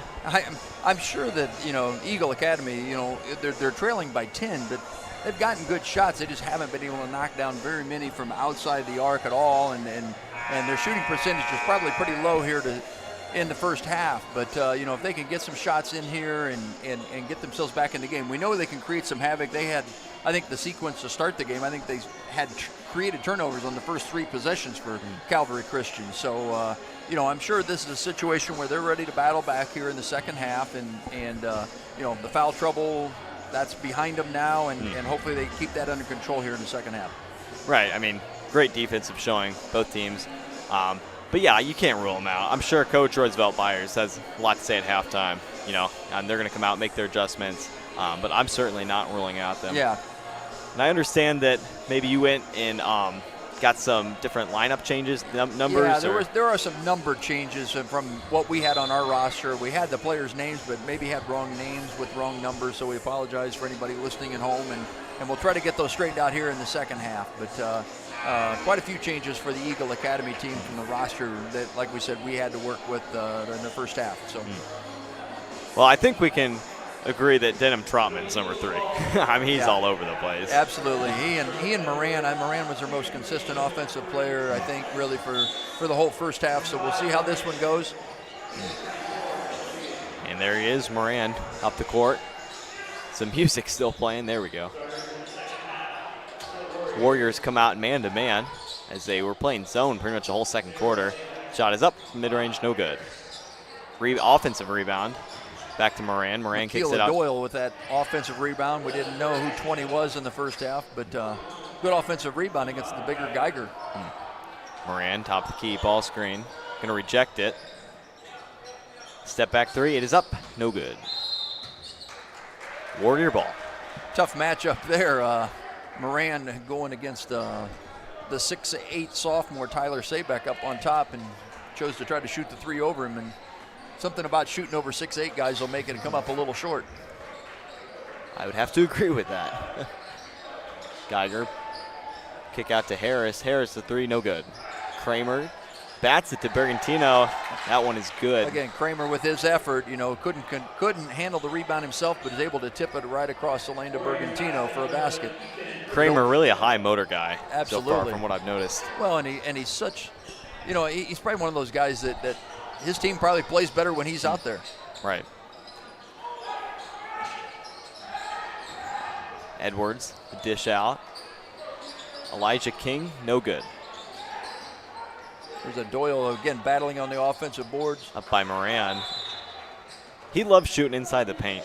Yeah, and he's good at it. Yeah, and he's got nice body control, so he gets there and he can kind of create some space over the bigger people. He's done a nice job here. This power-up timeout is brought to you by Intercon Engineering. Celebrating 50 years of keeping communities powered, Intercon delivers cutting-edge industrial control panels, low and medium voltage switchgear, and genset packaging. Ready to power up your career? Visit interconpower.com and engineer your future with us. Quick timeout. Yeah, the hard part is, when you're the Eagle Academy team trying to battle back and you're trying to create turnovers on the defensive end, and you get a team to miss a shot, and then you get like you said, a high motor guy like Kramer to keep the ball alive and tip it to somebody for a basket. Those are kind of the back-breaking things. I know it's early here in the third quarter, but you've got to battle your way back into a double-digit deficit, and it's gonna take all of those little things. Full court pressure now by the Eagles. Done that a couple times. Coffin corner, what a pass by Bergantino. He almost goes flying into the trainer's room. Yeah. Hopefully he said hi to our trainer and staff led by Kyle Gennart.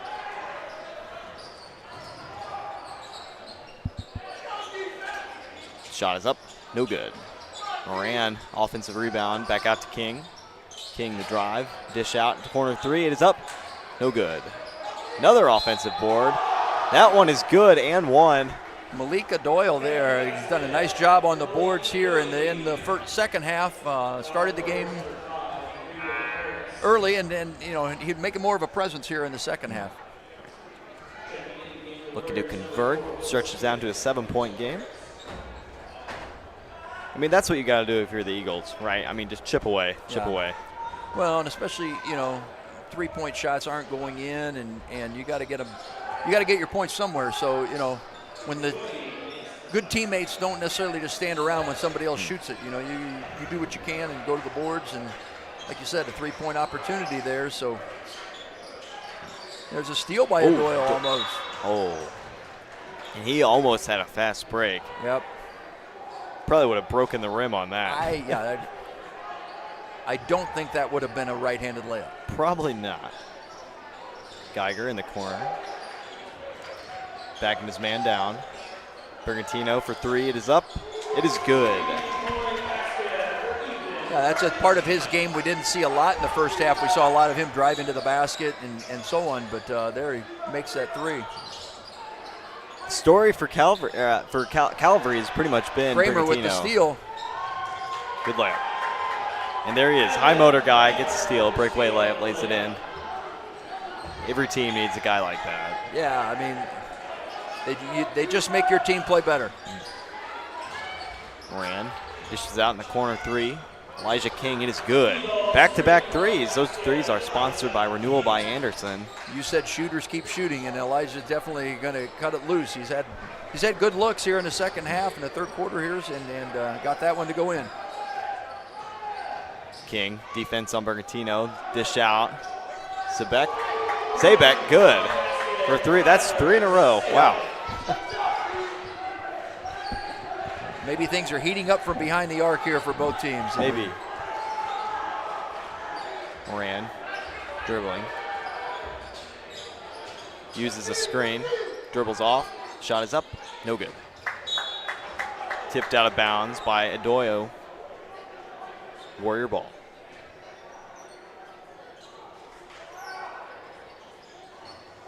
You know, I think the old adage of pass the ball against the zone, dribble against man-to-man, it's kind of gone by the wayside. You know, you've got to be able to put the ball on the floor against the zone and hit those gaps. There's a steal. Doyo. There's our guy, there Kramer. He is. Kramer Hustling says, back. no layup. I'm going to make you earn them at the free throw line. Love the effort. Well, this game's heated up a little bit. No, no free throws awarded. Must have been on the ground, according to the official.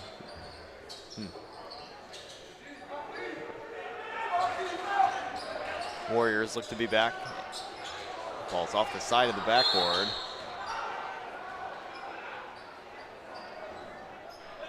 Yeah, again, we're sorry. We're kind of blinded by that. I don't.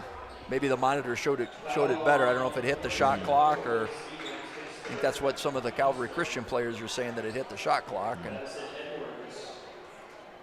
would change the trajectory of the rebound, I would think. Edwards goes to the line, shooting two. Trying to cut this into a 10-point lead. You know, you don't get all those points back at one time. You know, like we said, you're just going to chip away. If they can get it down here to maybe 6-7 points here to end the third quarter, and see what kind of pressure they can dial up here in the fourth. We're about halfway through the third. Kennex Ortiz checked in for the Warriors. First time we've called his name. Geiger. He's kind of playing point guard too. You love to see it. That's going to be a foul.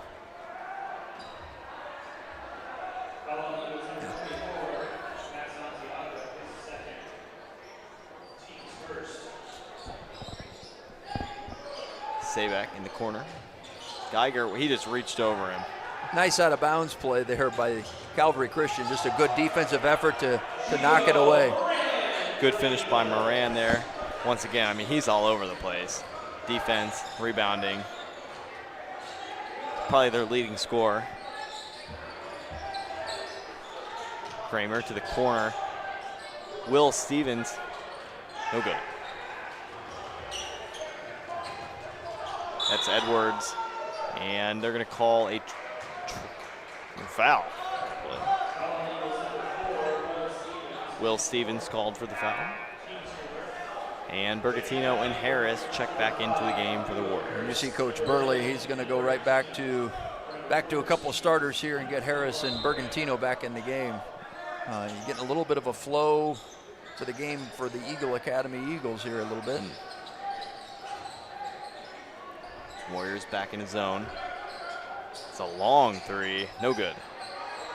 And offensive rebound by Edwards, and he's able to put that one back in. 7-point lead now for Calvary. Bergantino dribbles up, and they're going to be called for a foul.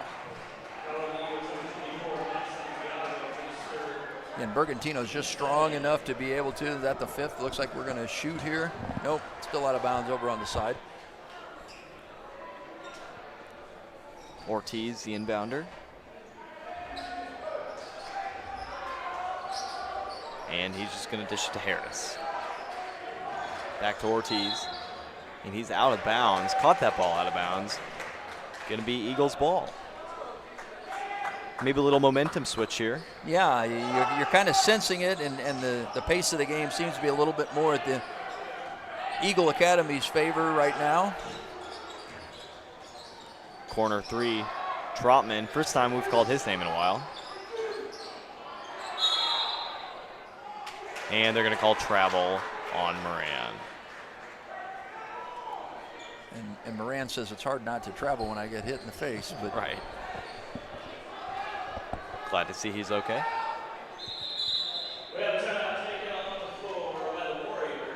And timeout, Calvary Christian. This power-up timeout is brought to you by Intercon Engineering. Celebrating 50 years of keeping communities powered, Intercon delivers cutting-edge industrial control panels, low and medium voltage switchgear, and genset packaging. Ready to power up your career? Visit interconpower.com and engineer your future with us.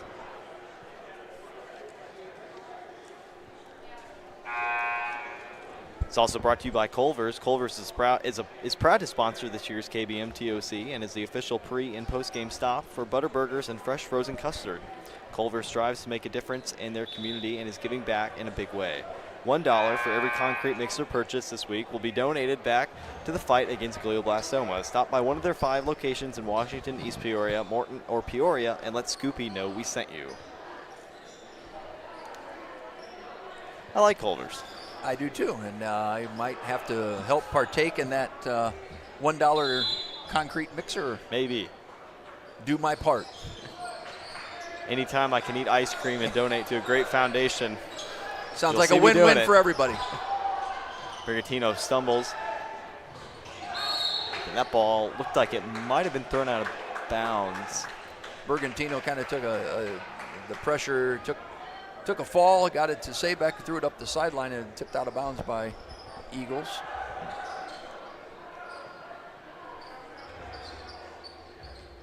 Two minutes, 36 seconds left in this game, in the third quarter, rather. That ball lobbed up to Geiger. Yeah. Again, that sideline sets, when you've got 2 post players, 2 big guys like that, they'll try to set this cross pick for Sabeck along the inside, and then they're just going to seal and post Geiger inside, but Moran reads it. They try to run the same play on the other side, and Moran reads that for the steal. Great pass inside of Doyle off the glass.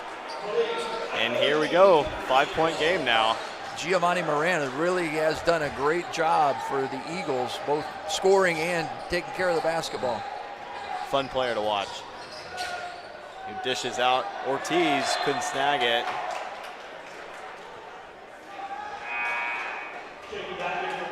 And Kramer is going to check back in for Ortiz.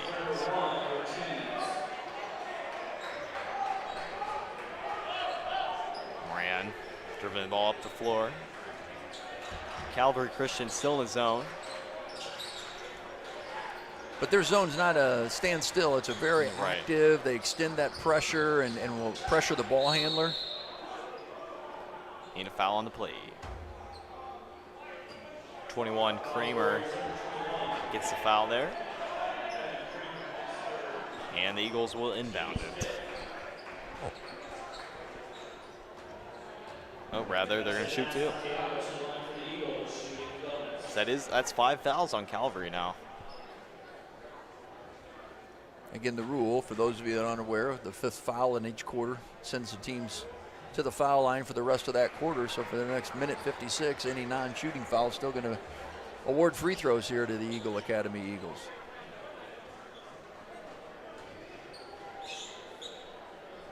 Hoping that they can cut this lead down to a 1-possession game. And they don't. Rebound Harris. Brings it up in transition. Tough defense there. Harris, though, able to kick it out. Sabeck dribbling it up. Back to Bergantino. Bergantino here on a, ball tipped away by Trotman.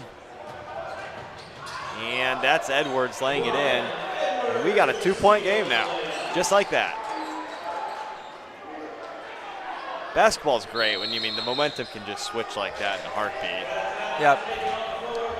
You know, and so much of it has started with the defensive pressure. Number 24, who is Matt Santiago for the Eagles, has really done a good job pressuring the ball handler and really starting the offense that much more difficult. And they've gotten some turnovers, and they've converted. I mean, you can get turnovers, but if you don't score off of them, you don't get back in the game. Once again, this Power Up Timeout is brought to you by Intercon Engineering. Celebrating 50 years of keeping communities powered, Intercon delivers cutting-edge industrial control panels, low and medium voltage switchgear, and genset packaging. Ready to power up your career? Visit interconpower.com and engineer your future with us.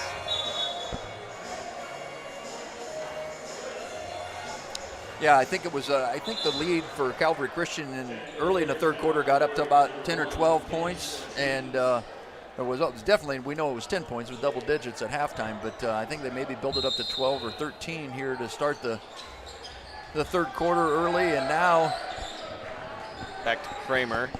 Kramer dribbling it up. That ball is stripped away almost by Trotman. He's on the floor, and the Eagles are going to take possession. Chance to tie or take the lead. Trotman for three, no good. Ortiz on the rebound. You know, I think it's important to mention, too, that once again, this is the Eagles' first game of the season. So maybe they're starting to get absolutely. You know, and warmed up a little bit. We talk about it, you know, in every game we do, that you're early in the season and you practiced against your reserves. And I'm not slighting them because, like I said last night, I was a reserve. So, those kids practice hard every day, but you're a reserve, you're not the caliber of a TOC team that your starters are going to face. Right. So, it's just, that's a difference. That's a difference Right. that teams have to adjust to. Santiago fouled on the play. Looks like that's Kramer again. And now, let's take a look at this shot by Geiger, though. Dirk Nowitzki-like. Fade away. That is good. Wow. That was unstoppable by a lot of people for a lot of years in the NBA. That little big man step back, fade away.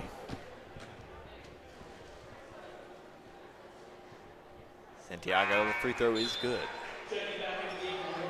3-point game. Just under 30 seconds remaining in the third quarter.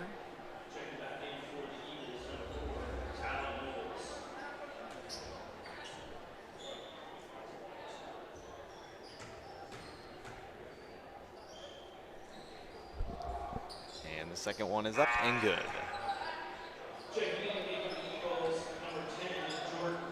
Substitution. Wayne Lowe into the game for the Eagles. Ortiz dribbles up the floor, almost stripped, and he is pickpocketed. Nope. Harris corrals a loose ball. I mean, hot potato there. Wow. Yeah. Back and forth. Moran in transition. What a move. The floater, no good. Brigantino the rebound, the spin, and he is stripped, and we're going to have a jump ball. Ooh.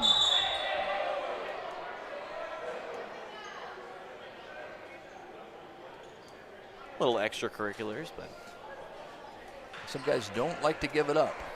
Yeah. It's a respectable trait. Yep.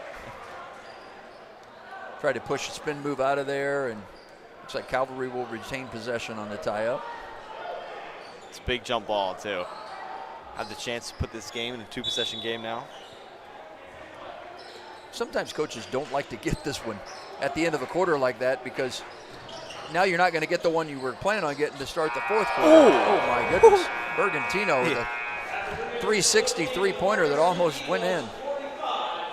And it's been all Bergantino today, a lot. I mean, we've called his name so much. Yeah. What a great player.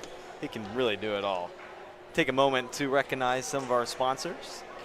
We'll start out with Keps. Keps is the official pre- and post-game spot of the Kevin Brown Memorial Tournament of Champions. Stop in for great food and drinks. Stop in for great food, drinks, and fun in a family-friendly environment. And Create a Scene, Countryside, and Laser Electric are proud supporters this year's KBM TOC. Big shout out to them. Titan Industry, Create a Scene, Titan Industries too. Titan Industries is honored to sponsor the Kevin Brown Memorial Tournament of Champions, honoring Kevin's legacy, celebrating our community, and standing united in the fight against glioblastoma. Best of luck to every team in this year's tournament. Play hard, have fun, and enjoy every second. And by Teamworks.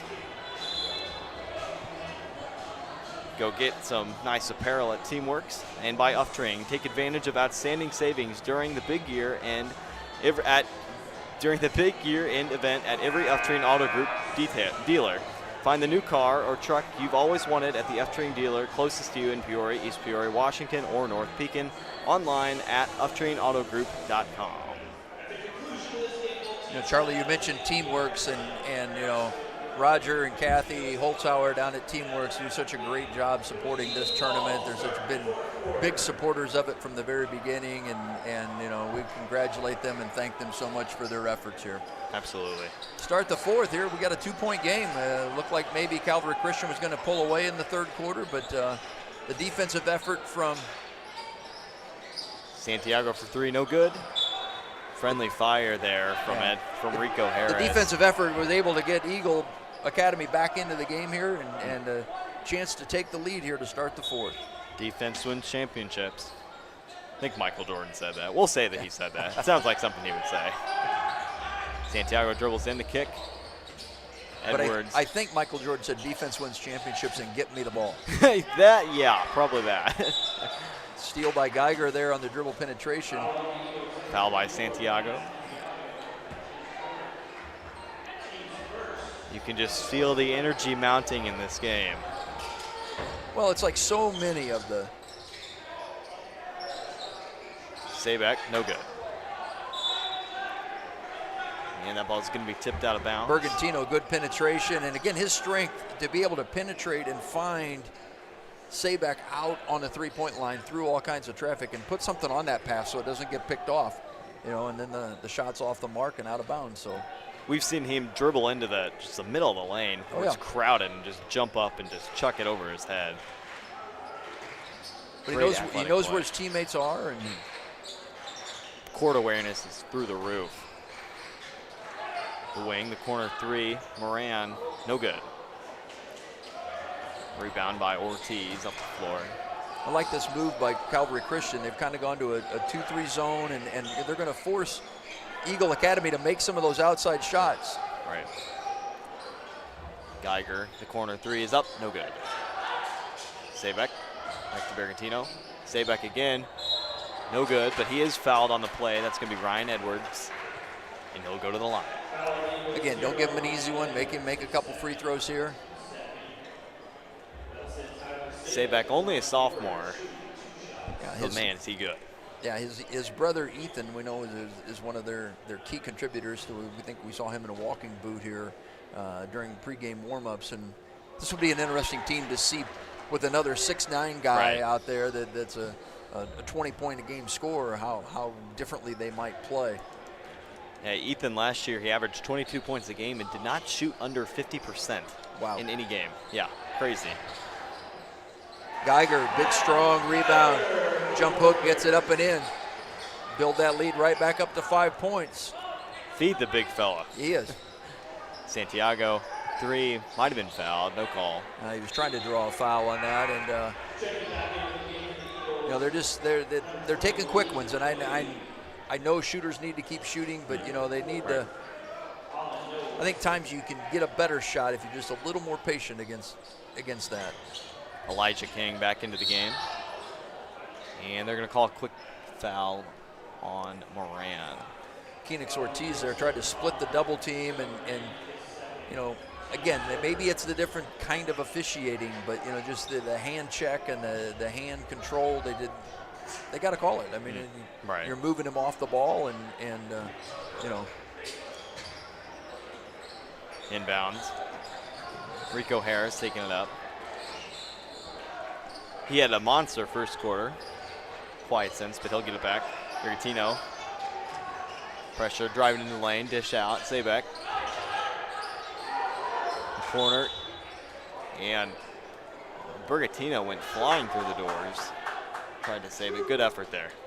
See the replay. Sayback. Yeah, you mentioned his knee brace. He may be favoring that a little bit. It looks like it's he's played a lot of minutes, and as hard as he has played, maybe starting to wear down a little bit. Early in the season, your conditioning is always a little bit of a factor. Trotman with the ball. Dishes back to Edwards. Cross court pass back to Trotman. Mid-range shot is good. Man, you said it earlier. I'm just going to reemphasize it. He elevates. It's crazy. Well, and that mid-range area is open because in that 2-3, they're just keeping the bottom three guys. We talked about when Eagle Academy was playing their zone and they ran that guy up and almost made it look like a 2-1-2. We get a turnover there by Calvary Christian. So, but that middle area is open. If they can get somebody in there, they can be effective. Exactly. A little bit of a high-low, use a short corner. Duck in right there again. Trotman there it is. On cue. Right on cue. Almost got it. Trotman the board. Shot fake. Back to Edwards. That is good. Nice pass. And it's a 1-point game. That's the kind of play I think we expected to see a lot out of Trotman, where you get in the lane and dish it off to a teammate. Right. Bergantino draws a double team and finds a teammate. Skip pass. Geiger, he's going to shoot it again. No good. Rebound Sayback. And he's fouled. Looks like they're going to get Edwards on the ground. Yeah, you said it. He's really favoring that right knee. Yeah, I think so. I think it's good effort there by Sayback going to the boards. Geiger takes a long three, but your 6'9" guy takes it and your 6'8" guy gets a rebound on the weak side. Makes it tough. Right.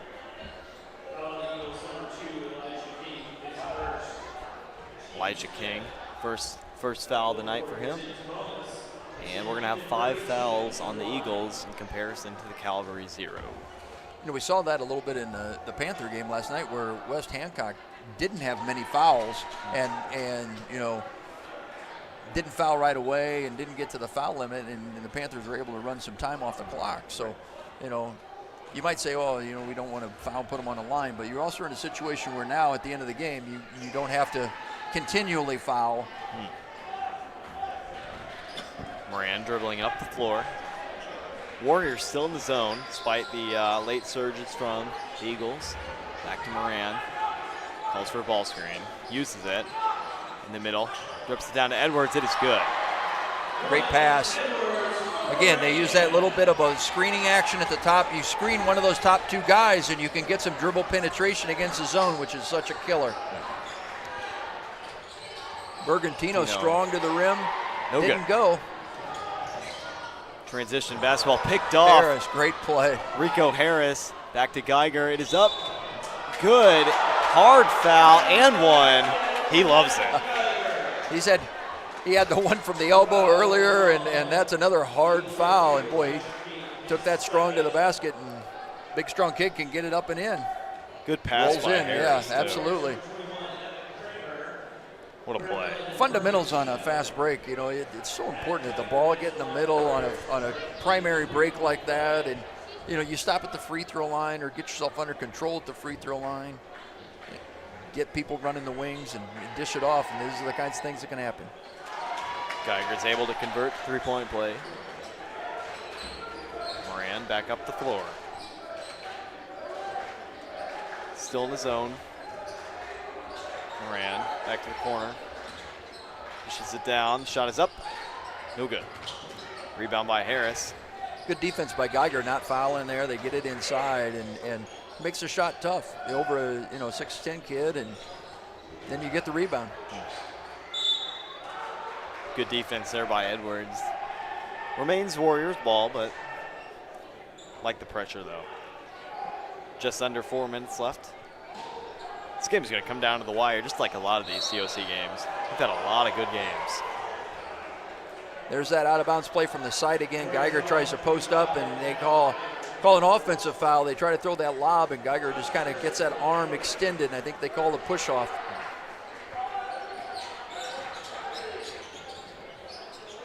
Shot is up by Edwards. Long no three. Good. Rebound Trotman. Mid-range shot is up. No good. He wanted a foul. Tipped in by Talon Knowles. Wow. And here we go. 1-point game. 52-51. Timeout. Eagles. This Power Up Timeout is brought to you by Intercon Engineering, celebrating 50 years of keeping communities powered.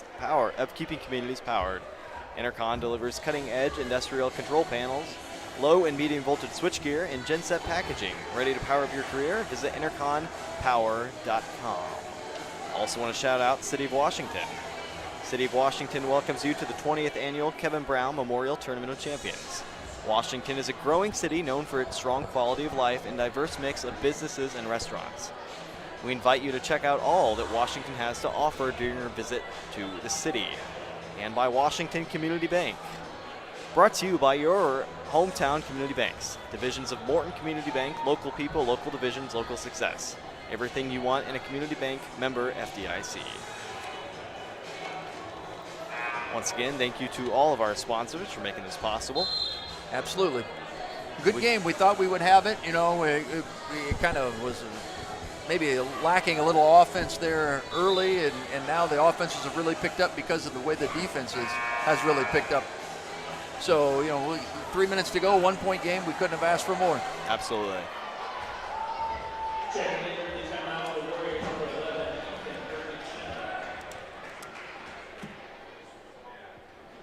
mean, for making a debut to the TOC, I mean, this is awesome.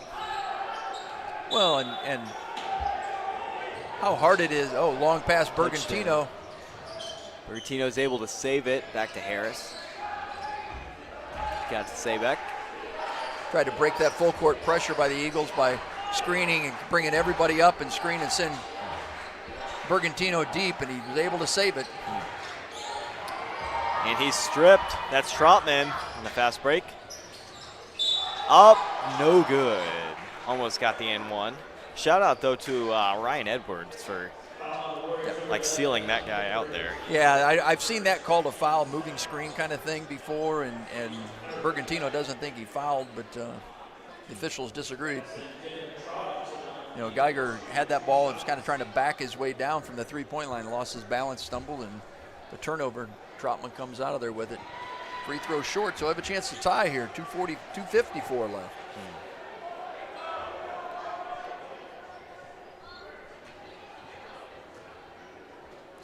Up, no good. Wow. They've left some points on the line today. I mean, if this game doesn't end up in their favor, that would be one place you could look at, I think, pretty easily. So, absolutely. Bertino pressured by Edwards. He got to Sabek. There's our guy, Kramer. Back to Geiger. Top the key, dribbles in. He's stripped by Trotman. There he goes. He's off. Euro step. It is up. No good. The tip in, that is good. Adoyo and the Eagle Academy Eagles have their first lead of the game. Bergantino drives it in. Swatted out of here. And there's Trotman. There's Trotman. Get up. Lays it in. Wow. Good move inside. Thought they had the layup, and the shot gets blocked. Trotman comes flying out of nowhere. Takes the length of the court. What a change of events. Wow. I mean, that's a good timeout, though. Maybe settle your troops down. Plenty of time left, 2:10. I mean, there's plenty of time, and really Calvary has done such a good job on the half court throughout the whole game. And, you know, now it's a situation where, because Eagle Academy has really turned up that defensive pressure, there's doubts starting to creep in. So like you said, as a coach, good timeout. Guys, you know, for 30 minutes of this game, we've been in control in the half court. Let's get back to what we do, and things will work out in our favor. So, I mean, just from what I've seen too, Bergantino looks like a really competitive guy. Absolutely. I mean, yeah. Well, and he's been the thing that's kind of keyed their offense. He's not been the only scorer, obviously, but he keys their offense and creates things for the other guys. You know, Geiger, obviously, and Sabek and Harris. So, and you've got Kramer back in the game here in these last couple minutes. I think maybe he had to sit with foul trouble for a little bit in the fourth quarter when Eagle was able to make their run. So now that he's back in the game, we talked about him kind of being one of those glue guys that kind of makes you play better. So we'll see with him back in here.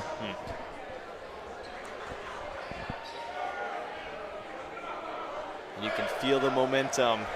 Just this crowd, people are starting to tunnel in a little bit. Well, as I'm looking at Bergantino down there, we were talking about, you know, his competitiveness and how hard he's played and everything else, but you know, he's got the knee brace on. He's got looks like a a floor burn on his elbow. I mean, Yeah. I would imagine when he goes home after a game, there are some ice packs involved for his Definitely. parents. He brings it up. Edwards, defender. Kramer, ball screen, Sabek. Back to Geiger. Geiger ball screen. And that's going to be off the hands. Eagles ball. I think Geiger got a piece of that. Yeah, I think that was, like you said, they were using that ball screen action from the wing post would come screen, and they try to turn the corner and either get the ball handler or you get the roll to the basket. And Calvary still in the zone. This will be interesting to see. I mean, you don't have to get out of your zone here with the shot clock in play, but we'll be anxious to see how Trotman wide open. That. Wow. I was just going to say, we'll see how that goes with Eagle having to play with maybe a little more patience. And Trotman just pops in there and says, no, I'm going to make a shot and make it a 5-point lead. I think he's that wide open. He's making that shot more than he's missing it. Sabek. Long three, Sabek in the corner, but it looks like he drew the foul. Knowles went flying at the shooter and sent the sophomore to the floor, so he'll have 3 free throws here. Chance got the lead to 2. Knowles comes over to his coaches and says, Coach, all I did was this, and then he fell down. First one's good. He would not be the first 3-point shooter that fell down after shooting one. No, I mean, I would never do that, ever. I mean, come on. I only played one year. But And you know what? I think you and I were both the same kinds of shooters. If you and I shot that, we should fall down because we should act like we got fouled. Absolutely. Except then we'd have to shoot the free throws. Sabek's made the first 2. He can cut this lead to 2. I was a 5th quarter player, for the freshman team. And the lead's cut to 2. And now we see a little bit of pressure from the Warriors. Ramping it up a little bit. Just about a minute left. And there's Kramer and Berrettino. Jump ball. They get the tie-up. We saw they were effective with their pressure in the first half. They used it sparingly there in the first quarter when they kind of took control in the first half. There again, not like any kind of big trap pressure, but they force you to throw it somewhere and then they trap that person that catches. Tie up and chance to take the lead or tie. Ball screen. Berrettino's going to use it. Geiger looks like we got a little mismatch in the post, and they're going to give it to him. Yeah. Not a bad foul, at least in my opinion. He's going to. They're over the limit, so they're going to shoot the free throws. But yeah, that was going to be a mismatch. It was going to be probably a dunk or something, a lob inside. So that's the problem when you switch that ball screen. I mean, some coaches would like to switch it. Other coaches, won't switch it. So it's. And the first one's no good. Both teams quiet from the line tonight. Yeah, I mean and I think sometimes that's early season. You know, you are practicing so much on getting ready for games, getting this offense, this defense, this set, these out of bounds plays, missed them both. You're trying to get all that stuff in place so that you can be effective and in a game, but those little things like free throws, they're never gonna. All right.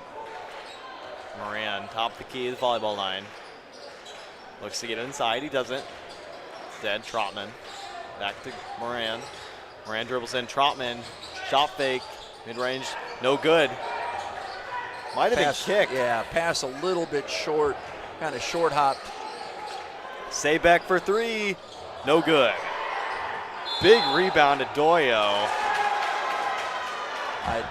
That's a tough effort. He goes high for a rebound in traffic and draws contact, and the call is travel. And, as a player and as a coach, I'm just going, he has to travel. When he gets knocked down, he has to travel. So good effort by him, but Calvary's going to get a chance. This power-up timeout is brought to you by Intercon Engineering. Celebrating 50 years of keeping communities powered, Intercon delivers cutting-edge industrial control panels, low and medium voltage switchgear, and genset packaging. Ready to power up your career? Visit interconpower.com and engineer your future with us. So 16.6 left here. out of bounds under the basket here for Calvary. They've had some sets where obviously you'd think Bergantino would get a chance, and you've got your two post players that you can get it into as well, although Sabek's been a little bit more of a perimeter player, but he's been effective on the board. So I'm sure they're drawing something up here and get a chance to tie this, and then you're going to have Eagle Academy maybe have a chance to win it at the buzzer. I was just going to ask, if you're Calvary, do you go for the win or do you go for the tie? I think right now you're going to take the best shot you get. I mean, and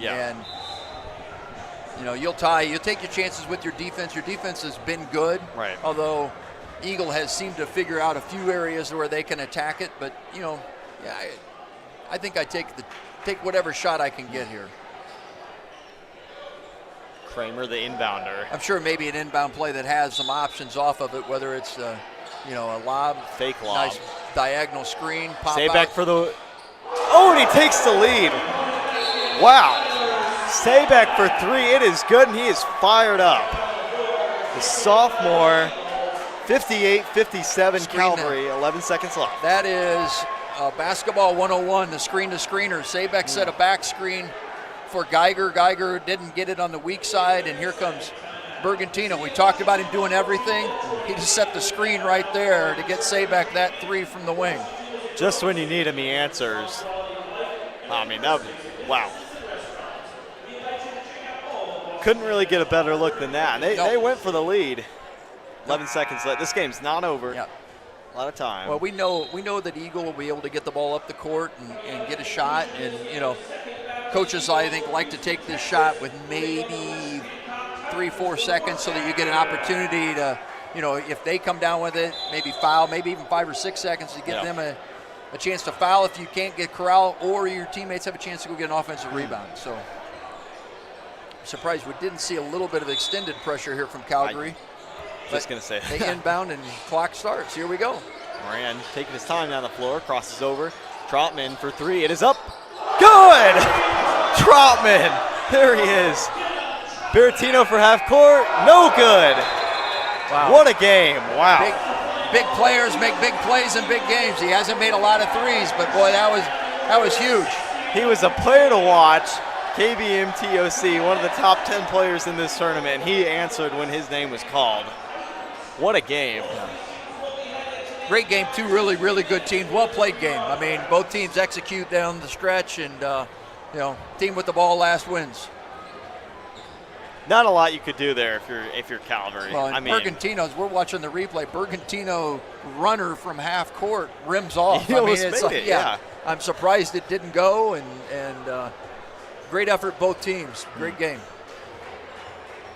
Well, I mean, for a first game calling, it was pretty interesting. I mean, I loved it. This is fun. Well, very exciting. If all your games are this exciting, then what a career you're going to have. So. Well, with that, Charlie Schermerhorn, Jeff Little, great game. Eagle Academy, Calvary Christian.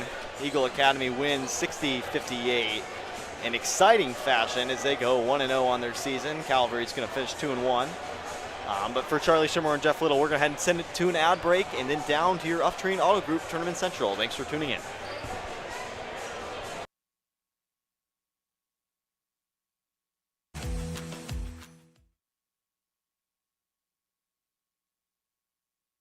The 2025 Kevin Brown Memorial Tournament of Champions is brought to you by OSF Health Care Cancer Institute.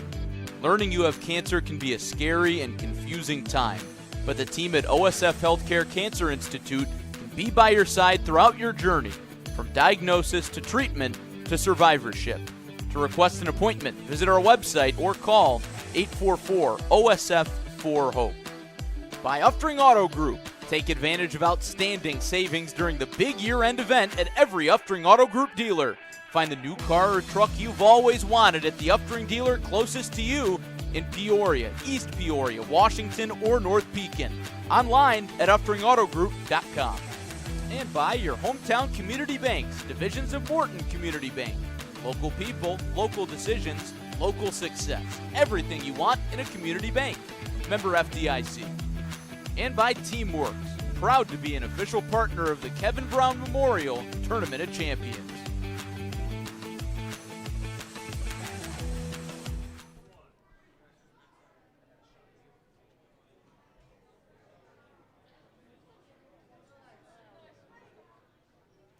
And welcome back in Upstream Auto Group Tournament Central. I'm Jonathan Michael here, joined by Brad Mahoney, part of the Kevin Brown Memorial Tournament of Champions Committee. And Brad, it's been a fun week of basketball so far. I mean, I'm sure a busy week for you as well. Overall, how's the start to your week been, and how's the start to the tournament been for you? It's been fantastic. Honestly, this is my favorite week of the year. So this is like Christmas week for me. Unbelievable basketball so far. Great crowds. You can hear them behind us, and it's just been a blast so far.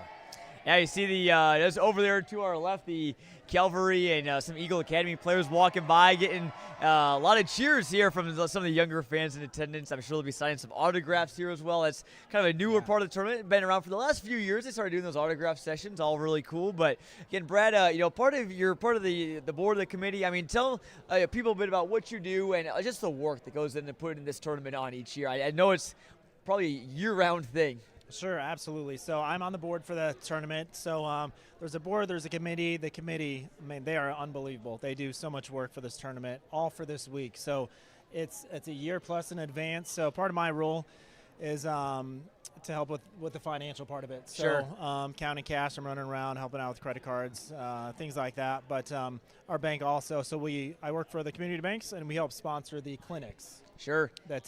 That take place throughout the couple of months leading up to the tournament. Yeah, and you guys have really expanded those clinics in many different locations now. I mean, how many did you guys have this past year? I know there were many locations. Yeah, I think we're up to around 7 now. So Washington's been the mainstay each year, of course, being the hometown team. So at least 200 kids have come through Washington, but Dunlap, Streeter's been great, Morton, Metamora. So it's super cool. It's one thing that we can kind of spread the word, raise awareness to these kids and families too about what we're all about. Definitely. When you see a lot of these kids go to the clinics and they come here to the TOC, I mean, there's so many kids, enjoying their maybe kind of the week off from school, Thanksgiving weekend here, watching some basketball, and that's part of what makes the TOC fun too. Is just their sheer unbridled joy seeing this basketball, and these guys are larger than life to some of the these players are to them. So again, it's all really fun to see. But Brad, one thing I was going to ask about is obviously this tournament, obviously, put on for the KB Strong Foundation. So much money being raised towards glioblastoma. I mean, already I noticed some check presentations last night. I mean, where are you guys at in terms of raising funds and how can people help out and donate if they want to? Absolutely. So you can donate anytime. Certainly, it goes to a fantastic cause. So every dollar we're raising here, ultimately, it's given back to brain cancer research for glioblastoma. So certainly different ways to help out. Your business can certainly sponsor. It's for an excellent cause. Obviously, it takes an awful lot of people to put this on. I just talked to somebody while eating lunch, and it's like his role is to mainly mop up, clean up during games, but then clean out just after each team leaves, just to make sure the bench is clear and set for the next game. There's little details sometimes I forget about, so there's so many hands and feet involved in this. It's awesome to see. Yeah, it takes a whole army, and there's a lot of people giving up their time, especially during the holiday weekend. We'll be back here on Thanksgiving Day tomorrow, so people even giving up some of their holidays to help put on this tournament and help this cause here as well. So again, there's so many people, from people that are doing the financials like you, Brad, and also just smaller things as well, like just cleaning up. The custodians here at Washington, obviously, making sure this place is looking good each and every day. We were here last night with some of them, but Brad, I mean, overall, from a basketball standpoint, I don't know how much basketball you've been able to watch so far. Any games or teams that have been fun to watch or anything caught your eye so far from on the court? Sure. We've got a great night ahead of us, but, man, we've had some great games so far. So it's always fun to see the hometown teams do well. The crowd gets into it. And then you kind of see as the week goes on, too, who the local fans, the Washington fans, maybe latch onto as far as some of these out-of-state teams. So that's kind of neat to see throughout the week. I'm a Washington guy, so the girls and boys picking up a win last night was pretty amazing. Morton picking up a big win was cool to see, too. But I'm excited for some of the games tonight. So the Indianapolis Pike team versus Wisconsin Lutheran. You do not want to miss that. If you are able to make it here, you got to come here. Yeah, that game again, 6:15 Indianapolis Pike against Wisconsin Lutheran. That's a shootout series game. So that is the only time you'll be able to watch those teams here this week, I believe. Only game for Pike and Wisconsin Lutheran here. Correct. So that's your only chance to watch tonight. You can obviously watch it back on replay, obviously, on our YouTube channel on Clutch Sports Media. But that will be a great game. For sure at 6:15, and again, Washington off to a 1-0 start. Their boys squad, girls team is off to a 3-0 start as well after a big win last night against Waukee Northwest. Brett, kind of switching gears back to get into what you do. Obviously, how did you kind of get started with the TOC? I mean, everyone kind of has their own story, their own reason for jumping in. How did that start for you? Yeah, good question. Honestly, I've been in a way following this tournament since it became the tournament champion. So I was kind of a basketball nerd growing up, and always trying to figure out who the next best things were and biggest stars were going to be. So even when it was the shootout in St. Louis, actually before Sean evolved it into here a local tournament, that's really where my interest first started on the tournament. But I would say, so I came as a fan for many years before getting involved, maybe 5 or 6 years ago, maybe it's more than that now, but I'm passionate about it. It's sad in a way we have a cause for it, but it's also awesome in a way that we're doing so much good with what we do.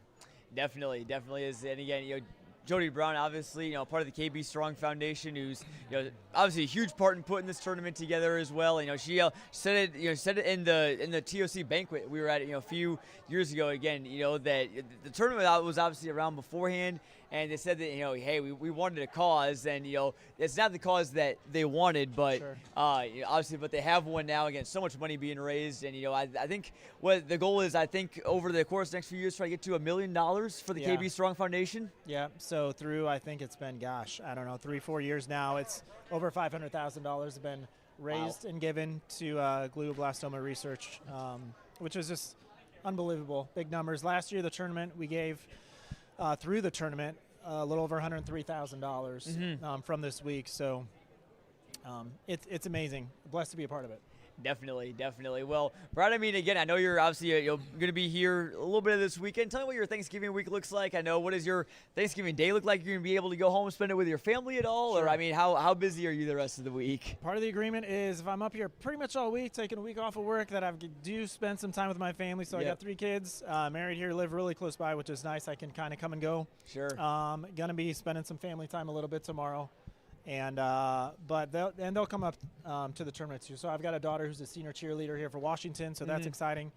So my wife and other kids are always up here. My son's here pretty much all week, taking in the games. So I'm in and out a little bit. It's nice I can live so close by, but man, it's a blast. I'd rather be here than not, but it's even better when my family can join me. That's awesome. Well, hey, you mentioned your daughter's a cheerleader. There's been lots to cheer about for Washington this past fall sports season. Again, I don't know, how often you're at some of these games, but obviously the soccer team made it to state. Football, Mid-Atlantic champions. They've won, I think, 27 Mid-Atlantic games in a row, which is unbelievable. Great season for them. And, volleyball team making a super sectional run. We were able to follow any of those teams or go to any of those games at all. It was a big fall. As many as I could. Man, it seemed like every night we had a big game. So, but, golf too, cross-country, boys and girls both made it to state. It was, honestly, it had to be the most successful fall in Washington sports history. So, it seemed like every night there was 2 or 3 events to go to. Went to some volleyball games, sun rain cross country, so followed that some.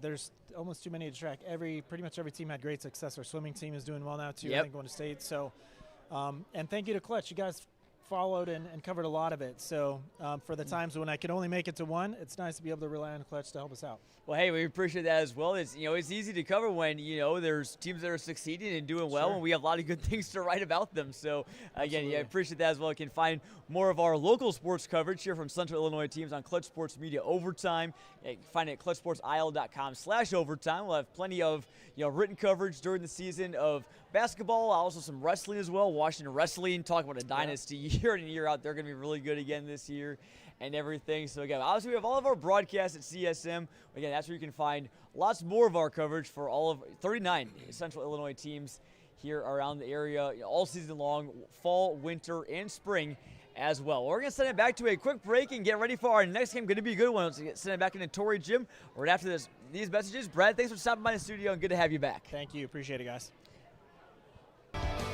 The 2025 Kevin Brown Memorial Tournament of Champions is brought to you by OSF Health Care Cancer Institute. Coach Kevin Brown was a tough and gritty competitor both on the court and in his battle with glioblastoma. OSF Health Care Cancer Institute brings that same tenacity to the fight against glioblastoma and has already begun groundbreaking clinical trials in the area. By the City of Washington, which welcomes you to the 20th Annual Kevin Brown Memorial Tournament of Champions. Washington is a growing city known for its strong quality of life and a diverse mix of businesses and restaurants. We invite you to check out all that Washington has to offer during your visit to the city. Titan Industries is honored to sponsor the Kevin Brown Memorial Tournament of Champions, honoring Kevin's legacy, celebrating our community, and standing united in the fight against glioblastoma. Best of luck to every team in this year's tournament. Play hard, have fun, and enjoy every second.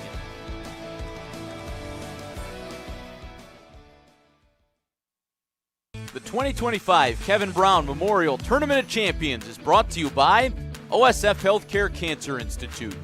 Learning you have cancer can be a scary and confusing time, but the team at OSF Health Care Cancer Institute can be by your side throughout your journey, from diagnosis to treatment to survivorship.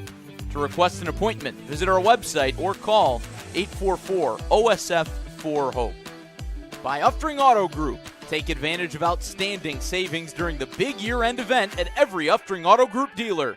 Find the new car or truck you've always wanted at the Uftring dealer closest to you in Peoria, East Peoria, Washington, or North Pekin. Online at UfteringAutoGroup.com. And by your hometown community banks, divisions of Morton Community Bank. Local people, local decisions, local success. Everything you want in a community bank. Member FDIC. And by Teamworks, proud to be an official partner of the Kevin Brown Memorial Tournament of Champions.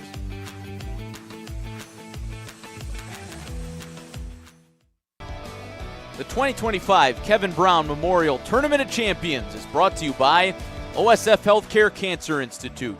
Coach Kevin Brown was a tough and gritty competitor both on the court and in his battle with glioblastoma. OSF Health Care Cancer Institute brings that same tenacity to the fight against glioblastoma and has already begun groundbreaking clinical trials in the area.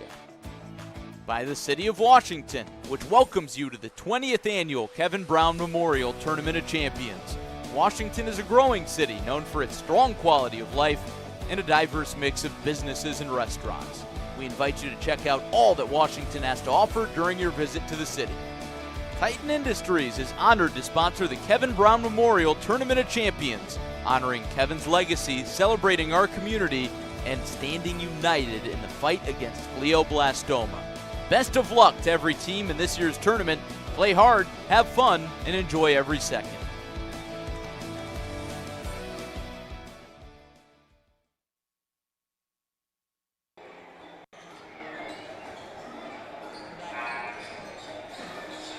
Welcome back to Torrey Gym at Washington Community High School as the 2025 Kevin Brown Memorial Tournament of Champions continues. Joey Wright and Teddy Ball ready to call all the action as what's been a thrilling second day of this tournament continues with some of the best players in this tournament. It's Second Baptist School and West Hancock ready to go at it. West Hancock, a crushing loss to Washington one night ago in the third of four games on Tuesday evening here at the TOC. And Second Baptist, Teddy, they've come all the way up from Houston, Texas, and they've got some real talent up and down that roster. Reese Alston leading the charge.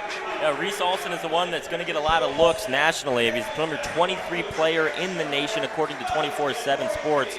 And I think, a lot of people might just look at that, but you also got to look at the other member of that backcourt, Shia Francis. He's the Navy commit, and a lot of people in Texas, when I was researching for this game, considering them the most athletic backcourt in the state of Texas, which is huge for college or for high school basketball. Texas is huge. Yeah, when you think Texas, maybe you think high school football, but the high school basketball also played at a very, very high level across the state, and to be that highly ranked, where they stand. Reese Alston, of course, his father, Rafer, had a great NBA career, great playing career, and that pedigree. And there are a few guys like that we'll see throughout the week. Their parents played at a high level, and certainly Alston, a lot of accolades deservedly have come his way. For West Hancock, how do they shake off a tough loss to Washington? Gym was packed. It was an electric atmosphere last night. Cooper Knowles leads the charge. And they get a good test here against a team from way out of Illinois. Yeah, they have a good opportunity to bounce back. We saw another team that already played earlier in the day, O'Fallon, and it seemed like they were a little fatigued coming off of a late night game. And then bouncing back right in the morning, but West Hancock has a little bit more time to recover. And overall, they looked really good yesterday. I think if you obviously can't eliminate what happened at the end of that game, but heartbreaking, like you mentioned, and this is a team that is, maybe a little bit hungrier after that loss. Absolutely. Going to be fun to see how it plays out. Second Baptist and West Hancock ready to go. Second Baptist in the blue, West Hancock in the home whites. I guess you could consider them the home team by virtue of being a little closer to Washington. West Hancock, one of a handful of teams from the state of Illinois that we will see this week. And I had a chance to talk to Taylor Land, Second Baptist head coach, as you get a look at Jeff Dahl and his last words to the Titans. I had a chance to talk with a few coaches leading up to the tournament, including Taylor Land of Second Baptist. And like everybody coming in from out of state, they're really excited to be here and excited to get a handful of games here. As the week goes along, we'll see him tomorrow, Friday, and Saturday as well. Caden Smith going to tee it up for the Eagles, and he goes against Cooper Knowles, the 6'9 senior for West Hancock, and Knowles gets the job done. Titans win the tip. Glad you're with us on ClutchSportsIL.com as West Hancock gets set here. Knowles trying to get some offense going, guarded heavily by Smith. The center guards the center, and that's our first foul of the contest. 20 seconds in. Sorry, Teddy. Not to interrupt. I'm just saying early off in this tournament, I think this is kind of one of those first few games that you really start to see size compare with size. We've seen teams, go against a mismatch and maybe try to be the faster team, but Cooper Knowles is matched up pretty well down there on the other side of the coin. And he gets it at the free throw line, has it stolen away by Francis. Here we go. Down low is Smith, up and tipped around, and I think that was maybe last touched by West Hancock. I'd have to get another look, but it's Jess Scott there down for the Titans, and they'll give the basket to Kaysen Hall for Second Baptist. Pass tipped, it's another turnover. Going the other way, and laying it in is Alston. Talked a lot about him at the top of the show. He's on the board with his first bucket. Knowles on a pass, almost a backcourt violation. Titans recover, 3 out top. A little too long. Rebound brought in by Hall. And out to the corner, a 3 on the way, won't fall. Defensively, kind of a full court press in a way from this Eagles team early on, something that they were not expecting, I guarantee. Knowles, big man, takes a 3, leaves it a little too strong. Rebound hauled in by Francis, who had the miss on the other end, leads the charge down. And a kick out 3, that'll go. I think I'll call that a deep 2. My apologies for Caden Smith. And Second Baptist opening up a little bit of a lead here in the early stages at Torrey Gym, all the way on the other side. Good run there from Maverick Manganiello, but he couldn't get it to go. Or pardon me. I think West Hancock's really trying to maybe play not at their game and match the speed of Second Baptist, but this is not the West Hancock we saw play yesterday. We saw a lot of pick and roll, slow action, developing offensively, and they're trying to rush things right now, and they haven't been able to get things clicking offensively. There you get a look at Maverick Manganiello, pardon me. I've got my 11s mixed up. That's Hunter Froman. That's twice I've made this mistake as we get an Intercon timeout. Look at some fans here at Washington Community High School, home of the Panthers. Well, Teddy, you had some great games to call last night. This is the first game I've been up here in the booth for during the TOC, and you forget just how quickly the game moves with teams like this. A lot of college athletes, future college athletes, I should say, are on the floor, and it's quick, getting up and down. Yeah, I mean, the pace in the game, but also just throughout the day, Joey. I mean, we have 9 games today. We're already, what is this, the 4th one? It feels like we have just flown through them. Fast-paced basketball, and all these teams are, they're bringing it so far this tournament. We've had a plethora of games we've been treated to that have been phenomenal so far. And so it's Second Baptist with a 2-possession lead here as we work the first 2 minutes. A spin, and leaving that a little too strong was Francis. Down for the rebound is Knowles, and up and along will go the Titans, making their first Tournament of Champions appearance. Jeff Dahl's the head coach. Coy Dorothy, the athletic director. Lost to Washington here last night. Down low, Francis to the basket, And in for the foul is Hunter Froman flying at you. Gets the foul there, but overall just a good play. To get the block, avoid the guaranteed 2, have him shoot for a couple, but I think this game's going to be really important for Hunter Froman. If they want to have a chance to win going against these 2 guards, Hunter Froman had a good game yesterday, especially in the second half, and got them out of that lull. Weren't able to get the win, but he's going to need to step up and really be that key guy in this game with Cooper Knowles as well. First free throw falls for Francis, 6'2" senior. Key parts of the Eagles' hopes for the 2025-26 season.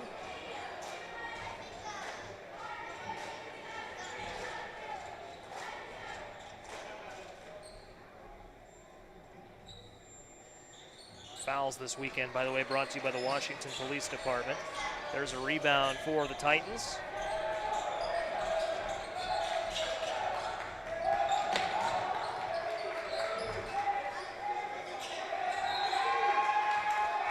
And it'll stay with West Hancock. They'll make their first sub. Wade Gooding, comes in. Wade Gooding got some quality minutes in yesterday's game as well.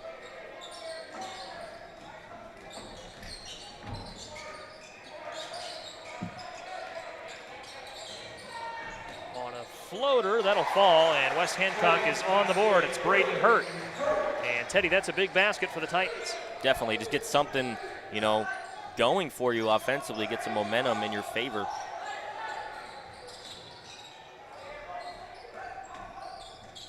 Alston running point here for the Eagles.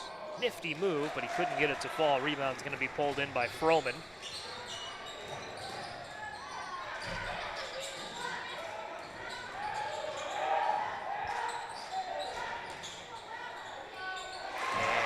Titans are able to get on the board there. It's Cooper Knowles on the score. That's what they were trying to do all yesterday as well. They got it going in the second half, getting Knowles involved down low and taking advantages of those mismatches. Francis driving and getting it to go underneath Knowles. Reese Alston on the board. I believe that's his first basket here through the first 4 minutes or so of play. Take another look. This is what Reese Alston can do. And he's done such a good job. That's his first basket, but overall he's attacked the rim with such confidence and didn't lose it. And with that one, able to take a trip to the line, get an extra point potentially. Number 3 trying to complete the 3-point play.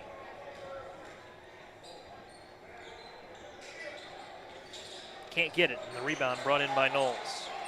5-point game, there's a turnover. Alston on the steal. Pass was thrown right to him. 3 in the corner. That one falls for Kason Hall, who's been all over the floor. The junior making it happen here in the early stages. West Hancock just wasn't able to get enough guys back to cover. Titans wanted a response. And a block shot there. Knowles got the offensive rebound, couldn't put it back. Hurt out top now, trying to spin past Manganiello. Froman wants a 3 late in the shot clock. Can't get it. Rebound Hall.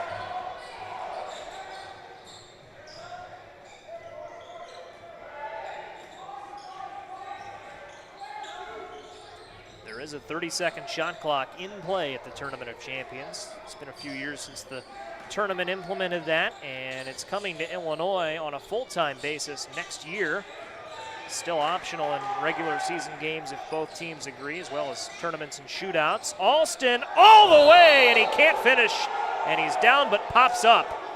Oh, a scary slip, but Alston able to get up, a great sign to see, and I'm sure it'll hurt after the adrenaline wears off, Teddy, but he's got a chance for 2 free throws. Yeah, that was a high fall. I don't know if we have a replay on that or not, but Cooper Knowles is pretty upset with the call. I mean, you're never going to be happy, but yeah, like I said, he attacks the rim, and he has no fear. Athletic combo guard. You can tell he's a little shaken up after that one. Yeah, he popped right back up. Good sign to everybody that he's okay, but that doesn't mean it wasn't a hard slip. Alston the first, got it to go. Second Baptist increasing its early lead. I think it's going to be interesting to see how West Hancock really operates offensively. They're Second Baptist is doing a great job at isolating Cooper Knowles down low, and that's what Washington did yesterday. how are they going to find their secondary identity to keep responding? Right now they're down by 10 early in this game, and like Jonathan Michael said yesterday, you don't want a snowflake to turn into an avalanche. It could continuously get worse if they don't find something to go. 10-point game. Titans get it on the inbound. Hunter Froman, double team, in trouble, has to get it to Knowles. Look out! Two-handed slam! That's good. Get the energy going a little bit. The bench getting into it now. Second Baptist just bit a little too much out front, got burned. There's a foul down on the floor. Another look at this. Nice high point pass. One man can get it. Knowles slams it home. Some young fans up here in the upper level of Torrey Gym, just to our right. They loved it. They were stomping their feet, getting into it. Great crowd on hand here as we work the middle of day 2 at the TOC, presented by OSF Health Care. Pass bobbled, fielded by Colton Six. Wide open down low. Well, they met him at the rim, but able to finish was Caden Smith. We'll call that a dunk. Caden Smith was about as open as you can get and had a man down there to contest the dunk, but could have got any shot he wanted.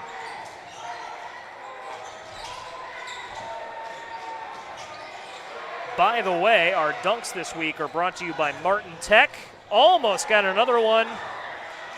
Reverse finish wouldn't go. Kick to the corner, and Hall will drive the baseline. Nice pass out top. And Second Baptist is winning these second chance opportunities because after every shot you see them crashing, and it seems like that's their team identity. They're going for that, and it's helped them maintain a 12-point lead now early in the first quarter. Mid-range jumper here. Let's take another look. There's Caden Smith. Go back a few plays, and it was well defended by Jeff Scott. Was able to do it cleanly without the foul. Our dunks this week brought to you by Martin Tech. They've got reliable technology solutions, specializing in business and residential. Three-pointers brought to you by Renewal by Anderson. There you get a look at Martin Tech. Go to www.martin.tech or 309-824-3927. It's an Intercon timeout as well, by the way. A lot of great sponsors going into the Tournament of Champions on a yearly basis. So what does West Hancock, Teddy, need to do on this inbound and on this offensive series? Got to slow things down. I know that's hard to say when you're getting a full court press like this, but like I said earlier, you try to match the level of speed of Second Baptist, and that's just want to make sure I didn't speak too soon there. That just hasn't worked out for them all game. Francis got out in front, but a whistle and a foul. I think that was behind the ball for Francis. And that will put Second Baptist in the bonus. 5 for West Hancock here. And they do reset at the end of every quarter, Teddy, but that's early for West Hancock. Now Second Baptist can get to the line for the next 2 minutes or so. They do a great job of drawing those fouls, too. They're a very aggressive team driving down low, but foul sponsored by the Washington Police Department this weekend.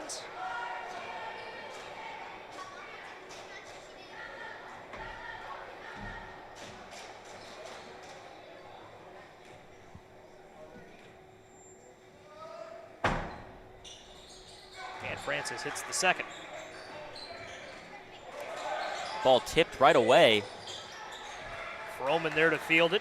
Up and along to Jordan Crowley. Crowley kicks it out. 3 on the way. Froman left it short. Rebound going to be cleared by Hall. Hall steps through, has an open man. Second chance wouldn't go. Third, no. Here's like a 5th chance for Second Baptist after it was bobbled around. They get it out to Francis, and he steps back, guarded by Crowley. Free throw, got it. And I guarantee they have the ability to shoot from 3, but this team has just made a living from that painted area, or the non-painted area here in Washington. But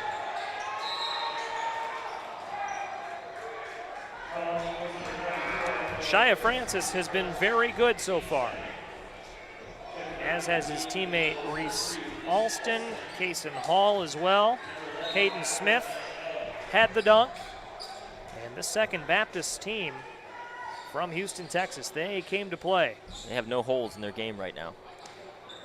A 15-point lead here in the early stages against a good West Hancock team. Going to be a contender in the IHSA ranks this season. Heads up play there by Alston, not to interrupt, but poking the ball free. Hurt tried to fight for it, lost it out of bounds. Now it'll sway things a little bit. You know, I was impressed with West Hancock watching their game last night here at Torrey Gym. A packed environment. Always an emotional opening night at the TOC. And you spent some time in the gym calling games last night, Teddy. Here's a three for Second Baptist, won't go. When it's that packed, it gets really hot in here. Yeah. Yeah, I had a quarter zip on for most of the day, and I took it off once I was in here for that Washington game because the heat rises, and up here at the top, it was bad. It's a tough environment to open your season in, and they hung competitive with the Tigers, or the Panthers, I should say. There's a three or a layup that goes, pardon me, for Smith.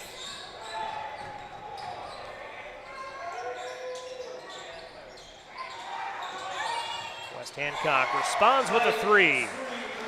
They're still fast there. I'm not going to say that was a slow possession, but Froman taking a step back at the top by the logo kind of helped out a little bit, finding an open man.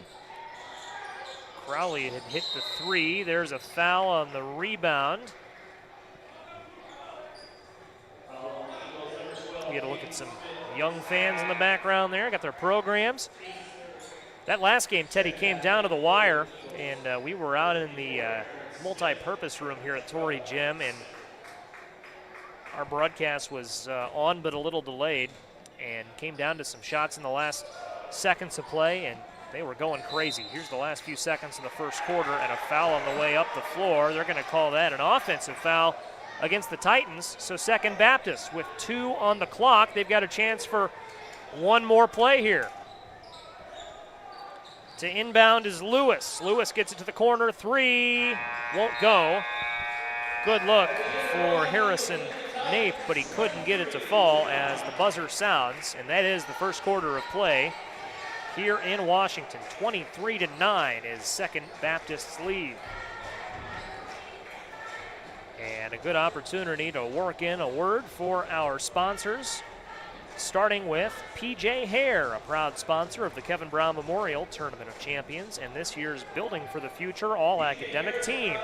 We wish all teams good luck, and we cheer them on as they play for a cure for glioblastoma, says PJ Hare. Culver's, proud to sponsor this year's KBM TOC. It's the official pre- and post-game stop for butter burgers and fresh frozen custard. Culver's strives to make a difference in its community and is giving back in a big way. $1 from every concrete mixer purchased this week will be donated back to the fight against glioblastoma. Stop by one of their 5 locations in Washington, East Peoria, Morton, or Peoria, and let Scoopy know we sent you.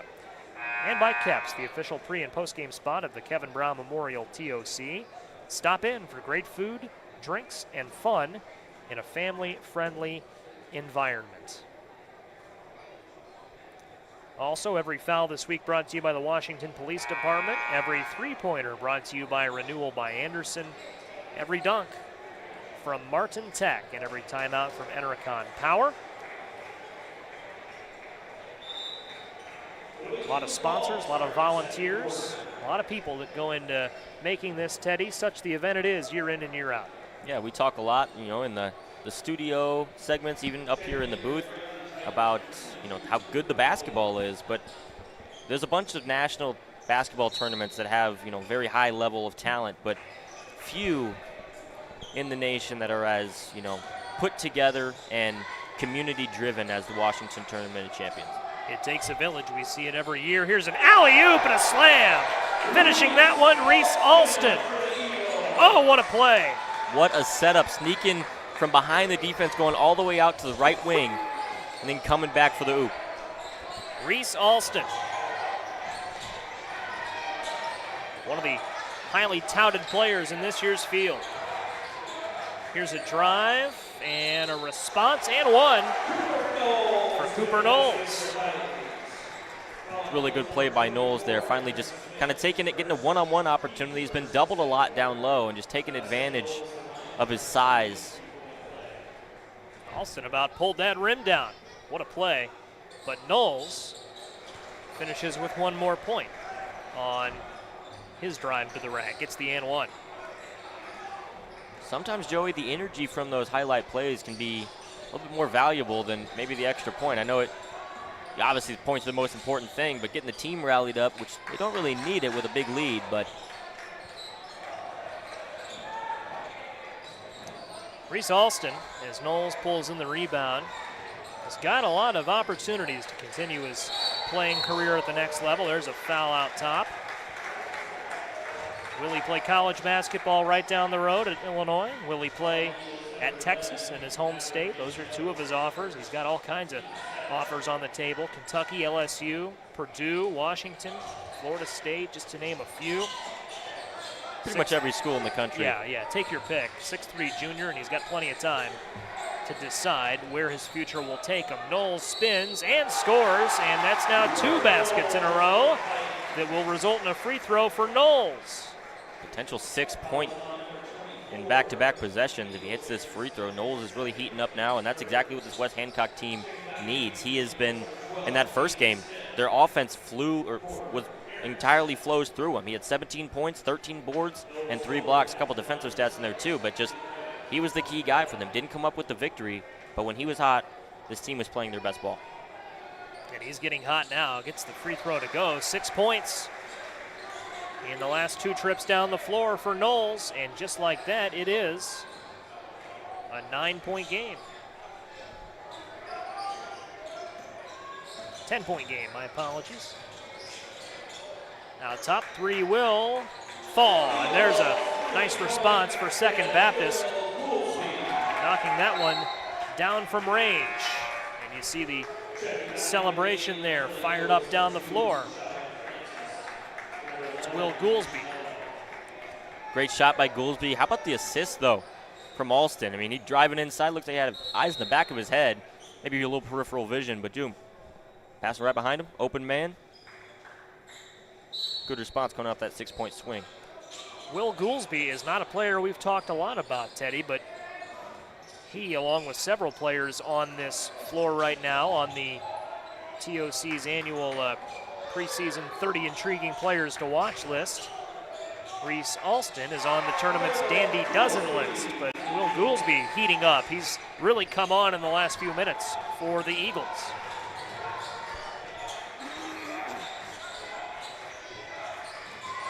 Titans looking to keep it. Oh, and they send that one over the bench. Looking to keep the momentum going, but Second Baptist on a 5-0 run since West Hancock cut it to a 10-point deficit. Braden Hurt stepped up into double, getting guarded by two men, but looks like when he went to pass overhead, kind of got his footing stuck and just had too much power over top. Knowles, a corner 3. That one won't go. Rebound's going to carry him down to Braden Hurt. A lot of action in this second quarter that's taken just 2.5 minutes of game clock so far. Down low to Knowles and a foul. So now it's Second Baptist, Teddy, and foul trouble early in the frame. The fouls reset at the end of every quarter. There you get a look at Roger Holzhauer and former Washington football coach Darryl Crouch. Won a lot of games in his time on the sideline at Washington. But it's 3 fouls here in the early stages for Second Baptist. West Hancock, maybe the more physical team here. Yeah, and you still got 5 minutes left in this quarter. If you can maybe get a couple more, get in the bonus, and right off the momentum you're having offensively, you could potentially make a little comeback here late in the first half. Stepping back and scoring. No contact necessary for Jordan Crowley. Did a nice job of working himself open.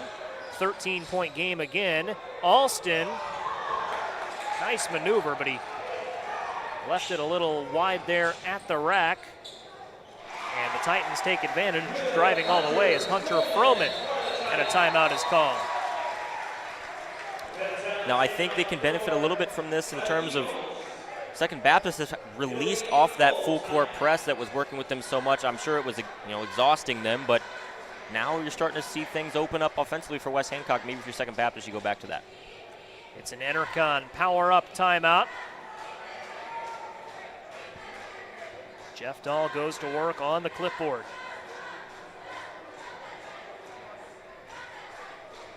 Clipboard, maybe not the, we call that maybe a whiteboard. Yeah. And Jeff Dahl, we know he can really get into the games. Yesterday, he got pretty frustrated with his team and some other factors in the game against Washington. We know he's a very energetic coach. So far, he knows he's playing a good competition. I really want to see how it goes down the stretch in terms of, he's a fun coach to watch from up top is what I'll say. Yeah, and he and Eric Schermerhorn both had plenty of reason to be invested in last night's game. Again, came down to the last possession. 45-43 was Washington's win. Don't want to harp too much on the loss for our West Hancock fans tuned in, but it was the first game the Titans played. So a small sample size, that's all we have to go on for the 2025 edition of the Titans. We'll see them play this game and twice more this week. Second Baptist already 4 wins coming into play. Season started a little bit earlier. There's a 3 for Goolsby. Looked like a bit of a miscommunication defensively on who was on who, and leaving a guy wide open was Goolsby. Hit the 3 earlier as well. Back to 14. Took you inside the West Hancock huddle, but Second Baptist able to come up with quite the defensive plan, and Francis about pulled the rim down. Hey, those media outlets in Texas might have been right. This might not be the most athletic backcourt in Texas basketball. This might be up there in the nation. These guys are slamming it home. It's a renewal by Anderson dunk for Shia Francis. Steal for West Hancock gets it back. They were down the floor on the defensive and they come back and Knowles is fouled. I like that play there by Braden Hurt, though, kind of switching things up and taking a page out of Second Baptist's book, going full court. I don't think they were expecting that turned around. He's right on him, gets the steal, and gets the numbers game down low. Francis, by the way, going to continue his college career, going to play at Navy next year. Appreciate his service toward our country. There's a foul on Knowles, and his first free throw goes. So he did knock down the first while we were showing you that. Fouls from the Washington Police Department this week, and that one goes for Knowles. He's been good at the free throw line, Teddy, and he's gotten there plenty. Yeah, we haven't really seen him showcase his shooting ability in live gameplay, but he has been efficient at the free throw line. I think he hit a 3 or maybe 2 in the game last night against Washington, so he has the ability, just hasn't showcased it today. Alston's pass, was tipped, was looking for Francis. Take another look at this on the alley-oop. And what leaping ability that is for Francis, Teddy. He's only listed at 6'2", but what a vertical. Yeah. And also, thank goodness for those, Shaq-proof rims that we have nowadays, because these guys are really trying to rip them off. Well, we've got some microphones taped up there, so hopefully they don't jostle them too much. Oh, We'd true. hate to have a transmitter flying in somebody's face. Maybe that adds to the highlight. I don't know. Knowles playing volleyball down there, tipping it around. Ooh. Oh, and it's intercepted. Second Baptist is going to hold on, but what an athletic play. Nice effort that was from the Titans. I believe, going back, that was Hunter Froman that got his hand on it. Or maybe Crowley, who has it now. And he goes with a behind-the-head pass. Working later into the shot clock. Free throw, knocked that one down. Did Jordan Crowley. Now, one thing I'll say, they come away with points there. A lot of the passes that West Hancock is doing, unnecessary jumps to try to get away from the tips, because there's been so many from Second Baptist, but jumping off balance and just not able to maybe fully have control of where the ball goes has left to a lot of turnovers in this game. Knowles impacted that shot, did a nice job closing out, got the rebound into the free throw line, and he wanted to slam it home, and I think that was touched out of bounds by Froman. Tried to keep it in, but they're going to call a foul, pardon me. Yeah, the foul was on Goolsby. Had they not called that foul, I think that might have been off on Froman, but in any case, who else at the line but Knowles? He's the guy you want there. Don't think he's missed one so far today. And the jinx not in play there as he knocks the first one down. Stay tuned at halftime. We'll take you to our Offering Tournament Central studio show. Talking with players, coaches, volunteers, folks that knew Coach Kevin Brown, all sorts of folks throughout the week. And we'll have a representative from Eagle Academy, which just wrapped up a big win here moments ago. And it's always cool to get the perspective of those who come in from all corners of the country. Eagle Academy from the Bronx in New York. And how about the finish to that game, Joe? We've had like 3 or 4 games now, more that have been close, but 3 or 4 games really come down to that last play already in this tournament, and those guys were trading back and forth in the last 20 seconds. Yeah, what a start to this year's tournament that it's been.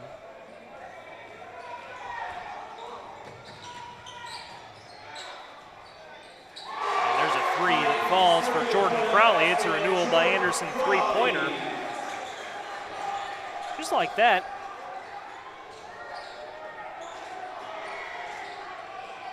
Pardon me, Teddy. It's a 7-point game, so West Hancock not going anywhere.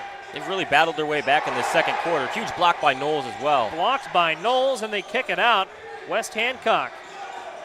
Stifling defense here. Francis on a drive. Knowles got up. Francis wins the battle.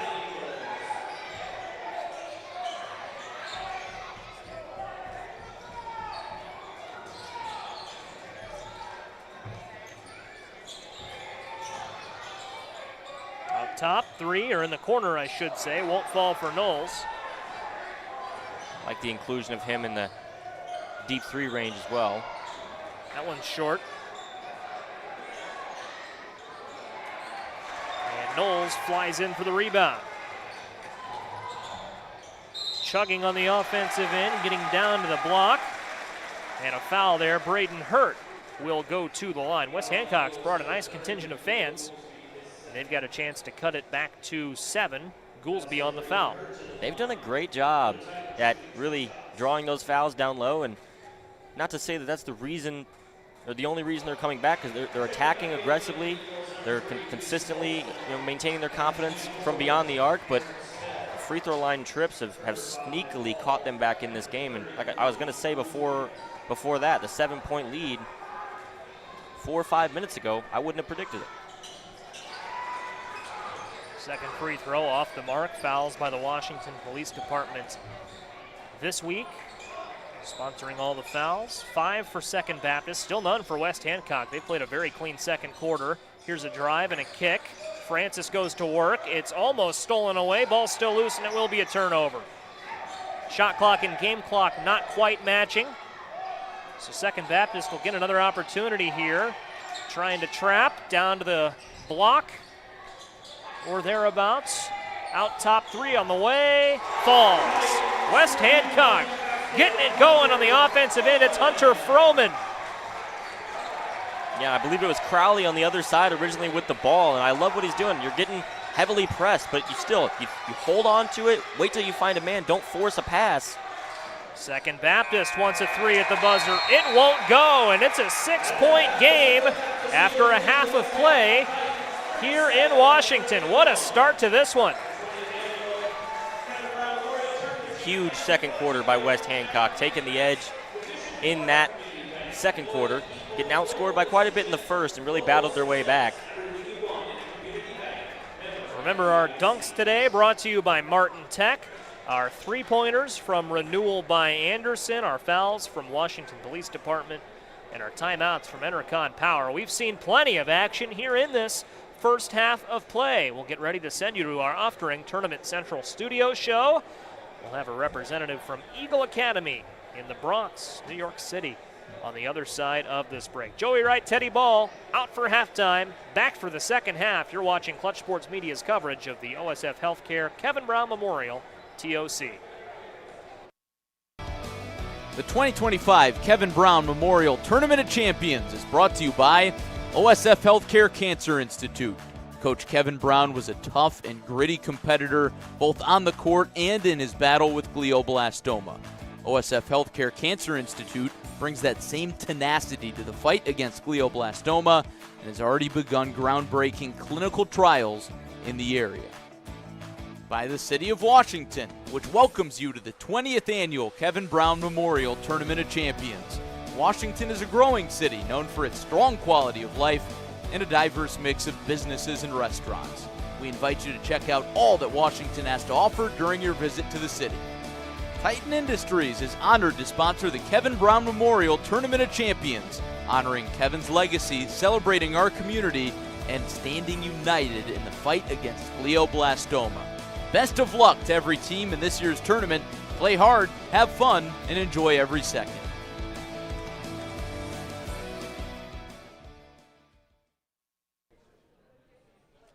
Hey guys, it's Sky Gillespie here in the studio, joined by a familiar face, Denham Trotman. Denham, how's it going? How are you feeling after hitting that big game winner? I feel good. That was our first game of the season, so that was very big. Coming back, we was down around 12-13, and we came back and fought and we won.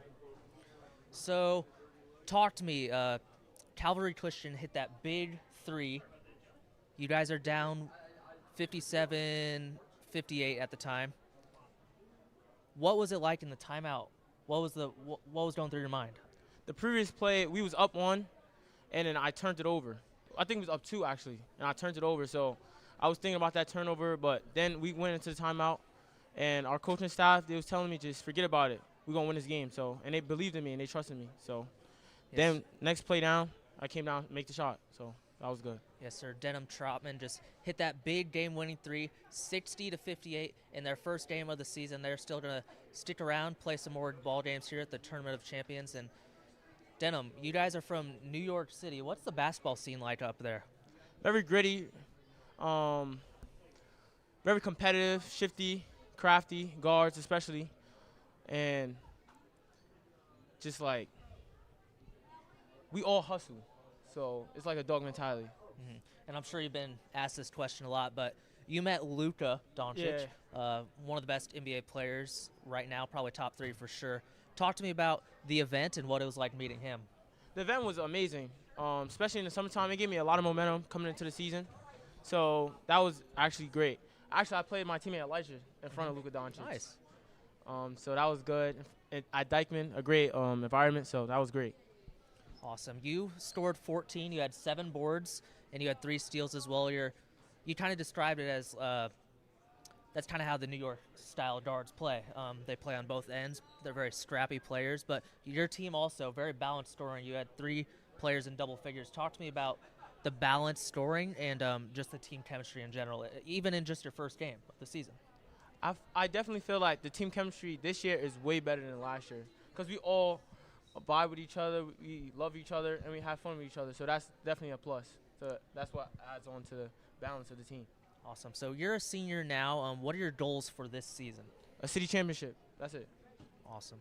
And talk to me a little bit about goals for this tournament, not just winning, but what you want to see out of yourself and out of your team.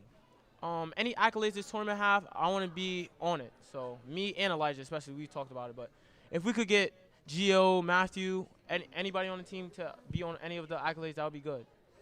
And you come from New York City, the biggest city in the country, and now you're in a town of about 15,000, kind of in the middle of nowhere. What's the difference? How's that feel to play in such a different part of the world?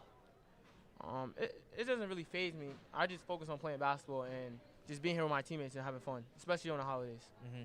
And talk to me. What are your go-to basketball shoes? What are you wearing out there? I'm gonna say the New York vs. New York Jaws. Okay. Jaw 3s. Yeah. Those is good. Are you a big Jaw fan? Just a little bit. He's crafty. He's very crafty, crafty guard. I don't have his bounce. Yeah. If you had to if you had to compare your game to one NBA player right now, who would it be? One NBA player, I'll say Kyrie Irving, and a little Stephen Curry. Because the shooting and the craftiness. I noticed you guys were looking to put up a lot of three-pointers. Is that part of your game style, or is that just what was given to you by the defense? That's a part of our game style. We wasn't hitting shots today, but next game we definitely going to hit those shots. And Thanksgiving's tomorrow. How are you guys going to spend your Thanksgiving? We're going to spend it together. This is our first Thanksgiving away from our family, so that's going to hurt a little bit, but we're definitely going to contact them and stuff. So since we're not with our family, we're going to be together as one. And I'm sure you do have fans tuning in, watching. What do you got to say to the fans back at home and family? What's up, what's up, what's up? Man, talk to me about, I know you hit the game winner. We've talked about that, but emotions right after that shot fell and went in. Just getting back on defense. Yes, sir. Hopefully they don't hit the half-court shot, which they didn't. And describe, for those who are not familiar with you, which they should be, you got to look into this dude. He's a dog. Describe your game style to those watching. Just a player that wants to have fun. Stat pad, meaning like always impacting the game every possession. That's rebounding, assisting, scoring, or getting steals. So that's what my game is. Yeah, Denham is a stat sheet stuffer for sure. We saw him with 7 boards as a guard. You don't typically see that often, especially in this tournament with such big, strong, tall players. 7 boards, 3 steals as well. I've looked back at some of your old box scores, and you're always stealing the ball. So what's it like? Is defense a big part of your game? Yes. When shots not falling, you got to play defense. Awesome. Well, this is Denham Trotman. He just hit the game winner in a 60-58 victory for Eagle Academy over Calvary Christian. Denham, congrats on the win, and we look forward to having you back here at the tournament. Yeah. Thank you. Take a quick break, and we'll be back to you guys soon. The 2025 Kevin Brown Memorial Tournament of Champions is brought to you by OSF Health Care Cancer Institute. Learning you have cancer can be a scary and confusing time, but the team at OSF Health Care Cancer Institute can be by your side throughout your journey, from diagnosis to treatment to survivorship. To request an appointment, visit our website or call 844-OSF-4HOPE. By Uftring Auto Group. Take advantage of outstanding savings during the big year-end event at every Uftring Auto Group dealer. Find the new car or truck you've always wanted at the Uftring dealer closest to you in Peoria, East Peoria, Washington, or North Pekin. Online at UfteringAutoGroup.com. And by your hometown community banks, divisions of Morton Community Bank. Local people, local decisions, local success. Everything you want in a community bank. Member FDIC. And by Teamworks, proud to be an official partner of the Kevin Brown Memorial Tournament of Champions.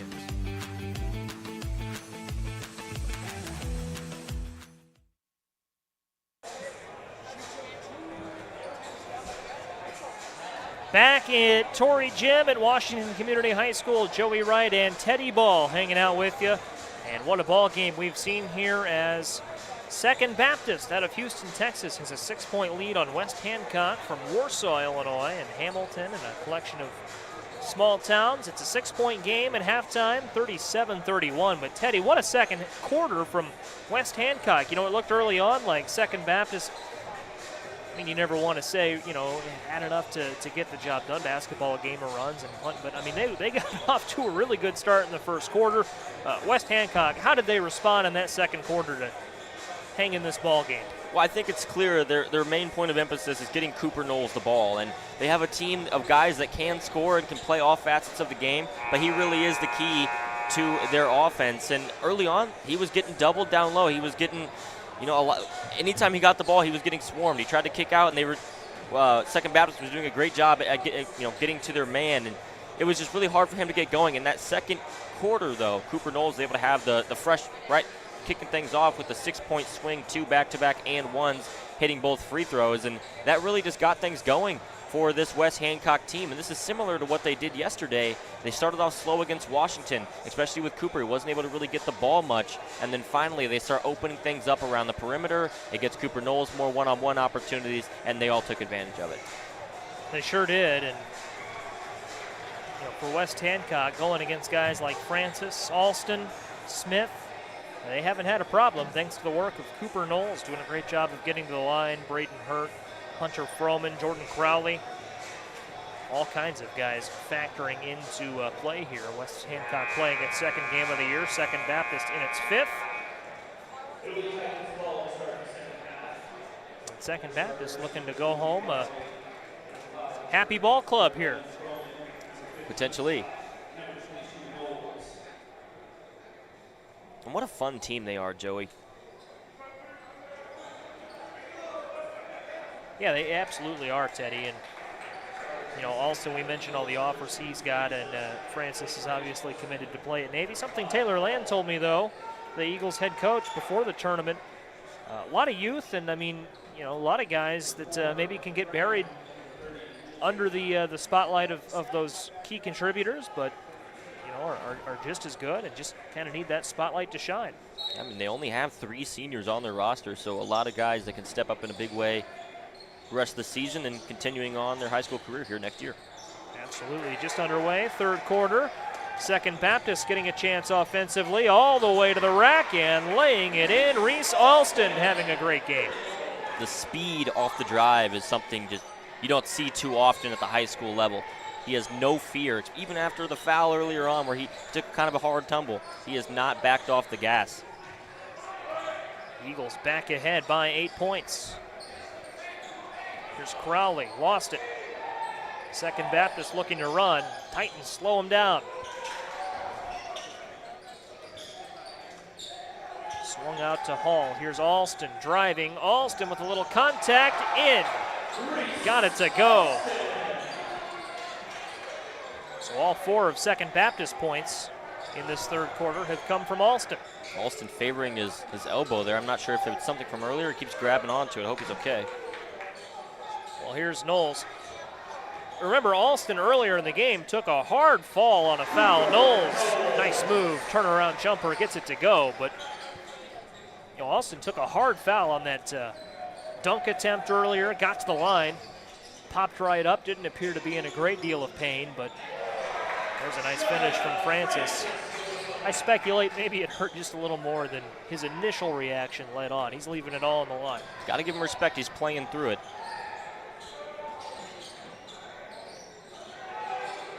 A lot of offers for Alston. His dad, Rafer, a great career.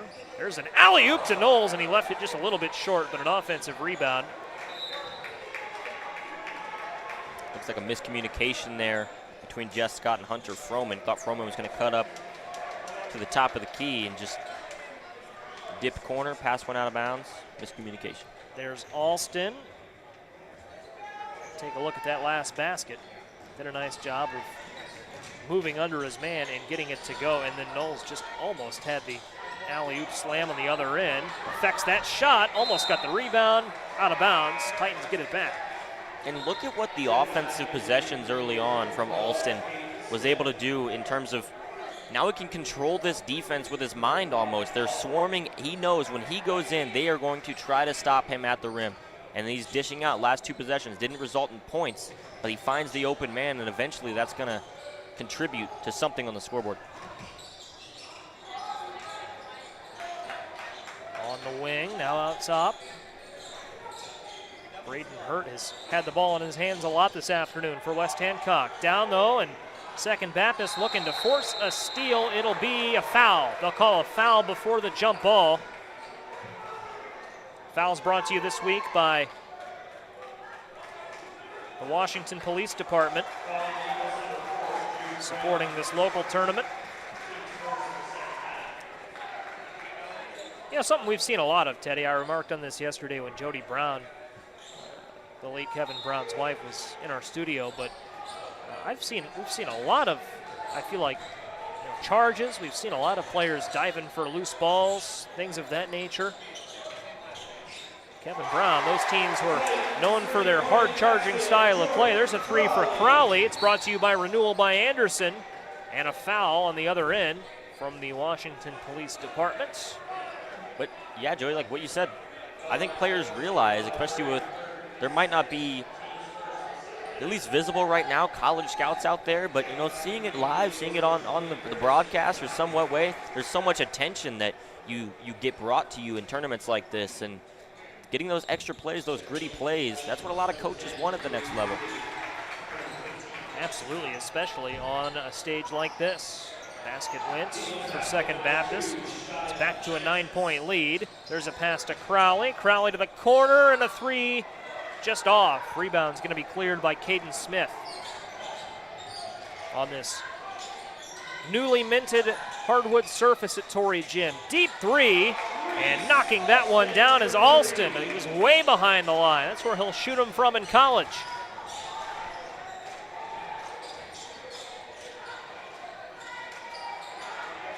12-point lead for Second Baptist. Knowles getting to the rack, and he slams it down. Wow. What a thread of the needle by Froman, finding the open man on the cut, and how about Knowles finishing it strong at the rim? Take another look. It's a dunk from Martin Tech Solutions. It's a foul brought to you by the Washington Police Department, and a chance and an and one for Cooper Knowles, who's gotten to the line so often in this one. Drawing contact left and right. Almost had the alley-oop a minute ago. And now he gets the and one. Don't believe he's missed a free throw to this point. He has been unstoppable from the free throw line. And a response from Second Baptist, knocking that one down. Maverick Manganiello. And a three from renewal by Anderson for the Eagles. Turnover. West Hancock's going to need to have a guy that presses up and comes in to try to help get there on the pass. When you got to do those full court plays, Second Baptist has done such a good job at getting in between those passing lanes and forcing a ton of turnovers so far tonight. There's a foul. Look at some fans here in Washington. A lot of colors in that group.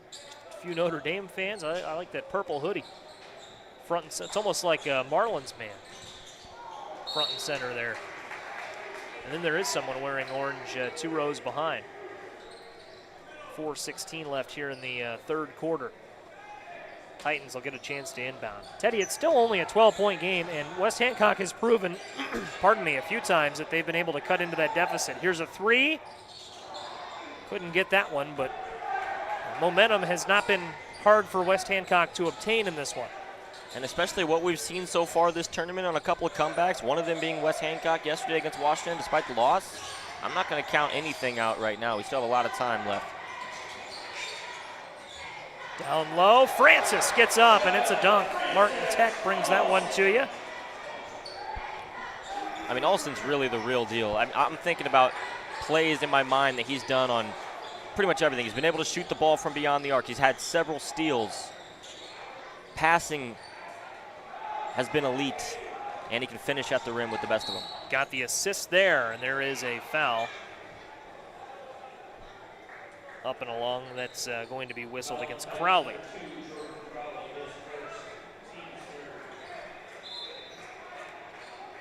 There's Jake Weston. Hanging out on the baseline here at Torrey Gym. All kinds of dignitaries down there, media members, tournament officials. The ball boys and ball girls I see are convened as we have a timeout brought to you by Enercon Power. 3:19 left in the third quarter. This power-up timeout is brought to you, as I mentioned, by Enercon Engineering. Celebrating 50 years of keeping communities powered, Enercon delivers cutting-edge industrial control panels, low and medium voltage switchgear, and genset packaging. Are you ready to power up your career? Visit EnerconPower.com and engineer your future with Enercon Power. Joey, one of the cool things I've noticed about this ball boy and ball girl program, one of the kids wearing the shirt, he's rocking a camera. He's running media of his own. He's been going out and taking shots with the in between the huddles and stuff like that on the baseline. There's Sean Powell, tournament director, and yeah, that ball boy you're referring to, Teddy, you see him on the far left of our screen. He's the kid crouched down in the green and pink. Gets a nice shot there of a missed shot from Smith. And everybody's hitting the deck.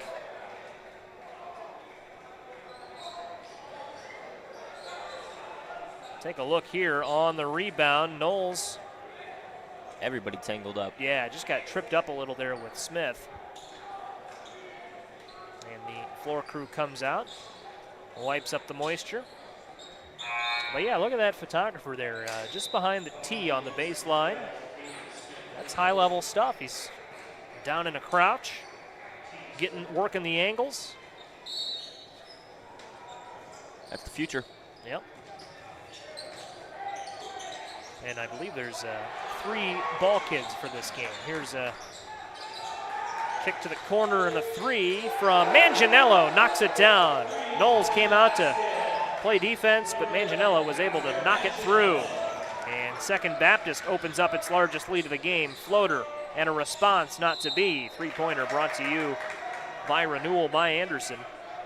Yeah, that was a great pass by the sophomore Noah Lewis to find Manganiello in the corner. I think it's the first time we've seen Lewis in the game making a quality play.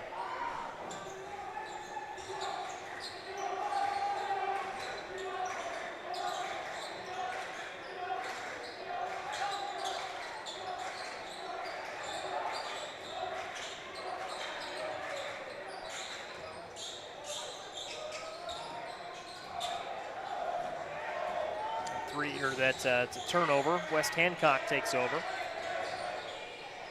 Fouls pretty even here through the third quarter of play.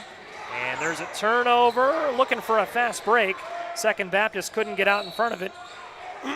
Pardon me, Teddy, a little frog in my throat, but West Hancock going to get fouled there, and they'll have a chance to inbound it out of bounds. This is a good opportunity for them to really rally back into this game. I mean, I know I'm sure Second Baptist has a great bench unit, but a lot of these guys checking in for the first time, maybe still real young in their season as well, despite having 4 games to West Hancock's 1, but really chip away at that lead against this second unit. Well, this West Hancock team is going to be very, very good this year. Not a team you want to see on your schedule in the western portion of the state of Illinois. Cooper Knowles at the line. I mean, Joey, additionally, how many times have we seen teams come in here and play quality talent and lose and then have a very successful rest of their season? It happens all the time. It's great competition, gets you ready for the postseason here in the first week of Illinois basketball. Hardens you as a team and makes you better. Yeah, Metamora a few years ago lost twice at the TOC. Don't believe they lost again. Won a state title, Class 3A trophy. Knowles at the line missed the first, got the second. 16-point game. I think that Metamora team lost to like West Haven or something like that, and started 0-2 and ended up being 32-2. So unbelievable. Yeah, that was a good Redbirds team. And West Hancock still has, and as does Second Baptist, still has plenty of basketball left ahead of them this week. See them twice more. Down low, up and in, off the glass. Francis. Knowles fouled. And just another trip to the line by Knowles. This guy, he's got that Shea Gilgeous-Alexander-like ability to draw contact and get the foul, and he takes advantage of every moment. I could be wrong about the last trip. I'm pretty sure I'll wait for him to shoot this first one. I'm going to say I'm pretty sure he still hasn't missed a shot from the line. Didn't want to jinx him there. Knowles has been very good at the charity stripe today.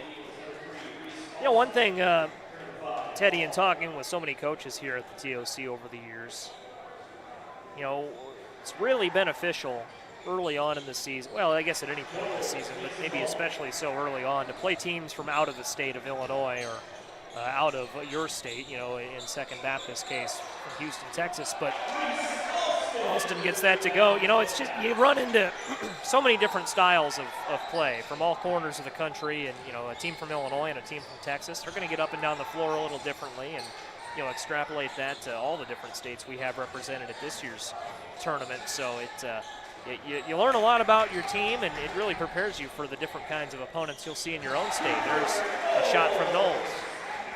Joey, I 100% agree. I think in years past, there was it like La Ferreira or something last year, something like that, I'm forgetting. But they played, if I'm not mistaken, just a brand of basketball that was very different than what we're used to here in Illinois. And then when they played another California team, they matched up very similarly. And the example is not completely fresh in my brain, but I'm just going off of what's in there. You know, I don't know how to explain it, but yeah, there's different styles. They say, like, in different sports, styles make fights in boxing, something like that, and it definitely applies to the hardwood as well. Yeah, you look at the Paideia School last year. couple of tough losses to start, and then bounce back and beat Washington and Metamora to close out play at the TOC. Two good ball clubs. And that school is based out of Atlanta, Georgia. And that Paideia Metamora game, I remember that whole gym just erupting. Everyone that was here from the Middle Illini that didn't go to Metamora was rooting for that Paideia school. I'd say for the most part, a lot of people consider that an upset. Yeah, safe to say, based on the season that those teams had. There's a floater that falls for Knowles, or pardon me, for Second Baptist. We've seen a lot of basketball, Teddy. It starts to blend together, and we've got a full week ahead of us. There's a three that falls from the corner, and Crowley has been good from beyond the arc. It's a 15-point game, 7 seconds left in the frame. Stepping back, Alston, offensive foul. What a step back, though. Unfortunate. And just 1 second left on the clock for a heave here for West Hancock. We'll see what they can do. Sideline out of bounds. They get it in, and that's the quarter. West Hancock elects not to try a shot, and they go into the break. Down 15 points, Second Baptist looking to put this one away in the late stages. And a good opportunity to thank our sponsors. Starting with Create a Scene, Countryside, and Laser Electric. Pardon me, Teddy. They're proud supporters of this year's KBM TOC.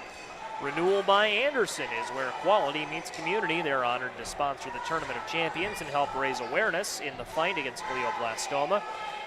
Do you need reliable technology solutions? Martin Tech Solutions has your technology needs covered. Specializing in business and residential, they keep the equipment you depend on running reliably to ensure your technology makes life easier, not harder. Call Martin Tech Solutions today at 309-824-3927 or visit www.martin.tech for your one-stop solution. Martin Tech presenting today's dunks. Renewal by Anderson presenting the threes. Enercon Power has the timeouts, and the Washington Police Department has the fouls. Thanks to everybody that's factored into the equation here. Clutch Sports Media's coverage of the Kevin Brown Memorial Tournament of Champions. Well, Joey, I'm curious to see what Jeff Dahl and company really talked about in the huddle, and building off of the big three from Crowley at the end of the third quarter. A little bit of momentum. We know this team can sway things in an instant. Still definitely a manageable game. Smith, hard off the back iron. Rebound cleared by Second Baptist. Or pardon me, by West Hancock. Stolen, look out. Open lane, oh, and a windmill slam. Francis with authority. Maybe the best dunk we've seen here this weekend. It's brought to you by Martin Tech. This team is so fun. I wouldn't say a great response by Knowles there. I wouldn't say necessarily the same amount of dunks as we saw last year, like, for example, the St. John Bosco game, but that one right there rivaled any of those dunks in that game. What a windmill. Alston drives baseline. Here's a pass. Francis, 2 baskets in a row. That one a little less emphatic. But he's on a little 4-0 swing here, or I should say 4-2, based on the response from the other end from Knowles. Has the ball in his hand again, kicks it out. And he'll shoot a 3. High off the glass. Rebound brought in by Francis. West Hancock not giving up, playing physical basketball, and there's a chase down steal from Hunter Froman. Take another look at this. Shia Francis, the Navy commit. From the volleyball line, it looked like, or maybe a step in front. Really had the airtime on that one. How cool would a Tournament of Champions dunk contest be? And based on that, if we just, there's a nice basket that falls for Froman. But if we enter all the dunks from this week into a contest after the tournament, that one is going to be hard to top. It's definitely going to be up there. I'd say we all go for it for the actual TOC dunk contest. Who wouldn't love that? Foul there on the floor. And it's teams that don't have that kind of ability to, at least one guy can get up and slam it down. Tough to come by here at the TOC. Some teams, play different styles, and some teams are here because, of their shooting ability and just all kinds of, I think back to Dale, Oklahoma, they had some players that could light it up from downtown. Dayton Forsyth. Yep. Dora, Missouri, a few years ago, they had some really good three-point shooters, but some teams, they make their money in the paint. And there's Cooper Knowles, who's got a dunk to his name today and has gotten to the free throw line a bunch. Going to go again. One of the coolest things about, in this tournament, you see teams, especially the ones that are high-flying, seeing the kids' reactions to them. Like, not too often do those kids get to see, at least Central Illinois area, there's quite a few teams that are very athletic, but when you get some of these nationally ranked guys that all play together on a team, and you see them all over the place, the look on the kids' faces are always the coolest to me. Well, I mentioned earlier, but I'll call it up again. When Eagle Academy won the last game, in the last moments, our broadcast was displayed out in the multi-purpose room on a monitor. There was a group of kids watching the end of that game, and they were going crazy as Eagle Academy won that game in the late stages. There you get a look at the iron, not so kind to West Hancock.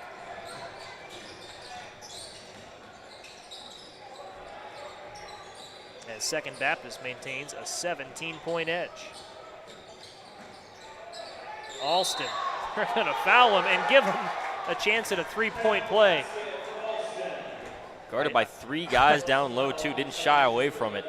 I chuckle there, Teddy, because it looked like maybe that was intentional, not going to let him have anything easy at the rim, and he still was able to finish, and that's a little bit of what he can do.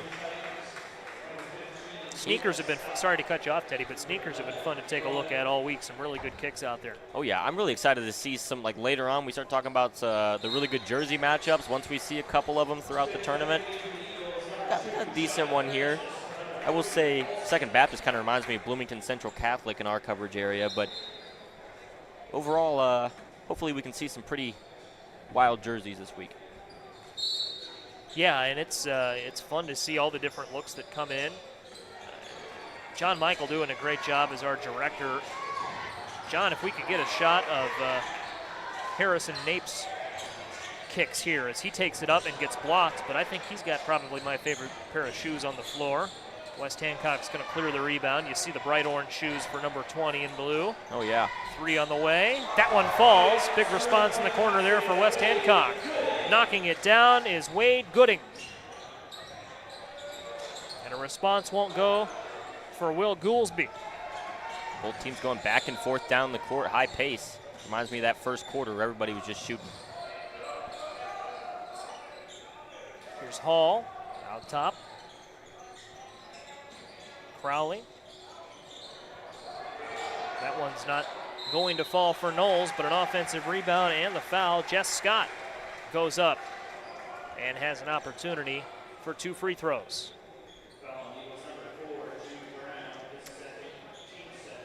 I feel like we've seen West Hancock at the line so many times. They only 2 fouls in this fourth quarter. First free throw good for Scott.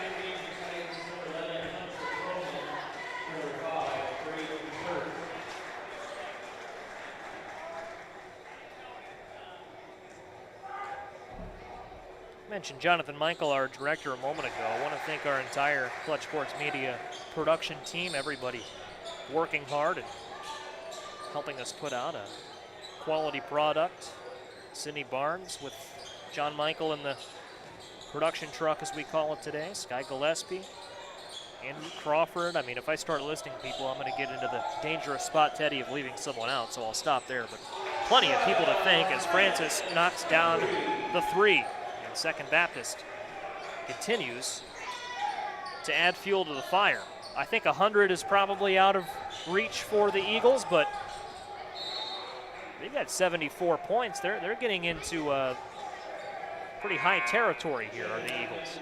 Yeah, I haven't checked on the list, like the big board outside, but I wonder what the most points scored so far this tournament is. I think it's in the 70s as well.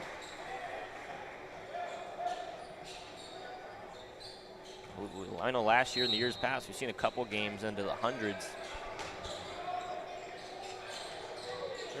What a pass there. Nice job to keep that inbounds from Froman. Kick out, 3 from Gooding. Francis would have been out on him, I believe, had he not picked it up. So he runs the offense here, crosses over.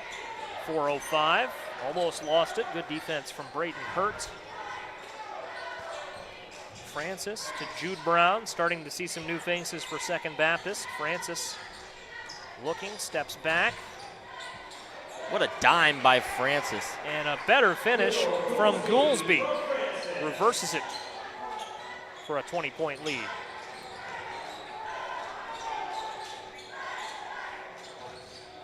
Spinning is Knowles, and a beautiful finish.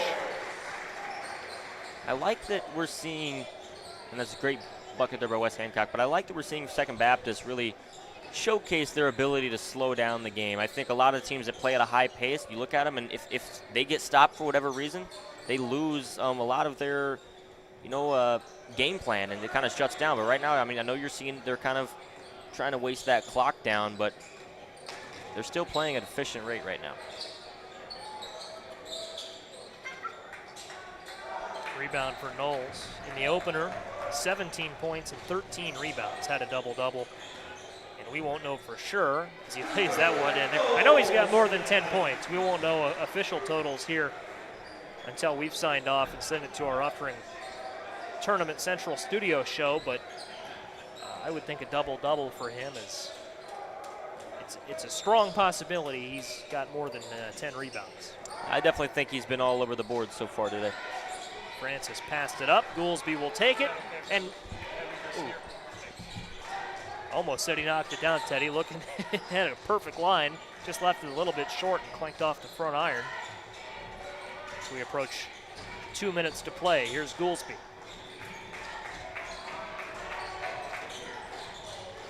Deep 3, almost a logo 3, and he almost got it to go, but it wouldn't fall. Shot clock expired right after he shot it. It flirted with going in, but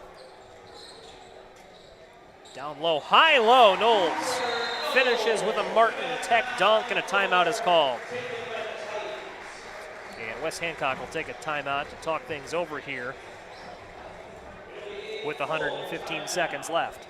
Joey, one of the things we haven't really mentioned in this game, I said something about it earlier, but it went away now. West Hancock, this is their second game of the year. The first one was yesterday, and not that Second Baptist is far into their season, but 4 games under their belt so far this season, and they're 4-0. They're playing good basketball. You got to think that implemented a little bit of a factor in this game. This West Hancock team is very good, and maybe later into the season, if they played again, it'd be a little bit different. But overall, definitely a little bit less rusty for Second Baptist so far tonight. Playing their 4th game of the season, and I think there's certainly something to say about that, Teddy.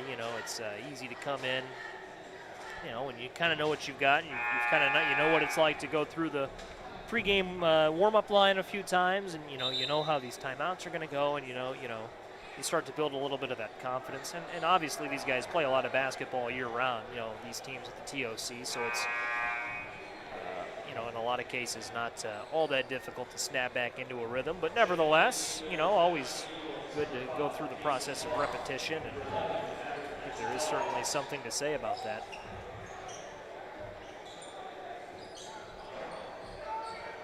That said, we've seen some really good games here through what I guess you could consider a cumulative full day at the TOC. 4 games today, 4 games last night. Got 5 more games on tap today. Remember, for those of us that plan on being with us for the long haul, there's an alley-oop from Francis. A Martin Tech dunk, and he's had a few of those this afternoon. Oh, and Knowles on the other end gets back and finishes hard. And you can't credit this deficit to Knowles. He has been magnificent in all facets of the game for this West Hancock team. Alston, what a pass. Maybe the assist of the game. Kicks it out to Maverick Manganiello for a 3. Brought to you by Renewal by Anderson. Response, and it falls for West Hancock. Well, maybe the Second Baptist will get to 100 at this point. Offense easy to come by here in the waning moments of this one. Washington Invitational Contest. Both teams wanting to end with a bang. 50 seconds left. I was going to say for those of our viewers that, well, hold that thought. I'm not going to be able to get a word in. Alston missed that one. Wait for a dead ball. Here's a kick to the corner and a 3. Won't go. Offensive rebound and an easy putback. Fell right into the hands of Hunter Froman. Ooh, nice little crossover there.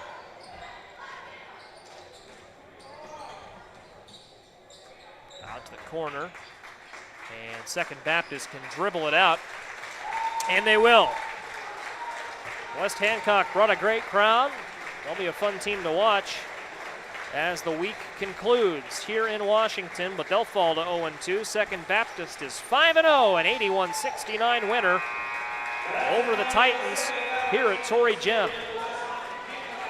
Yeah, if you're West Hancock, you can't hang your head too low after this game. You played a very good Second Baptist team with players that are going to go far in the collegiate level, and you really, despite double-digit loss, it was, I think there was periods during this game that felt a lot closer than that for sure. They absolutely did. West Hancock played a great game. But it's Second Baptist making their TOC debut. Coached by Taylor Land, athletic director Mike Walker. Don Davis is the head of the school. An 81-69 win here at Torrey Gym. Thanks to Renewal by Anderson for sponsoring the three-pointers, Martin Tech for the dunks, the Washington Police Department for the fouls, and Enercon Power for the timeouts. The point I was trying to make, Teddy, for those of you that plan on sticking with us all day long, remember we will take a break before the 4:45 game and split our broadcast into essentially 2 parts, but otherwise appreciate everyone from around the country that's made some time for us here this week, and plenty of high-level basketball is yet to come from Clutch Sports Media. We'll send it to our Offering Tournament Central studio show, and then it's back for another contest here as the 2025 TOC is off and running. For Teddy Ball, I'm Joey Wright. Stick around. More basketball on the way. The 2025 Kevin Brown Memorial Tournament of Champions is brought to you by OSF Health Care Cancer Institute.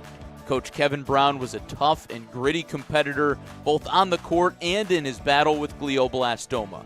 OSF Health Care Cancer Institute brings that same tenacity to the fight against glioblastoma and has already begun groundbreaking clinical trials in the area. By the City of Washington, which welcomes you to the 20th annual Kevin Brown Memorial Tournament of Champions. Washington is a growing city known for its strong quality of life and a diverse mix of businesses and restaurants. We invite you to check out all that Washington has to offer during your visit to the city. Titan Industries is honored to sponsor the Kevin Brown Memorial Tournament of Champions, honoring Kevin's legacy, celebrating our community, and standing united in the fight against glioblastoma. Best of luck to every team in this year's tournament. Play hard, have fun, and enjoy every second.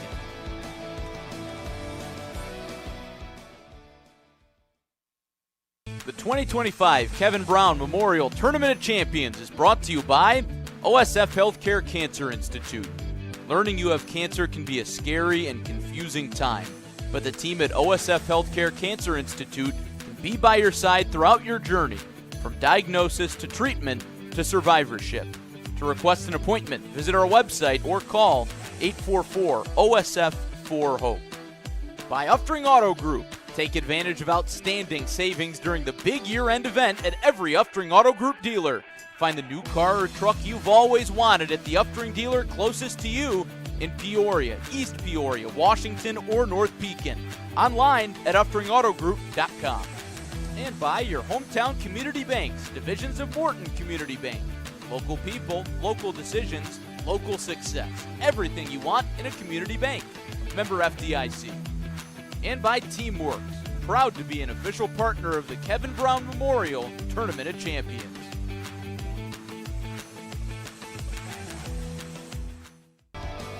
The 2025 Kevin Brown Memorial Tournament of Champions is brought to you by OSF Health Care Cancer Institute. Coach Kevin Brown was a tough and gritty competitor both on the court and in his battle with glioblastoma. OSF Health Care Cancer Institute brings that same tenacity to the fight against glioblastoma and has already begun groundbreaking clinical trials in the area. By the City of Washington, which welcomes you to the 20th Annual Kevin Brown Memorial Tournament of Champions. Washington is a growing city known for its strong quality of life and a diverse mix of businesses and restaurants. We invite you to check out all that Washington has to offer during your visit to the city. Titan Industries is honored to sponsor the Kevin Brown Memorial Tournament of Champions, honoring Kevin's legacy, celebrating our community, and standing united in the fight against glioblastoma. Best of luck to every team in this year's tournament. Play hard, have fun, and enjoy every second.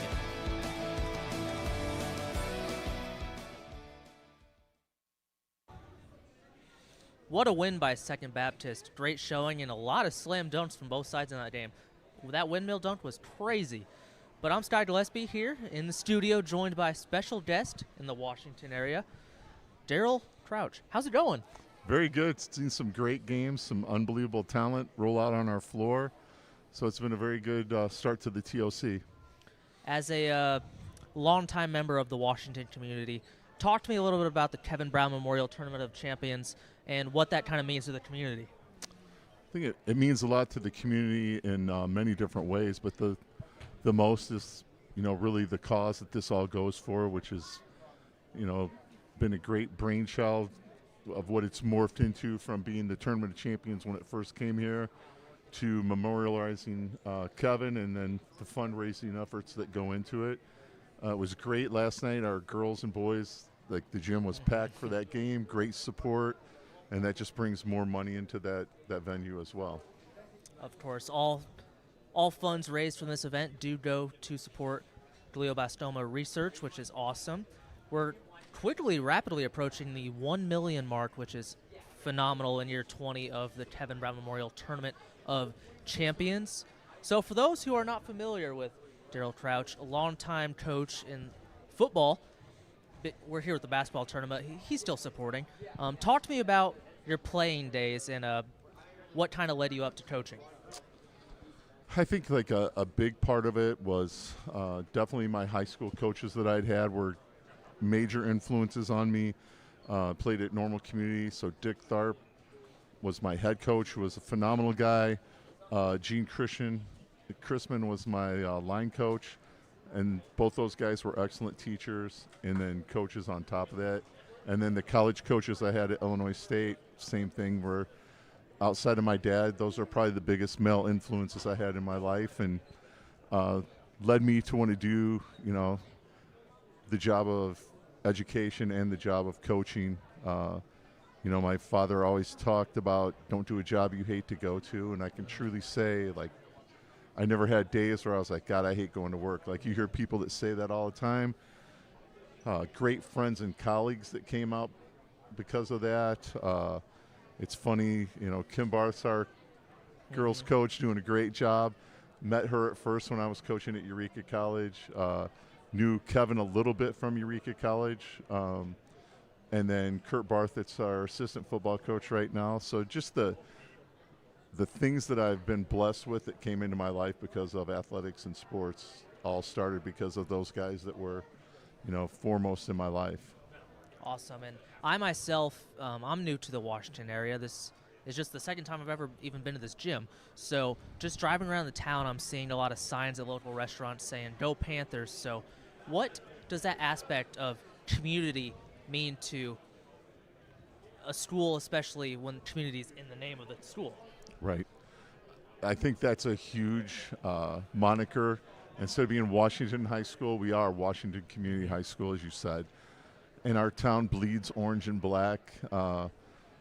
We're by no means, as a student teacher, I student taught at Chinoa, which was a small town, but football and athletics were at the forefront, and they kind of shut down on Friday nights.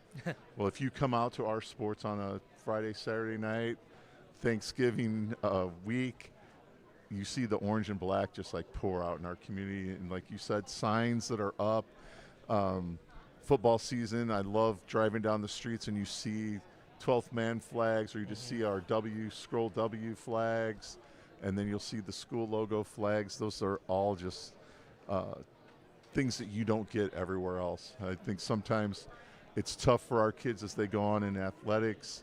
You know, they'll go play college ball and they come back and they're like, it's not the same. I'm like, it's not. Like, you guys are blessed. Like, you see the little kids that are running around this week at this game, and those are their heroes. And there comes a price with that too, of like, you need to be a certain style person to uphold that, being a hero for those, you know, those younger athletes that are coming up. You think of like the girl athletes that we've had come through here. Maggie Crick, when I first came here as my first year teaching, phenomenal player.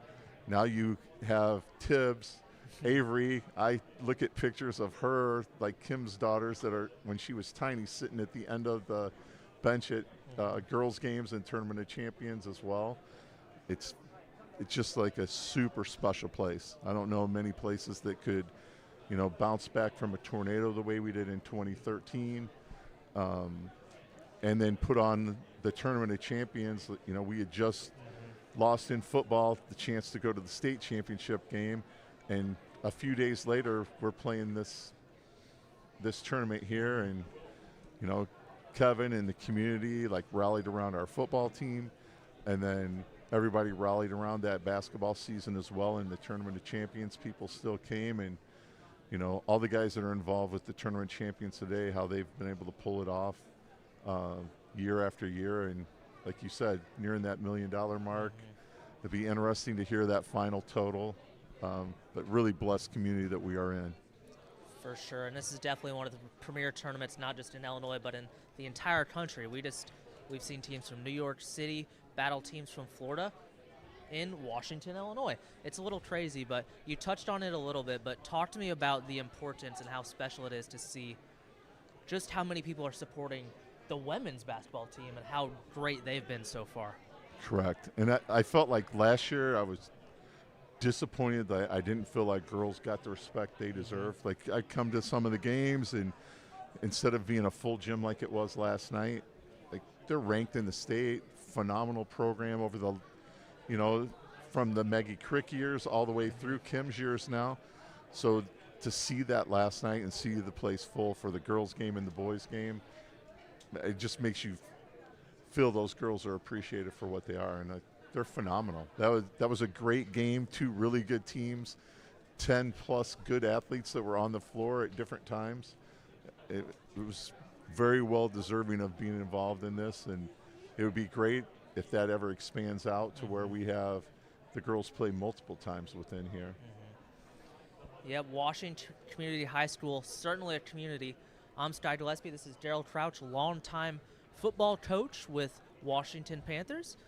We're here in the Uftring Group Auto Sales Tournament Central, and we'll take a quick break, get back to you guys up in the booth. The 2025 Kevin Brown Memorial Tournament of Champions is brought to you by OSF Health Care Cancer Institute. Learning you have cancer can be a scary and confusing time, but the team at OSF Health Care Cancer Institute can be by your side throughout your journey, from diagnosis to treatment to survivorship. To request an appointment, visit our website or call 844-OSF-4HOPE. By Uftring Auto Group. Take advantage of outstanding savings during the big year-end event at every Uftring Auto Group dealer. Find the new car or truck you've always wanted at the Uftring dealer closest to you in Peoria, East Peoria, Washington, or North Pekin. Online at UftingAutoGroup.com. And by your hometown community banks, divisions of Morton Community Bank.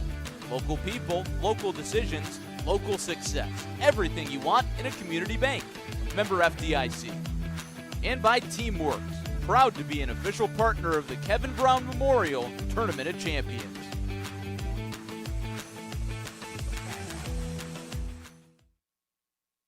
The 2025 And welcome back to Torrey Gymnasium. I'm Teddy Ball alongside Jim Lynch as we get set for the 5th game of day 2 and what should surely be another great game. Jim, we've gotten treated to many close ones. A couple games ago with Eagle Academy and Calvary, and yesterday a plethora of close ones as well. Teddy, I can't tell you how many times we've said it, last night, and I know it's been said many times today, that the TOC does an exceptional job of bringing in great talent, and it turns into great competition. And I know we saw it last night. We've seen it here today. I suspect we're going to see it in the next several games this afternoon and into the evening. And you can never predict, you put two quality teams against each other, like you mentioned with Jeff Little yesterday, about how, sometimes teams start off slower. You got to get their feet underneath them, get the season going. But so far, we've had a lot of these teams come out swinging and throwing punches. So we've gotten treated to some good basketball. And I'm sure the rest of the week, as teams get more hot and ready with the rest of their season, it should surely be the case then. As for now, we have two teams making their first game of the tournament. We have the Clinton Grace Eagles. Okay. Yeah, the Eagles, yeah, absolutely. And the Xavier Academy Falcons. So battle of the birds in this contest here. I love the nicknames more than anything, just to see what kind of battles we're going to get. But Eagles and Falcons for this one, and both traveling quite a distance to get here. We have Clinton, Maryland, and Houston, Texas, making it all the way to Washington, Illinois for their TOC game today. Yeah, we talked about we should start putting something on the pamphlets about how far these teams travel, the miles they do. Would be interesting to see. We get set for lineups here.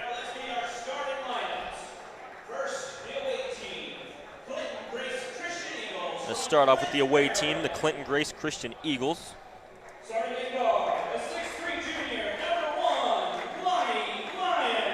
First out for the Eagles, Lonnie Lyons. Followed by his brother, number 3, CJ Lyons.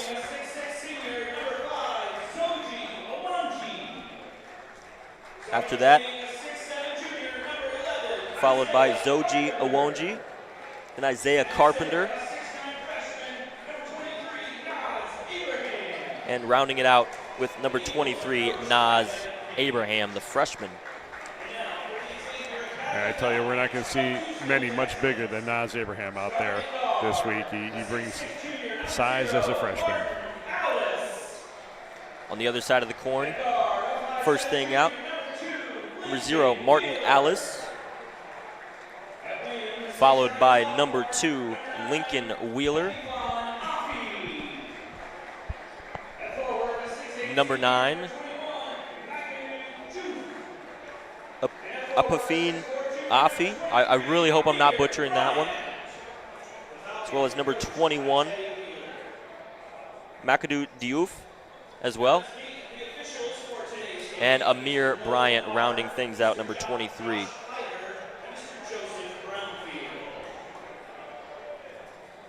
I tell you, when you look at high school games back when I played, which is not for long and many years ago, the size that these starting lineups have, 6'3", 6'2", 6'6", 6'7", and 6'9", and then as we said earlier, you flip that coin over and you're looking at 6'6" or 6'9" in there, 6'8", 6'4". There is a ton of size on this floor for this afternoon game. Both sides, like you mentioned, Clinton Grace, one of the things I have written down, they don't have a single player under 6'2" on their entire roster. 6'2", depending on what school you go to, where you're from, 6'2" might play a big man. It might be a big man, absolutely.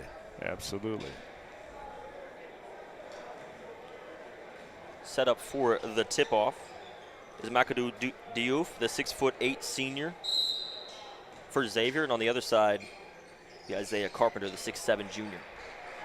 Is won by Clinton Grace in the hands of Lonnie Lyons. They're going to see that ball in Lyons' hands a lot today. Those two brothers with college interest. Lonnie Lyons has a list of colleges interested in him that I'd be happy if one of them gave me a look. Yeah. still got some eligibility, Jim? I have, you know what? I'd like to share with everybody. I have all 4 years. So if any coaches are listening, they're all 4 years eligible here. 3-point shot by C.J. Lyons is off the mark. I think we're going to have an early foul. It's going to be on number 9. I believe that's Epiphany Afi.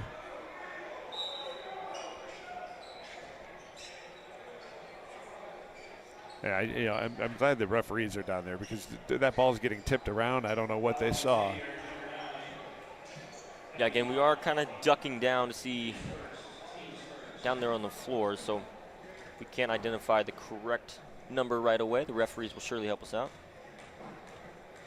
First shot from the free throw line is good. It's Zoji Owinji. That's a great name. That's got, again, they talk about the best hair in the TOC every year. But All best name names, team, they should have that. Yeah, but Zoji Owinji.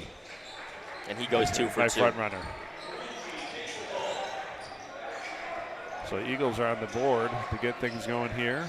2-0. 7:15 left in the first quarter. In the right corner, driving inside, mid-range Jay off the mark. That one from Martin Alice. That ball will go out of bounds and back to Clinton Grace. Sorry, back to Xavier. Yeah, we saw this a lot yesterday where that first part of the first quarter, you see a lot of the two teams just really trying to feel each other out and figure out how each team plays. And, I would love to know what the stats are for the TOC, that first quarter turnovers and how it starts to tick down over the next 3 quarters. We saw quite a few in the first quarters of last night's games. Yeah, one of the games off the deep 3 on the right side is good. Wow. That was that Martin Alice again? I think that was Isaiah, or sorry, yeah, I'm looking at the wrong team. That was Martin Alice for the Falcons with a deep 3.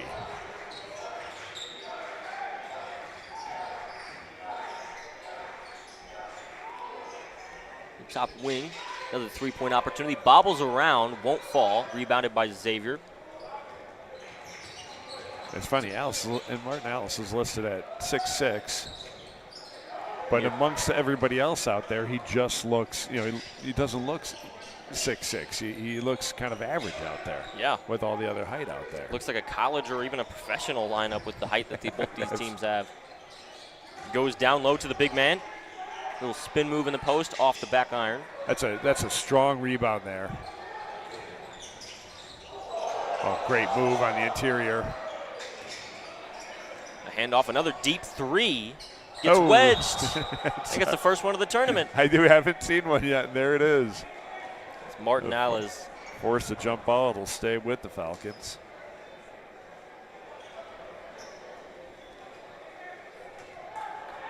Well, that was replay of that deep 3. That is deep. Boy, I didn't realize how far back he was. He was clear of volleyball court and everything. He was almost sitting in the second row enjoying a little popcorn. He had about the same range on the one over on our side that got wedged there. He's got the confidence to shoot from deep, and he's got the coach's trust as well. Yeah, he can hit him.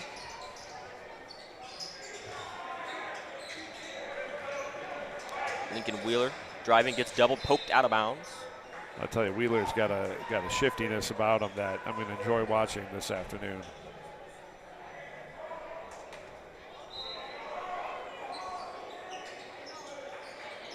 Wheeler, about average height for the adult male, but just still looks a lot shorter. But like you said, the shiftiness is able to keep him competitive in this game. That ball just a little too fast off the hands of Clinton Grace. You could see Isaiah Carpenter asking for the ball a little bit higher. He got it at about chin level. I think if he had gotten it just over his head, it would have been an easy left-hand finish or even a dunk. That kind of communication early in the season like this is what you need. And over there in transition, one-on-one opportunity. Get that out of here. Amir Bryant with the block. Just was not going to be happening on Bryant's watch. Here we have it here. Get some one-on-one, good offensive possession. No.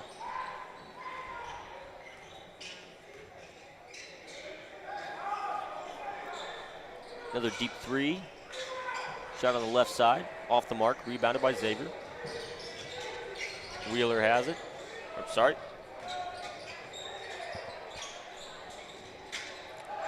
Oh, and a big dunk underneath.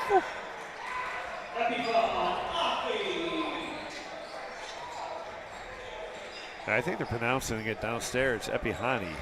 Epihani. Not Epiphany. Yeah, I think that's how I would have read it, but now I'm going to say Epihani, which is how it sounded over the overhead. Whistles blow there. I think we're going to get that called on Martin Alice.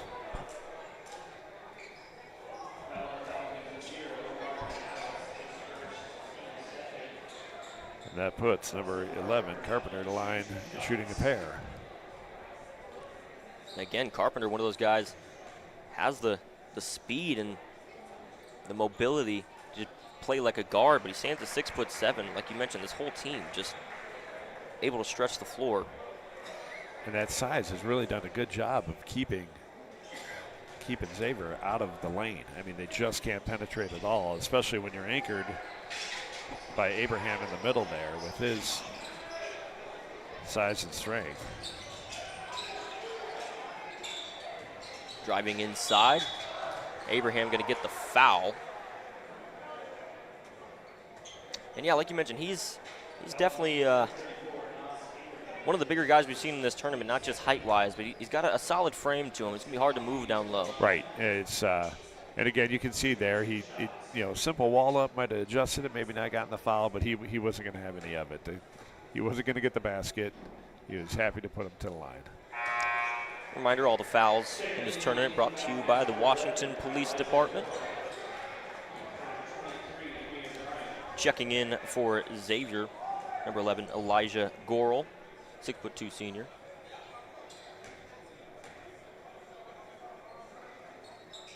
The second free throw off the front, rebounded by Abraham, but poked away. He's able to keep it in bounds.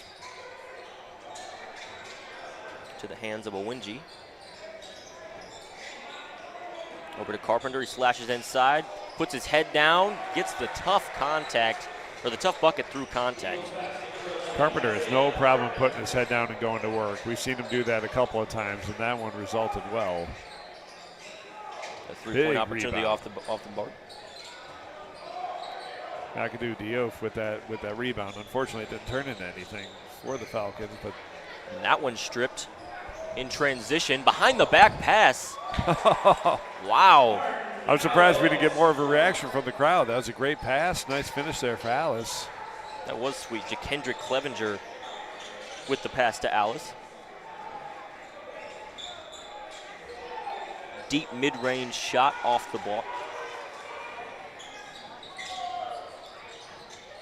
Back on the other end, three-point opportunity right side. Bobbles around. Back and forth early.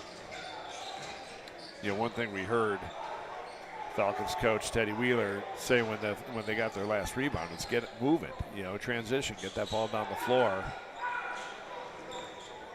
And both teams are doing that, trading three-point opportunities. Nobody's really hitting the last couple. Still feeling each other out through this process. Oh, nice little fake pass. Lob up. up. Right idea, just a little high. CJ Lyons lobs one of his own. Going back the other way, it certainly benefited. To his own brother. That was a Martin Tech slam right there. Oh. And that high point pass going up for two guys. CJ Lyons, I think, is going to get tied with this foul. There's the behind the back pass on the replay. Just great vision.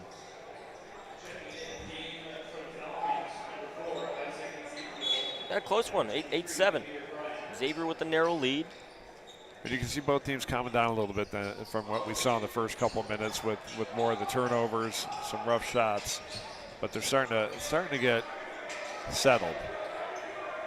Get used to the floor, lighting, everything that comes with just a new gym. Not to mention, pretty far from home for both teams. Great spin move by Afi on Abraham. Wasn't able to fall, though. One thing you'll say about the Eagles, their defense is starting to pick up a little bit. I like the intensity. Whistles blow there as well. Looks It'll be like on 11. It's going to be Elijah Gorel. Yeah. Another foul brought to you by the Washington Police Department. Both teams kind of slowing things down a little bit now from that early fast-paced start. Abraham in the post. Now Abraham wants to go to work underneath, got it stripped. Down on the other side. Thought about the three, driving inside, dishes out. Another pass back up. Great defense by Clinton, but he runs into the ref. And still recovers. And again, wow. As we mentioned before, brother to brother, Lions to Lions. They surely have a great connection. I have a feeling they've done that a few times before. It looks pretty natural. Great heads-up play there by Owinji. Obviously, it's out of bounds on him, but eliminates the points on the athletic tip. And again, coaches love those tip passes, deflections, anything that you can do to disrupt the play. I think they'd rather than have the transition layup here. They got to set up a out-of-bounds play, and it gives Grace Christian the opportunity to play a little defense here. And they unfortunately gave up the offensive rebound, which no coach likes to see, but they forced a turnover here and get the ball back. The timeout is called by the Falcons. Interesting first quarter so far, a minute 14 left. Give us a chance to thank some of our sponsors real quick. Starting with PJ Hair. PJ Hair is a proud sponsor of the Kevin Brown Memorial Tournament of Champions and is this year's official Building for the Future All-Academic team. We wish all teams good luck and let's cheer them on as they play for a cure for glioblastoma. As well as Culver's. Culver's is proud to sponsor this year's KBM TOC and is the official pre- and post-game stop for Butterburger's Fresh Frozen Custard. Culver strives to make a difference in their community and is giving back in a big way. $1 from every concrete mixer purchased this week will be donated back to the fight against glioblastoma. Stop by one of their 5 locations in Washington, East Peoria, Morton, or Peoria and let Scoopy know we sent you. And lastly, by Keps right here in Washington. Keps is the official pre- and post-game spot of the Kevin Brown Memorial Tournament of Champions. Stop in for great food, drinks, and fun in a family-friendly environment. A couple of those sponsors, thank you to you guys.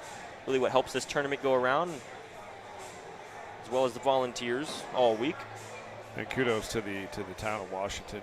Do they absolutely step up for this tournament? And it really is a testament to the residents, to the businesses, and certainly to the school community. As we saw last night for both the girls and the boys games, the people of Washington came out and supported the Panthers. It was a fun night last night. I know we're going to see it again tonight as the boys will take the floor again later this evening. Really? But what a great tradition this has become for boys basketball, now girls basketball, to kick off the season. Absolutely. I mean, even the game last night, Morton, the Mid-Illini teams. What a great, yeah, absolutely. Really traveling out. Other Illinois teams. Wheeler backed up in the corner, finds a way out, but they'll say stepped out of. Oh. They call a foul. Blocking foul. So we'll stay with Xavier. Inbounding for them is McAdoo Diouf, the 6'8" senior. Gives it into Wheeler. Guarded by Lyons. Ooh, a lot of contact top of the key. Right.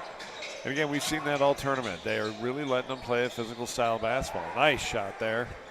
Diouf with the nice mid-range J. Another three-point opportunity. A little short right off the front of the rim. Wheeler had an open lane, bobbled around, and will go out of bounds. Back to what you said about the physicality, one of the things I saw when researching this Clinton Grace Christian team was, you look at their team Instagram, they have like a collage of pictures in terms of like showing how much the weight room has affected these players throughout their course of high school, and they are a very strong team. And so I'm sure that is a big emphasis on their overall play styles, their physicality. It's shown tonight.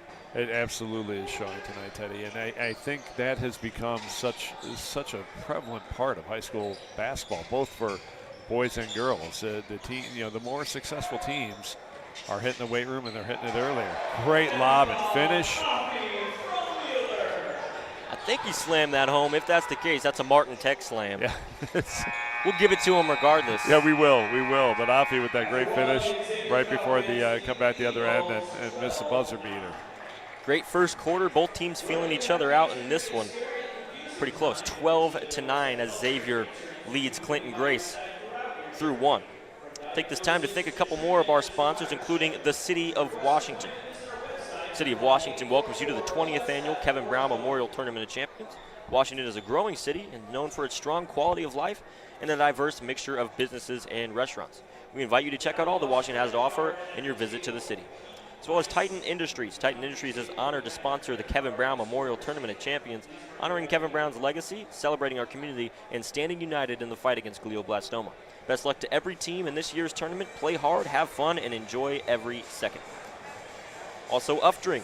Take advantage of the outstanding savings during big year-end event at every Updring Auto Group dealer. Find the new car or truck you've always wanted at the Updring dealer closest to you.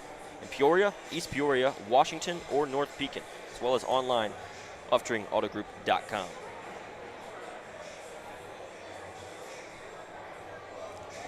All right, so we got another good one here.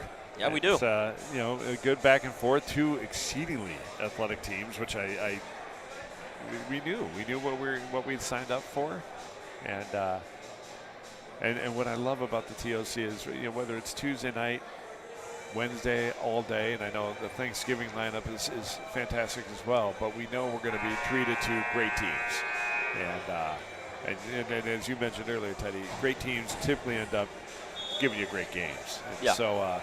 So we'll see. I mean, Xavier with just a little bit of a lead here. These teams are just going to go back and forth. I hope. I know one team would love to win by 20, but I hope it comes right down to the wire. Yeah, and also I think as a coach, as much as it might stress you out a little bit more, you surely learn more from those close games. Absolutely. When you go against a team that you blow out, I mean, yeah, you can see like, hey, we were really clicking today. But when it's a tough game, you really got to battle and see your adversity as a team. Not only is that going to help you out record-wise, but when it comes postseason, you've already played those tough matchups against good teams, and all happened in the first week of the season. Right. Absolutely. Moving the ball around, quick mid-range jumper. No, he faked it to the left corner. 3 ball off the mark. Rebounded by Xavier. Board by Afi. Afi doing a great job on the boards today. His length has just been a lot for Grace Christian to have to deal with. And Afi, only a sophomore, still at 6'9", and has done a great job controlling in his varsity matchup the paint.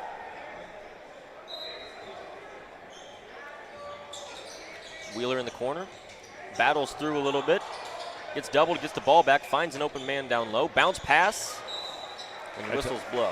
One of those instances where you could see, I believe that was Youssef Beduzid, if I'm saying that correctly, who was ready to go up before he caught it.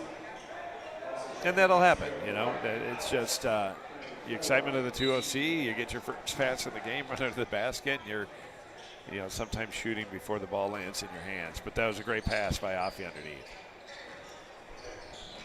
Handoff up top, 3-pointer. Almost got another wedge there. It was close, but it rolled out in the hands of Wheeler, now taking it up. Bouncing it around, finds Alice. He'll move it over to Bryant. Bryant's 3 off the mark. Lyons finds a man in the corner. A lot of threes going up, not a lot going down. Ooh. Some contact there. And very awkward shot that results in a foul. Those are the toughest ones.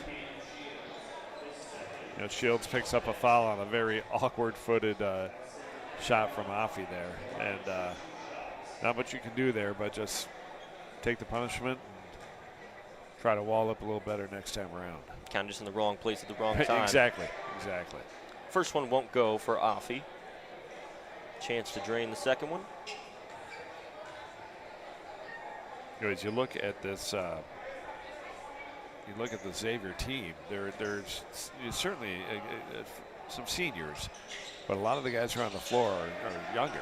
And They're going to have some. You're going to have a great year this year and possibly another good one next year. Wow, great play by Diouf. Diouf with the just a volleyball slam right there. Just we're going to credit him with a kill on that one. It looked like Carpenter was going for the slam too, but kind of like that James Harden block. Have you ever seen that one? Doesn't jump, just swats it away. Just swats it quickly. 2-point shot off the mark. I like that the Eagles are continuing to shoot. They must have the skill to hit the long ball. They're just not hitting right now, but Devin Page has certainly said keep shooting until they start going down. Yeah, especially that first couple by Alice, the ones were like 30 plus, it seemed like. I mean, if you have a coach that believes in your ability like that, I'm sure they have it for sure. Ball is lost, turned over. Going to the other side. Whistles will blow. Be another foul. Brought to you by the Washington Police Department. Get a replay here of that turnover. Alice driving. Hits off the bottom of that rim. Not sure who that foul was on. I think it might have been Kai McKnight. A little bit cleaner so far in the second half. Only 2 fouls total through about 2.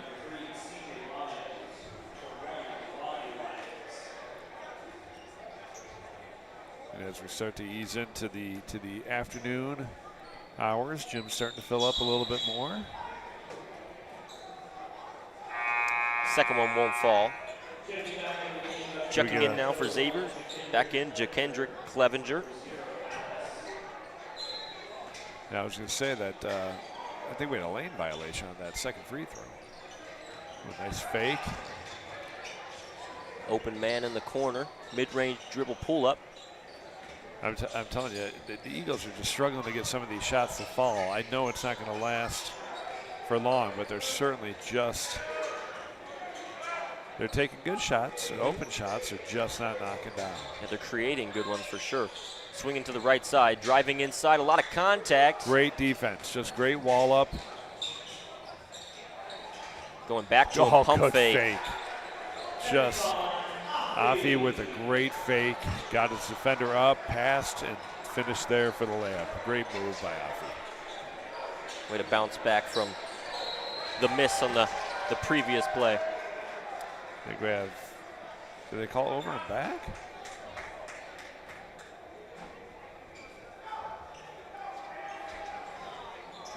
They must have missed it. It must have been the over and back call from where they're inbounding the ball. I'm assuming they missed it. Yeah, I was looking down at a note when it happened. Inbounding is Clevenger. And Afi will check out of the game. Getting a much-deserved break, but I don't suspect he'll be out long. Wheeler nearly losing his footing. Does lose the ball. The Eagles have it. See if they can end their cold streak here. Little post-up move. Oh. Gets the and one to fall. No, they're going to wave it off. They got him on the. He got him on a. He kind of hooked his arm. Oh. Thought it was in the motion of the shot there. Yeah, I think. Looked to me like Clevenger was trying to see what time it was on his watch and not his own, as he had hooked his arm pretty aggressively.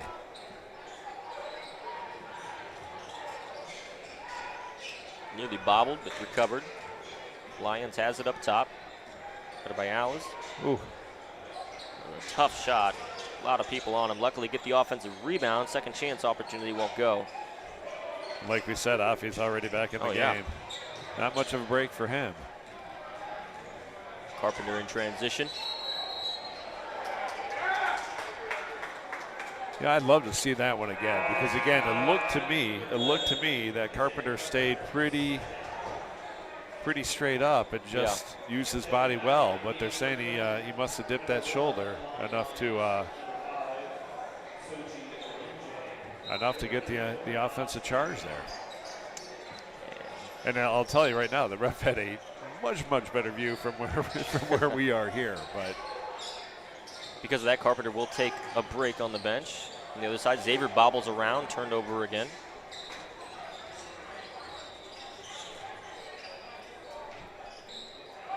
And Tough shot by Lyons. I'll tell you what, though, that the Eagles finally got one to fall, breaking a long, long drought there of scoring.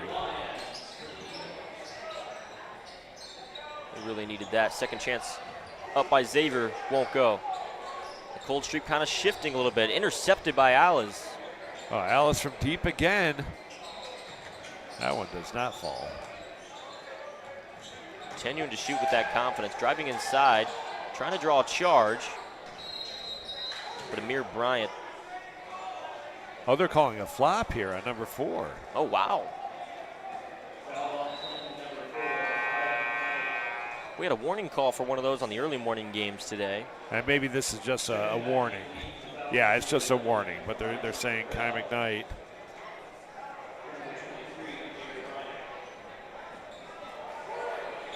I believe that's what the call was. I could be wrong. Lonnie Lyons has it, dribbling up the floor. Such a tough call. Such a tough judgment call. Which, again, from up here, I'm not going to pass judgment. Giving it over to C.J. Lyons. Great pass Corner over the corner. Oh.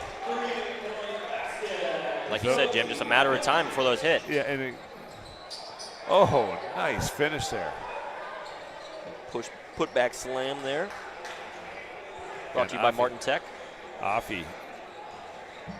Again, I believe that was Offie who finished that. Again, good things are happening when he's on the floor. Another 3-ball up, off the back iron. Nice eyes by Alice, finding the open man. Back-to-back points for Xavier, growing their lead to 6. Amir Bryant plays with a kind of a freight train mentality. He just moves hard to the hoop, and I love his aggressiveness. A lot of downhill players we've gotten to see so far. I will say, Jim, I don't think going into this game, at least for me, and based on the early game plan, I don't know if Afe was really predicted to take as much of a load as he has, but he has stepped up big time in this game so far, making plays on both ends of the court. You often hear different names bubble up before the tournament, and then you're looking through the program and as you get prepared. And again, like you said, Teddy, he wasn't one that really kept popping out a ton. But really, after watching the team today, he's become an early favorite for me. An early favorite from Coach Teddy Wheeler as well. Subbed him out for just a moment to catch a quick breath and put him back in the game. The youth back out there. So Alice will pass in. Referee still talking some things over. Coach Page listening in as well.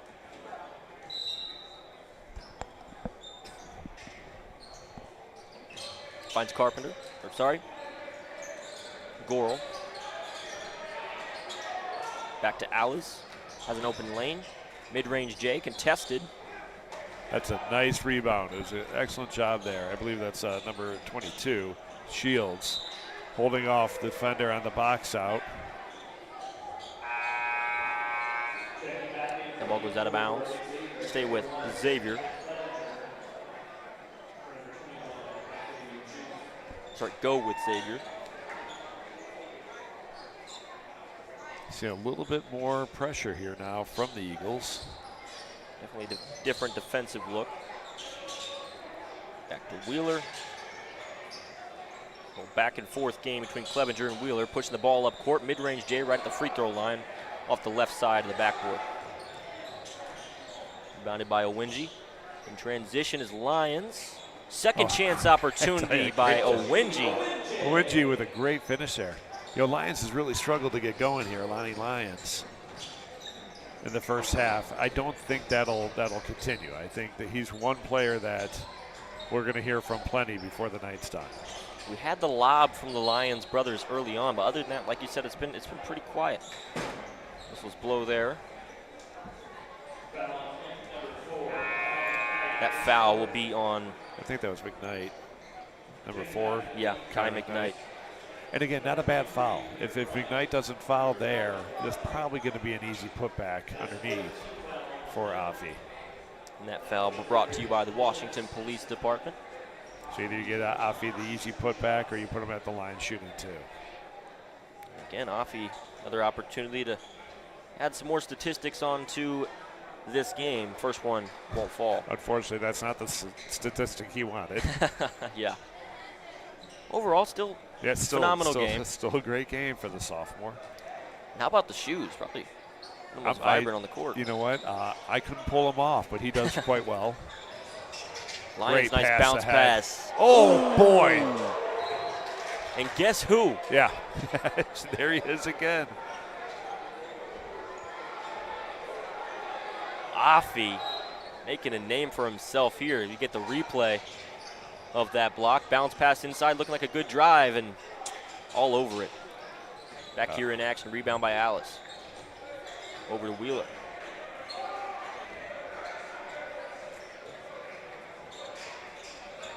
Moving things around, Clevenger driving right. Nice crossover. Great move. Oh, and there, you know what? I thought no way were we going to get double wedged today, and here we are. 2 in the first half. Yeah, absolutely. I think we're getting to the point where we're going to need a sponsor for the wedges. Yeah.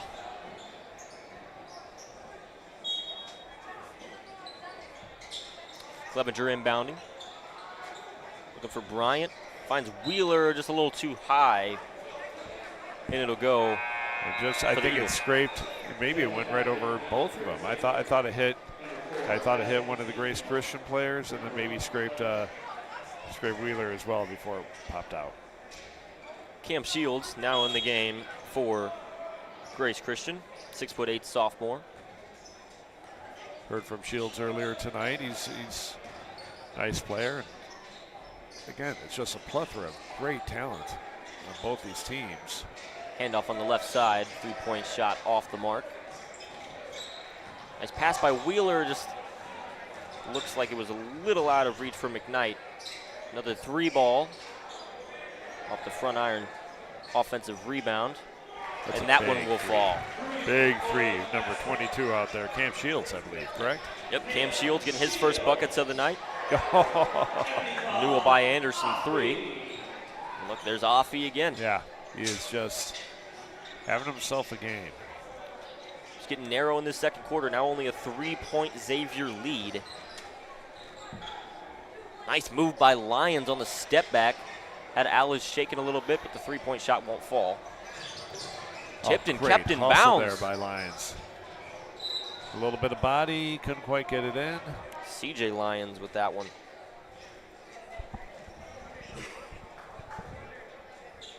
That was a great steal and save right here at half court, which I'm pretty sure if I tried that, I'd be on a stretcher halfway to OSF right now. Definitely has a little more ability than you and I out there, but yeah, usually plays like little, I more than I can describe in the time allotted to us today. First free throw bobbles around but won't fall for Owinji.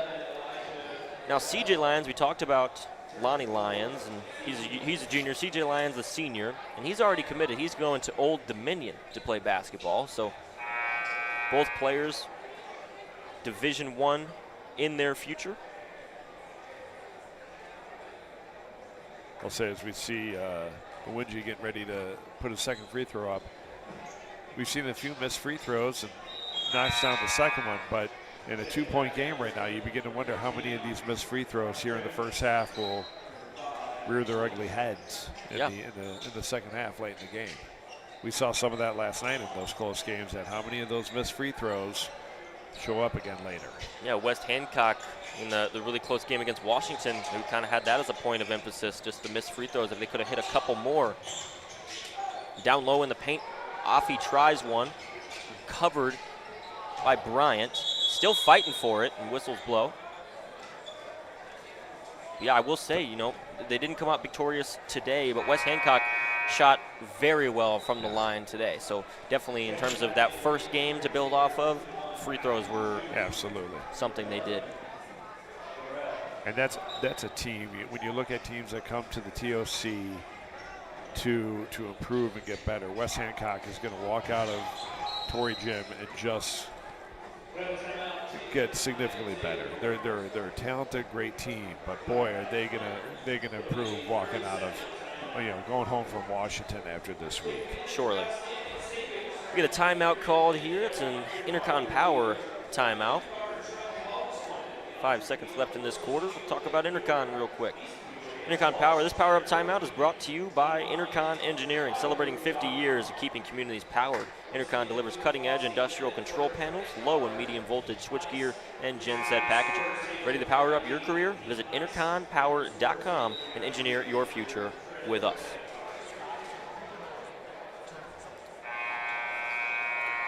Second quarter is winding down here. Going to take a couple seconds left here. Some action could still happen, but after this, stay tuned. We got Sky Gillespie down with Cooper Knowles, the West Hancock standout. Folks, if you're watching at home, I strongly encourage you to stick around and watch that halftime bit with Cooper Knowles. Such a good player. A great player and even better young man. He is, unsigned, probably in my opinion, just missed the game time bucket for the halftime game. But back to Cooper Knowles. You won't find a better young man, perhaps in this gym right now. And I'm always saying that because my young man's not in the gym yet. No, I'm kidding. But Cooper is a fine young man, unsigned. Great things are coming his way, not only this season but beyond. And stick around and listen to that. But here we are, a 2-point game after Xavier had quite a lead. They really did, and you got to give credit to Clinton Grace. They started bouncing back, and I wouldn't say necessarily that first half was all ugly. I mean, they couldn't hit shots for sure in that first quarter, but like we mentioned in that first half, they had the shots. Like, they were good shots. They were setting up creative selections, and overall offensive game plan was looking good for Devin Page and company, but just couldn't get stuff to fall, and got a little bit more down the stretch of that second quarter, but I don't think either of these two teams have played their best quarter of basketball yet. I think we're going to see some strong stuff here in this second half. I completely agree. We'll have to see how it transpires. We're going to take a quick break and then stay tuned after a word from our sponsors to see what Sky and Cooper have to say about his tournament so far. The 2025 Kevin Brown Memorial Tournament of Champions is brought to you by OSF Health Care Cancer Institute. Coach Kevin Brown was a tough and gritty competitor both on the court and in his battle with glioblastoma. OSF Health Care Cancer Institute brings that same tenacity to the fight against glioblastoma and has already begun groundbreaking clinical trials in the area. By the City of Washington, which welcomes you to the 20th Annual Kevin Brown Memorial Tournament of Champions. Washington is a growing city known for its strong quality of life and a diverse mix of businesses and restaurants. We invite you to check out all that Washington has to offer during your visit to the city. Titan Industries is honored to sponsor the Kevin Brown Memorial Tournament of Champions, honoring Kevin's legacy, celebrating our community, and standing united in the fight against glioblastoma. Best of luck to every team in this year's tournament. Play hard, have fun, and enjoy every second.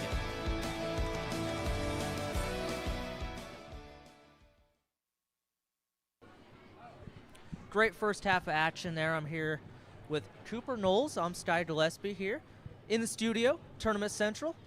Cooper, I know you guys are 0-2 so far, but you played a very good game, and we talked about it briefly before this, but you're facing a lot bigger schools. You faced a really talented Second Baptist team out of Houston. Talk to me about how this tournament's going to help you moving forward. This tournament's going to help us moving forward. It's just playing higher competition than we will all year. I mean, Second Baptist is full of depth, full of really quick guards that we won't see primarily for the whole 2A season, and it's just going to help us with our defense and our pressure coming up the court. I mean, they pressured us there first half real well, and we just didn't take care of the ball, and that's what led them to easy points for them. But as long as we can handle the pressure and get it done, I think we should be. It's going to be a good learning experience for us for the rest of the year. Exactly. And first day of the tournament was yesterday. You guys had a very tight game against Washington, lost that by just 2 points. Was that your first game of the season? Yes, that was our first game of the season. Yes. So how do you think a tight game like that early on, how will that I think it's a good learning experience. Would you agree with that? Yeah, I mean, it was at Washington's home. I mean, they had a packed crowd. We real high for them, and we just got to defend the 3-point better. They shot really, really well and hit our free throws at the end of the game because free throws cost us the ball game there. Cooper Knowles with 34 points, 13 boards last game. Definitely one of the performances of the entire Kevin Brown Memorial Tournament of Champions. But you get the day off tomorrow, celebrate Thanksgiving. You're coming back Friday and Saturday. What are you looking for? What are some of your goals for the rest of the tournament? Some of our goals, obviously, to win some games, but just running our stuff, being able to handle the pressure, get up, run our plays. I mean, we struggled with that the last few games, just running some plays, but get the ball up the court, improve our defense. We're running the 2-3 a lot out there. We got to improve our 3-point defense on our 2-3 and our on-ball defense because we're getting kind of blown around by these good guards here, but I think if we stick with it and be able to guard some of these high-level players, we should be fine for the rest of the year. Cooper Knowles, a 6'9" senior, receiving a lot of interest nationwide from various schools at all different levels. Talk to me about what the recruiting process is like and how's that feeling for you? It's slowed down a lot. This summer for my AAU program, I missed all of June and all of July. I missed all the live periods, played one live period for AAU. I had a broken wrist, so it's definitely been slowed down, and I've definitely been under the radar because I wasn't able to perform in all these college coaches. But as the season picks up and I start playing more, get more exposure, I should get my name out there more, and it would be exciting. Awesome. You definitely deserve it. You're putting on a show so far, but you mentioned AAU. You play with mid-pro. Did you get to catch Bryson Mossman's game, or were you not here yet? I didn't get to catch it, but I heard he had a great game, 10 made threes, but he's a really good shooter, yeah. Yeah, Bryson Mossman, AAU teammates with Cooper Knowles. He scored 42 and was 1 3-point made away from the tournament record, which is 11. So incredible outing, but yeah, I mean, it's kind of like iron sharpens iron. You're playing against stars like him in AAU, but then you come in this tournament, you're facing up against top schools in Houston. You're facing up against Washington, who that's probably the biggest crowd you're going to see in a while. So just coming into an atmosphere like that and you only losing by 2, I think that's nothing to hang your head about. And it's early on in the season. A lot of these teams already played games, but your first games of the season are here at this tournament. How important is it to participate in a tournament like this rather than just sitting home, having basketball practice but no game action at all? It's really important to play against other players. I mean, we aren't that deep, so after practicing against our red team, we definitely need to come out here and play other players, and coming out here and playing this high-level tournament, just playing against really good players, it shows us our weaknesses that we won't pick up in practice. I mean, our weaknesses have been rebounding well. We need to rebound a little bit better and just guarding the three-pointer. I think our on-ball defense hasn't been terrible, but we're just playing against really, really good guards like Reese Olson he's just so quick. It's hard to stay in front of him. Exactly. And for those who don't know Cooper Knowles of West Hancock, describe your play style. Describe how you play the ball game. I've always said I've valued defense over offense a lot. I mean, a lot of people tell me I don't pursue the ball more. I try to set screens for a lot of my players. I try to create offense for them, which creates offense for me. I definitely strive for defense. I go for blocks a lot. I like to protect I like to wipe points off the board for their team and get points for our team. Okay, and we're talking a lot about team, but do you have any individual goals this season? What are you looking forward to, and how are you trying to improve your game this season? I'd say I like to average a little more blocks than I did last year. I averaged 6 blocks a game last year. I'm trying to up that a little bit more because defense wins ball games, and that's what. If I can help my team on defense every game, I don't have to score every game to wipe points off the board. That's what I value. Exactly, it's a team sport. Which conference do you guys play in? We play in the West Central Conference down there. We play. I think our best team this year is Quincy Notre Dame. Okay, cool. Yeah, they're very, very well known in this area as well. Yeah, but is this your first tournament of champions playing in? Yes. Yes. So how's the experience so far? Great. I mean, obviously we haven't won a game, but the exposure, the talent we're playing, it's definitely gonna be a great learning experience for us. Of course. Well, yeah, I really appreciate you stopping by, Cooper. Once again, Cooper Knowles of West Hancock, 34 points, 13 rebounds, a name to remember. Take a quick break, and we'll be right back to you in the booth. The 2025 Kevin Brown Memorial Tournament of Champions is brought to you by OSF Health Care Cancer Institute. Learning you have cancer can be a scary and confusing time, but the team at OSF Health Care Cancer Institute can be by your side throughout your journey, from diagnosis to treatment to survivorship. To request an appointment, visit our website or call 844-OSF-4HOPE. By Uftring Auto Group, take advantage of outstanding savings during the big year-end event at every Uftring Auto Group dealer. Find the new car or truck you've always wanted at the Uftring dealer closest to you in Peoria, East Peoria, Washington, or North Pekin. Online at UfteringAutoGroup.com. And by your hometown community banks, divisions of Morton Community Bank. Local people, local decisions, local success. Everything you want in a community bank. Member FDIC. And by Teamworks, proud to be an official partner of the Kevin Brown Memorial Tournament of Champions.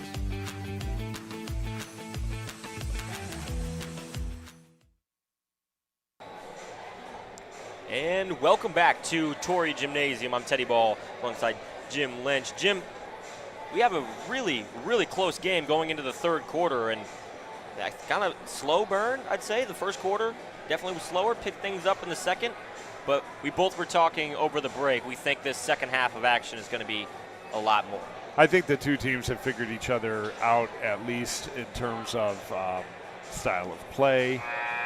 We know that Xavier has the ability to get the ball up and down the floor. They like to spread it out. They've got a few guys that certainly Alice can shoot from just about anywhere on the floor. But again, they've got the ability to get inside and work. Afi can do just about anything inside, and Grace Christian's going to have to keep Afi out of that paint in order to be successful. On the other end, Xavier recognizes the fact that the Eagles have several weapons as well, and any moment here, Lonnie Lyons is going to heat up. And when he does, they've got to be prepared for that. And they've done a good job containing him so far, but he's going to eventually start scoring. I think so, and off rip, nearly an alley-oop to open up third quarter from Amir Bryant. They'll get one in transition, though, and that's Wheeler. And I tell you, Wheeler is just a bulldog out there. And we saw that in the first half, and it continues here. And right away, Xavier is not messing around. Up in the pace for Xavier, and that steal by Amir Bryant. And look back on this playback here. What would have been a crazy alley-oop to Bryant, just the athleticism at 6'4". It's crazy to think 6'4" is not even close to one of the taller players on the floor, but he almost slammed it home. He will shoot two, though. But Amir Bryant, we saw it in the first half. He just, you mentioned it, Teddy, that he plays downhill. He plays a few inches bigger than what he's in the book, and he was all, he had a couple of good possessions early in the second quarter. Coach pulled him out, which I thought, a little early to pull him out, and here he is starting the second half, and already seen big things from him. Looking good at the start of this second quarter. Splits the pair at the free throw line. Now in the hands of Lonnie Lyons, who we are expecting to heat up here in this second half.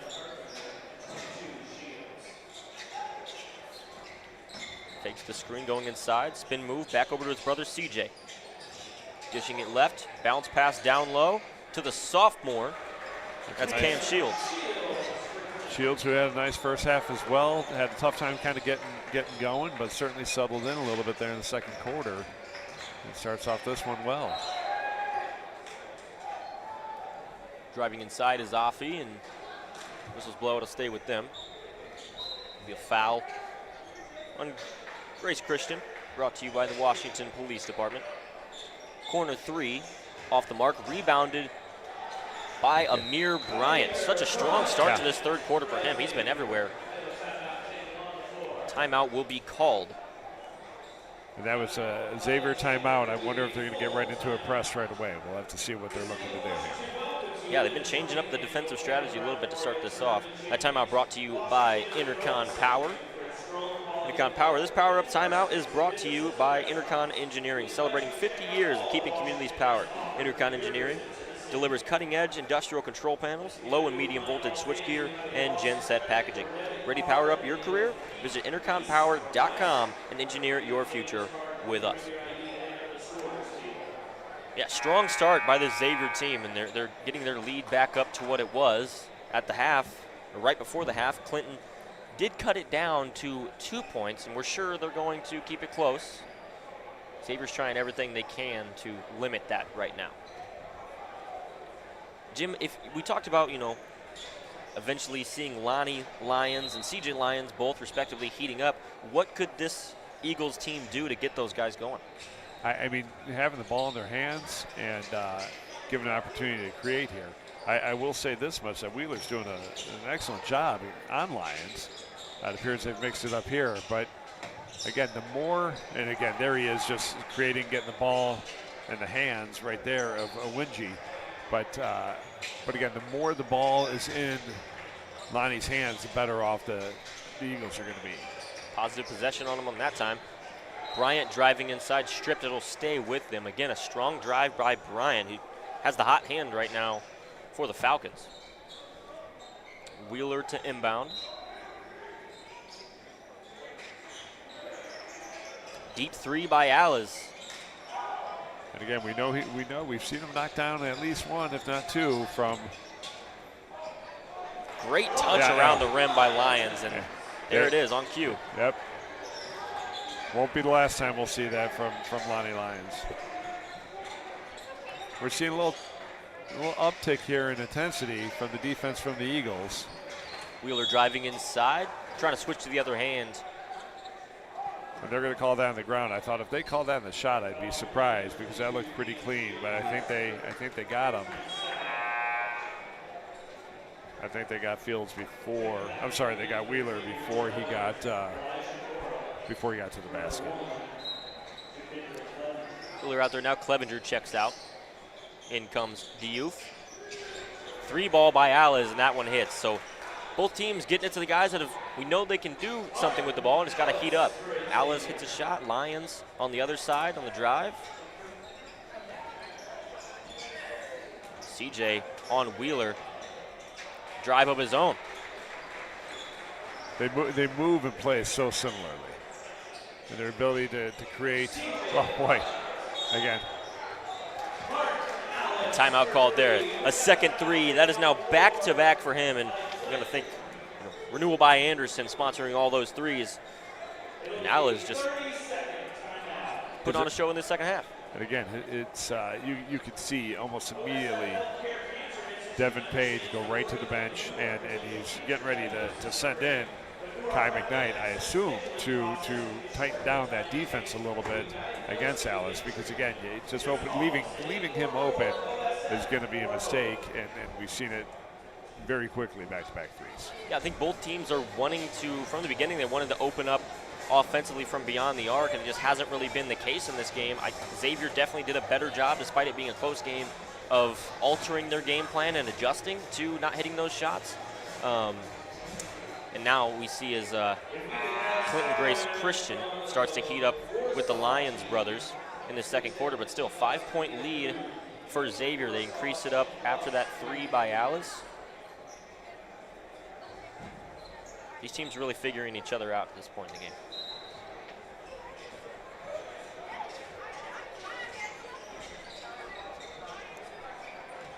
We're right, Kai McKnight checks into the game. Lonnie Lyons and McKnight going back and forth. Over to the corner to CJ, driving inside. Narrowly avoids stepping out of bounds in the mid-range floater. Off the glass, I like that. That is Kai McKnight there. I believe that was McKnight at that time. It was McKnight. CJ guarding Wheeler, dumps it down to Diouf. Gives it down low, reverse pass. That's a great interchange down there. I don't know if there's a mix of communication underneath, but the Falcons did a nice job of just moving that ball around underneath the hoop. They realized they had the numbers down there too. The corner is Lyons. Gives it to the sophomore Shields. He finds a man down low. That's Carpenter, and he'll get the bucket. I'm starting to see a little bit of energy. I like that CJ Lyons is trying to lift his team up there, getting a little excited. They're only down by 3. Yeah. Good defensive play by Shields, gets the rebound. Passing over to McKnight for 3. Would have been his second bucket of the third quarter. Lions pressing up on defense on Wheeler. Looks like that'll be the game plan on Alice as well. Don't give him any space. Fumbled down by Diouf, and it's recovered. I kind of like that pass there from Alice. It just wasn't probably not the time you want to force something right there, and now they've closed the gap to 1.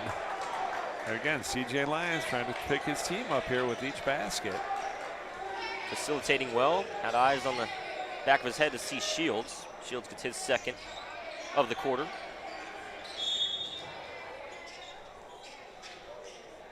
Whistles blow. That was another strong drive by Bryant. He was hot to open up this second half.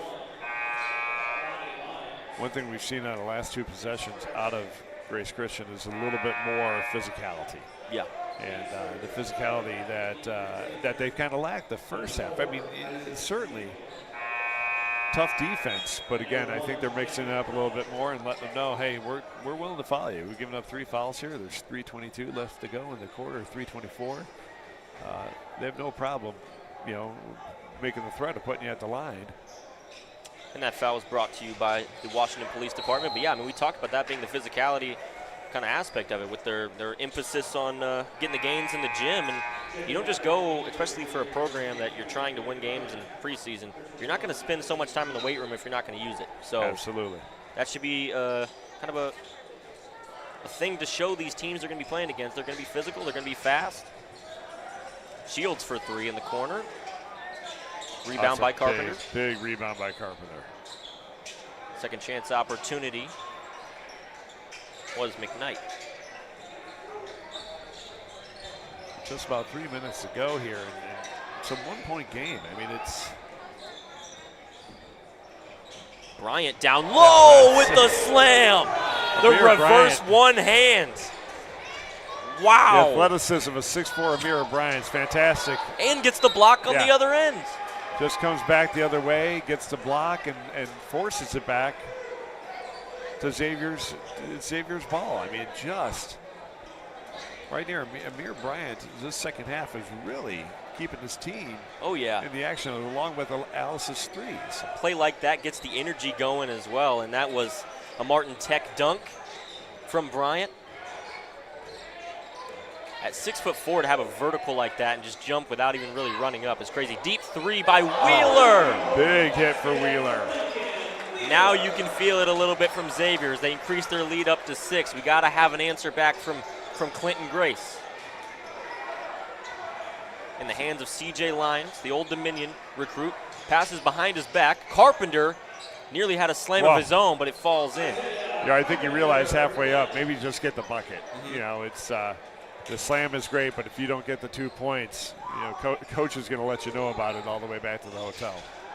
Oh, it's Amir unbelievable. Bryant. Who else? This third quarter has his name etched all over it. Back-to-back slams for him. Martin Tech is getting there's money's worth, and wow, look at that. Renewal by Anderson as well as deep 3 by Lyons. Wow. This third quarter's turned into a highlight reel. It really is, just going back and forth. Wow, Lonnie Lyons has gone down. Getting up slowly, whistles blow, and looks like he wants to keep a foul playing. On the far end there. They're going to call something down there on Carpenter. Wow. A lot going on late in this third. See a replay here of that dunk. Unbelievable. I mean, off balanced and everything, off vert at 6'4". Just easily.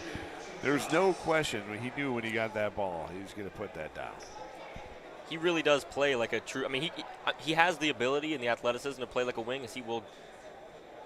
I think he'll stay in. He's just talking over things, but like you said, he plays like he's much bigger than he is. But as you look at him standing there next to, as he's talking to Coach Wheeler, look how strong he is. I mean, he's not a small man. He's only a junior, got another year to play. He's certainly a young man who's hit that weight room. One of the strongest kids on the floor here today. And it's showing. It really is. Alice at the free throw line. Get it to fall. Now just a 3-point Xavier lead. And again, that's the thing. As much as Amir Bryant's put on a show this quarter, It's only a 3-point lead. Yeah. You know, that's we've seen an incredible uptick in the activity from CJ Lyons, who's had a very nice quarter for himself. Lonnie's had some good plays. Lonnie Lyons still on the floor after it appears he had tough contact there. We're going to get a foul here. I believe that's going to be on Bryant. Another reach-in foul there. And that's the first foul this quarter for the Falcons. Playing a clean game of basketball so far, but that foul brought to you by the Washington Police Department. CJ Lyons in his hands, passing over to Owinji. Owinji drives in, puts it up, gets the 2. Great fake, timed it well. Got a 1-point game here as we're approaching 1 minute. Kendrick Clevenger moving the ball around, give it to Afi. Haven't heard his name a whole lot in the third quarter, but he got it there. Great bucket from him, Mr. Reliable. Just incredible length that gives him the ability to get the whole length of the lane. Great vision switching over to the corner, just a little bit too high on the shot. Get their own miss though. Back Good up top, out. deep heat check by CJ.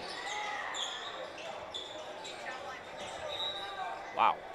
Yeah, I wasn't sure who they're going to call that out on, but CJ Lyons felt the power on that one. He shot that one from the volleyball line. Yeah, he did.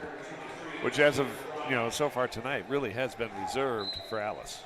Yeah, I mean I don't think he shot a 3 from the line, like within a couple inches of that all game. It's definitely been a couple feet for each one, and he's hitting in this third. I think he has 2 threes in the quarter.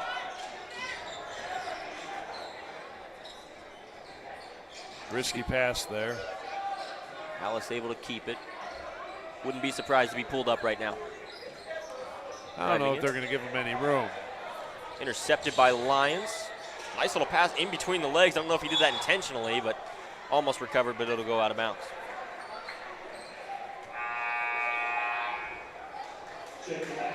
Five seconds left in this third. Maybe one more possession. Enough time to get a decent shot off.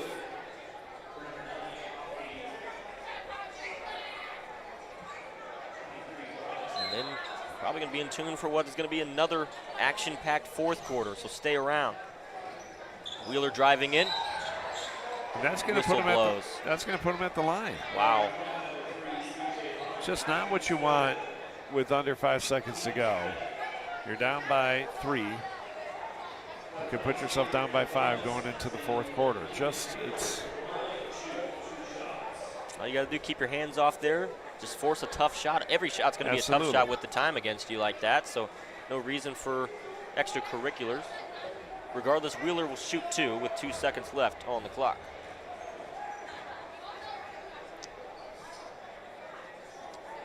And I believe he hit the first one. He did. Second one will fall as well. So yeah, like you said, bad situation to be in. You go from a one possession game to 2.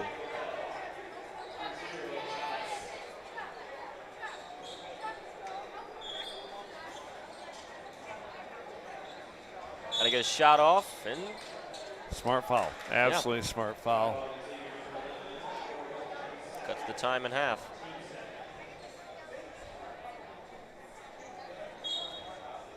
Second to get one quick shot off the top of the backboard, no good. Now Xavier hanging on to a narrow lead, especially off the last 2 free throws there in the end of the third by Wheeler, 48-43. The Falcons over the Eagles in this Bird matchup. We got a good one through 3. Take a second to thank some of our additional sponsors.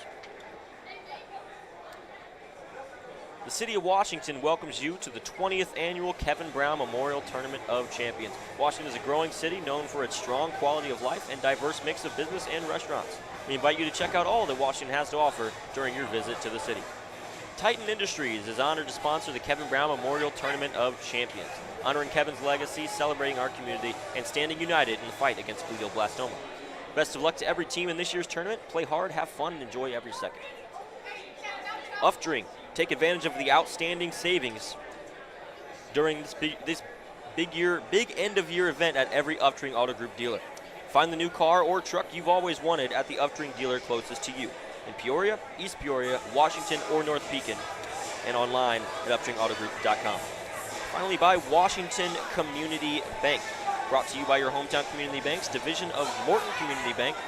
Local people, local decisions, local success. Everything you want in a community bank. Member FDIC. Well, that, I believe, is our second horn, which means teams should be on the floor ready to roll. The ref's trying to get them to go.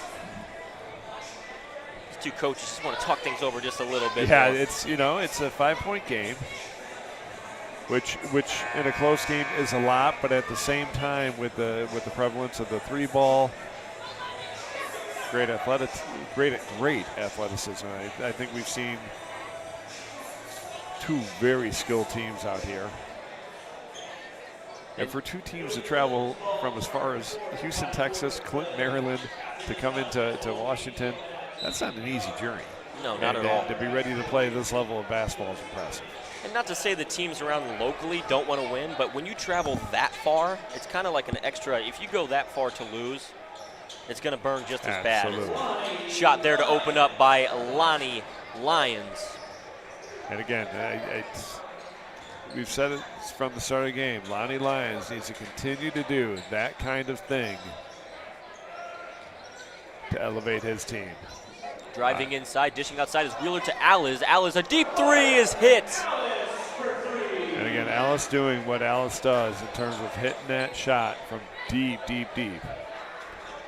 That three, a renewal by Anderson three. And Alice is probably one of the best shooters we've seen so far in this tournament. The confidence from way downtown. Hands to CJ Lyons, gives it up to his brother, driving inside. Almost got the rebound there. Oh wow, Alice deep and open for the easy two. Just great transition. Oh, and here he comes. And I'm not sure what happened there. I think he just got a little caught up in it. Oh, nice case move. for player of the quarter, a spin move. That's a great take there by Wingy. One thing you got to say, both of these teams have not had to rely on one individual player. It's been a team effort for both sides. They've had moments where a single player takes over, but whenever it drops, another player picks up the slack, and these teams are playing phenomenal ball. Owenji has a shot to make it a three-point play in response to Alice. Especially going off that run, Xavier had to open the quarter, down by 6. Chance to make it the 5-point lead that it was to open the fourth frame. And he hits it. As requested. Bryant passing in to Clevenger. Clevenger over to Wheeler. Wheeler been a great facilitator over today. Clevenger, nice little pick and roll action. That is great defense on the interior. Yeah, but how about Diouf not giving up on the play? No, not at all. He's been the three big players in terms of Diouf, Bryant, and Afi. They've just done a phenomenal job inside the paint all night. All night long, as well as Lonnie Lyons with another renewal by Anderson three-pointer. He's been phenomenal here in this second half.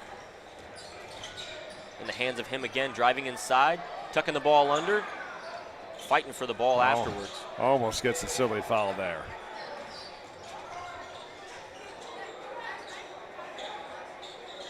Bryant, a deep pass, trying to find Wheeler, and it's just overthrown. I believe it was last touched by the Eagles, so it'll stay. Yep, stay with the Falcons. It's interesting. I feel like it had to have been touched on, like a tipped off the pass of Bryant. I didn't see it, but a great drive by Diouf, putting his shoulder down. Wasn't able to come up with it, but gets the contact. Definitely some strong body knocking him off kilter there. But again, I think that's a good foul here. You know, it's still early enough in the fourth quarter. You just don't want that to snowball. Yep. Don't want to give him an easy two, make him earn it at the line. And again, you know, if you're going to get late in the fourth quarter and you want to have the ability for the bonus, you don't want to have to scramble to get those 5 fouls in. You want to be in a position where you can get them to the line quickly. We did see a tricky situation for them at the end of the third, with Wheeler getting the extra free throws to go up by 5 instead of the 1-possession 3. And he missed both. Not able to take advantage. Lonnie Wheeler backing down. Finds his brother CJ in the corner. CJ spinning off. Fade away mid-range. Bobbles around, doesn't fall. Gets the offensive rebound. Great heads-up play by Alice. Yeah, I thought that they would have called travel on that.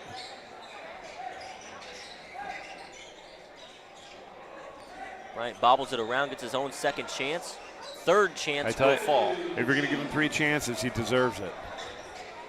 You got to be able to put a body on him, block it, foul it, do something. But if you're going to give Amir Bryant 3 chances underneath the basket, he's going to get it. Lions driving inside. That one, no doubt. I think you look at the lineup now, though. I mean, in terms of big men, Xavier definitely have the advantage right at this moment. I'm kind of questioning why Abraham hasn't been a big emphasis in this second half. He was in the starting lineup and just hasn't really came back out. The big body he's freshman. 6'9", strong as can be, and I thought he moved exceedingly well with and without the ball. I just wonder if they're looking for a little bit more speed on the floor, but I thought he moved well. I think he'd be a good matchup for Afe right now, who is controlling that paint for Xavier, but we'll have to trust in Coach Page. Lions guarded by I suspect Evan Page knows a lot more than I do in terms of his team's makeup, but a lot more than both of us. Yeah, fair. Trying to post up on a strong Bryant. Gets the spin, though. Oh, and one. What a great move there. Holy cow, I love that from Carpenter. Very heads up, and you know Bryant's going to be strong. You see it here. Can't really move him. Take advantage of that, spin off, use your speed. I think Bryant prides himself on being that ox on defense, not being able to move, but right there he got taken advantage of for it. Just an impressive take there from Isaiah Carpenter. Chance to cut this one down to a 1-point lead. Razor-thin margin of error for Xavier. That one won't go. High-point rebound by Bryant. Clevenger doubled. Able to slow it down. Switches over to Bryant. Guarded closely by Carpenter. Great kick. A rare miss from Alice, at least that bad. Yeah, usually he's at least bobbling it around. Another 3 on the other end by Lions, rebounded by Afe. Great job crashing the boards today for him. Calls for Clevenger. McKnight back in the game now for the Eagles. Great perimeter defender. Afe driving left on Lions, gets intercepted by McKnight. Oh, right on cue. CJ on the other end. Good kick out. And right there. I think what we're beginning to see here with these shots and kind of missed opportunities is fatigue. These teams have been up and down this floor a lot. It's early in the season. They haven't quite gotten mid-season, certainly not late season form. I think they're just starting to show some fatigue. Defense is looking stronger in this late part. Offenses not as much. And again, Al is there. Back-to-back three-point shots not to hit the iron. So looks like he'll take a seat on the bench, at least for a few moments. And not a bad idea. You let him catch his breath, get him back in, see if he can get his legs back under him. Lions guarded by Bryant. Screen set by Carpenter. Lions flipping it over to CJ. CJ driving inside, athletic finish, and he gets it. That's a big take. That was, they've been getting to the hoop pretty well this whole quarter, and they needed that. Close it within one. They do need a stop here. Can't give up the three. Bounce pass over to Wheeler. He shoots one, won't be able to hit. Rebounded by Lions. And I would just tell him to take it all the way. Gets the foul, doesn't get the bucket. He'll shoot two. But yeah, put your head down. And between Lonnie and CJ, I would say, boys, get to the hoop. You're gonna, if you don't get fouled, you got a great opportunity to make it. You get fouled, you've got to make your free throws. And they did such a great job, that being the Falcons in that first half, of limiting those guys. But they're two players that doesn't matter the game plan, they're going to get their points They're going to eventually. get, absolutely. They're going to adjust. They're far too good not to. And like we said, Alice back in on the floor. Of course, Diouf. Now we sit with Clinton Grace having the first lead that they've had in, I believe, Since dating back to the first half. Yeah, early first quarter, I believe. Second one off the mark. 1 point game. Clinton Grace 58, Xavier 57. Nice job slowing it down by Diouf. Clevenger guarded by McKnight. Switching over to the corner. A good patience here from the Falcons, but Al is going inside the line that time on a mid-range J. Won't be able to hit. Bobbles around. Wide open in the corner. Again, the three ball's not falling again, much like it did in the first quarter for the Eagles. And again, I don't think that's a bad foul. We again, it's going to be tight down at the end, or at least it's going to be. It appears to be with a minute 44 left to go. If you're going to be in a position where you're going to need to foul to put a team in bonus, you want to be right on the cusp of doing that.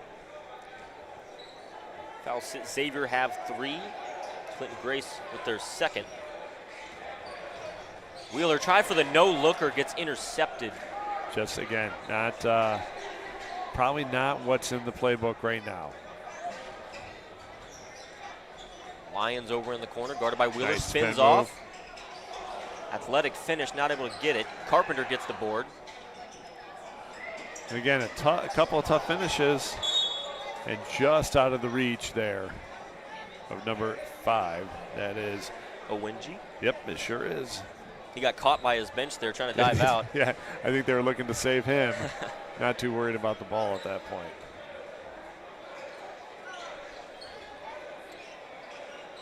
Pass over to Bryant, gives it to Diouf, and Diouf gives it to Afi. Great job there by the Falcons to really spread the floor and create that opening. Looks like it might have gotten tipped there. CJ We're going to Lyons. get another dunk here. Sure did. Alice with his turn.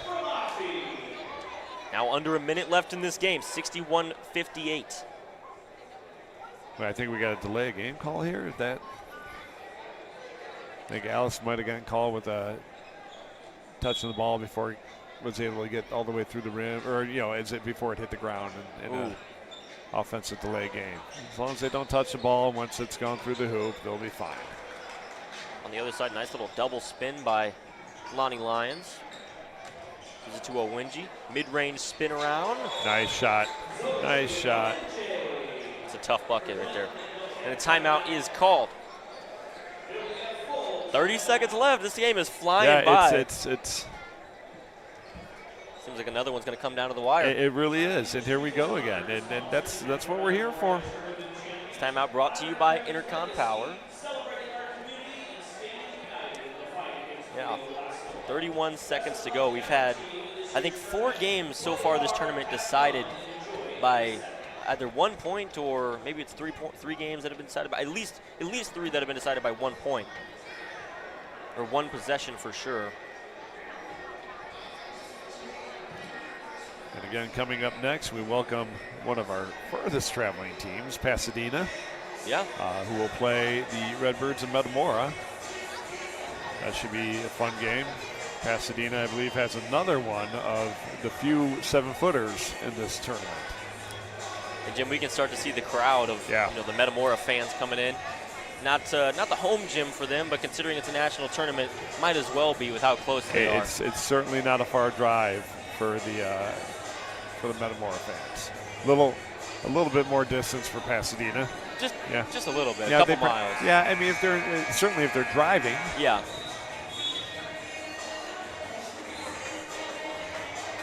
So shot clock is off. So again, if I believe it should be. We have folks from our vantage point here, which is high in the rafters of Torrey Gym. We do not have a view of the shot clock. Probably about 30 seconds on the clock if they have it turned off. So we'll see what the game plan is here, if they give it a few seconds to see if they can get a steal. Wheeler to inbounds. Finds a man, bobbled. Oh! And no travel call on that. I thought for sure it would have been. Whistles blow. And on a the other foul side called of on the things. far side, which again, doesn't really hurt them. Coach is calling for a foul. And Jim, we haven't really been able to call a game together where there isn't some late controversy in some of these calls. I trust the guys in black and white, but you know, the fans obviously a little upset about that one. Yeah, it's from our vantage point, it looked like he left the ground and landed, but you know what? It's I'm just happy to be here calling games at the TOC. And Wheeler finds a wide open Bryant. And we get a timeout called. Amir Bryant, you know, if you had asked me before, you know, if you asked me at halftime. Here's the replay of that, not to interrupt, No, but just that wide is open on the split. He's someone you have to guard in that situation. You can't let him go unnoticed with what he's done in this second half. But back to your point. But yeah, just Amir Bryant is somebody you got to step in front of or foul immediately. You know, he gets the ball, get a hand on him, and even if he gets a continuation on the layup or what have you. But I totally lost my train of thought prior to that. I don't even know what I was talking about. But you know what? Not more important than that incredible dunk. Oh no, I would have said at halftime, Offie would have been my player of game for Xavier. But now after the second half, I think I'm putting all my votes for Amir Bryant. Now I'll tell everybody at home, I have 0 votes. I have no say in who the player of the game is. But if it's a party of one, being me, I'm giving it to Amir Bryant. I think his second half has been instrumental for his team here. So far in this game, the Jim Lynch MVP of the game. The Jim Lynch MVP of the game is going to go to Amir Bryant. Well deserved. And that slam brought to you by Martin Tech as well. He has just been all over those ones. He's brought a lot of attention for Martin Tech, and they are surely thankful for Amir Bryant today, slamming them home all over the place. Three balls up, off the mark, and out of bounds he goes. He fell out of bounds, so we will see the Eagles get another opportunity here. Seemingly tripped over his own feet. Now you have 7 seconds on the clock to set something up, and timeout gets called. Another Intercon power timeout. Man, these last couple seconds, how familiar have we gotten with this? 3-point Xavier lead. Again, this is exactly what the TOC is about. You absolutely have to love everything about this. Jim, I think we got to call games more often together. Every one we call has been awesome so far this tournament. And again, kudos to Director of Basketball Operations for the tournament, Sean Powell, for getting exceptional teams into the TOC every year. And I know he works extremely hard to do this, and there are years where he has to pivot when there are transfers and so forth. But what a list of teams that he brought in this year, and we're seeing it game after game. This is no exception, Teddy. And he's already on the hunt for the teams of next year. I know. I would say if things hold with these teams that we've had this year, I'd bring some of these back. Inbounding is Lions. Going over. Pump fake.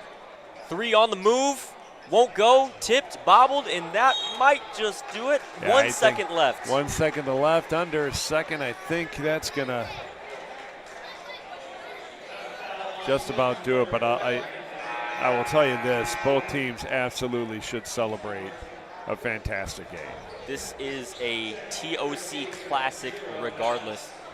It would take a miracle here. Some type of tipped pass and a very, very quick shot. Right here, I'd throw it right off of the back of the young man guarding the inbounds. No, they're going to wave that off. Yeah.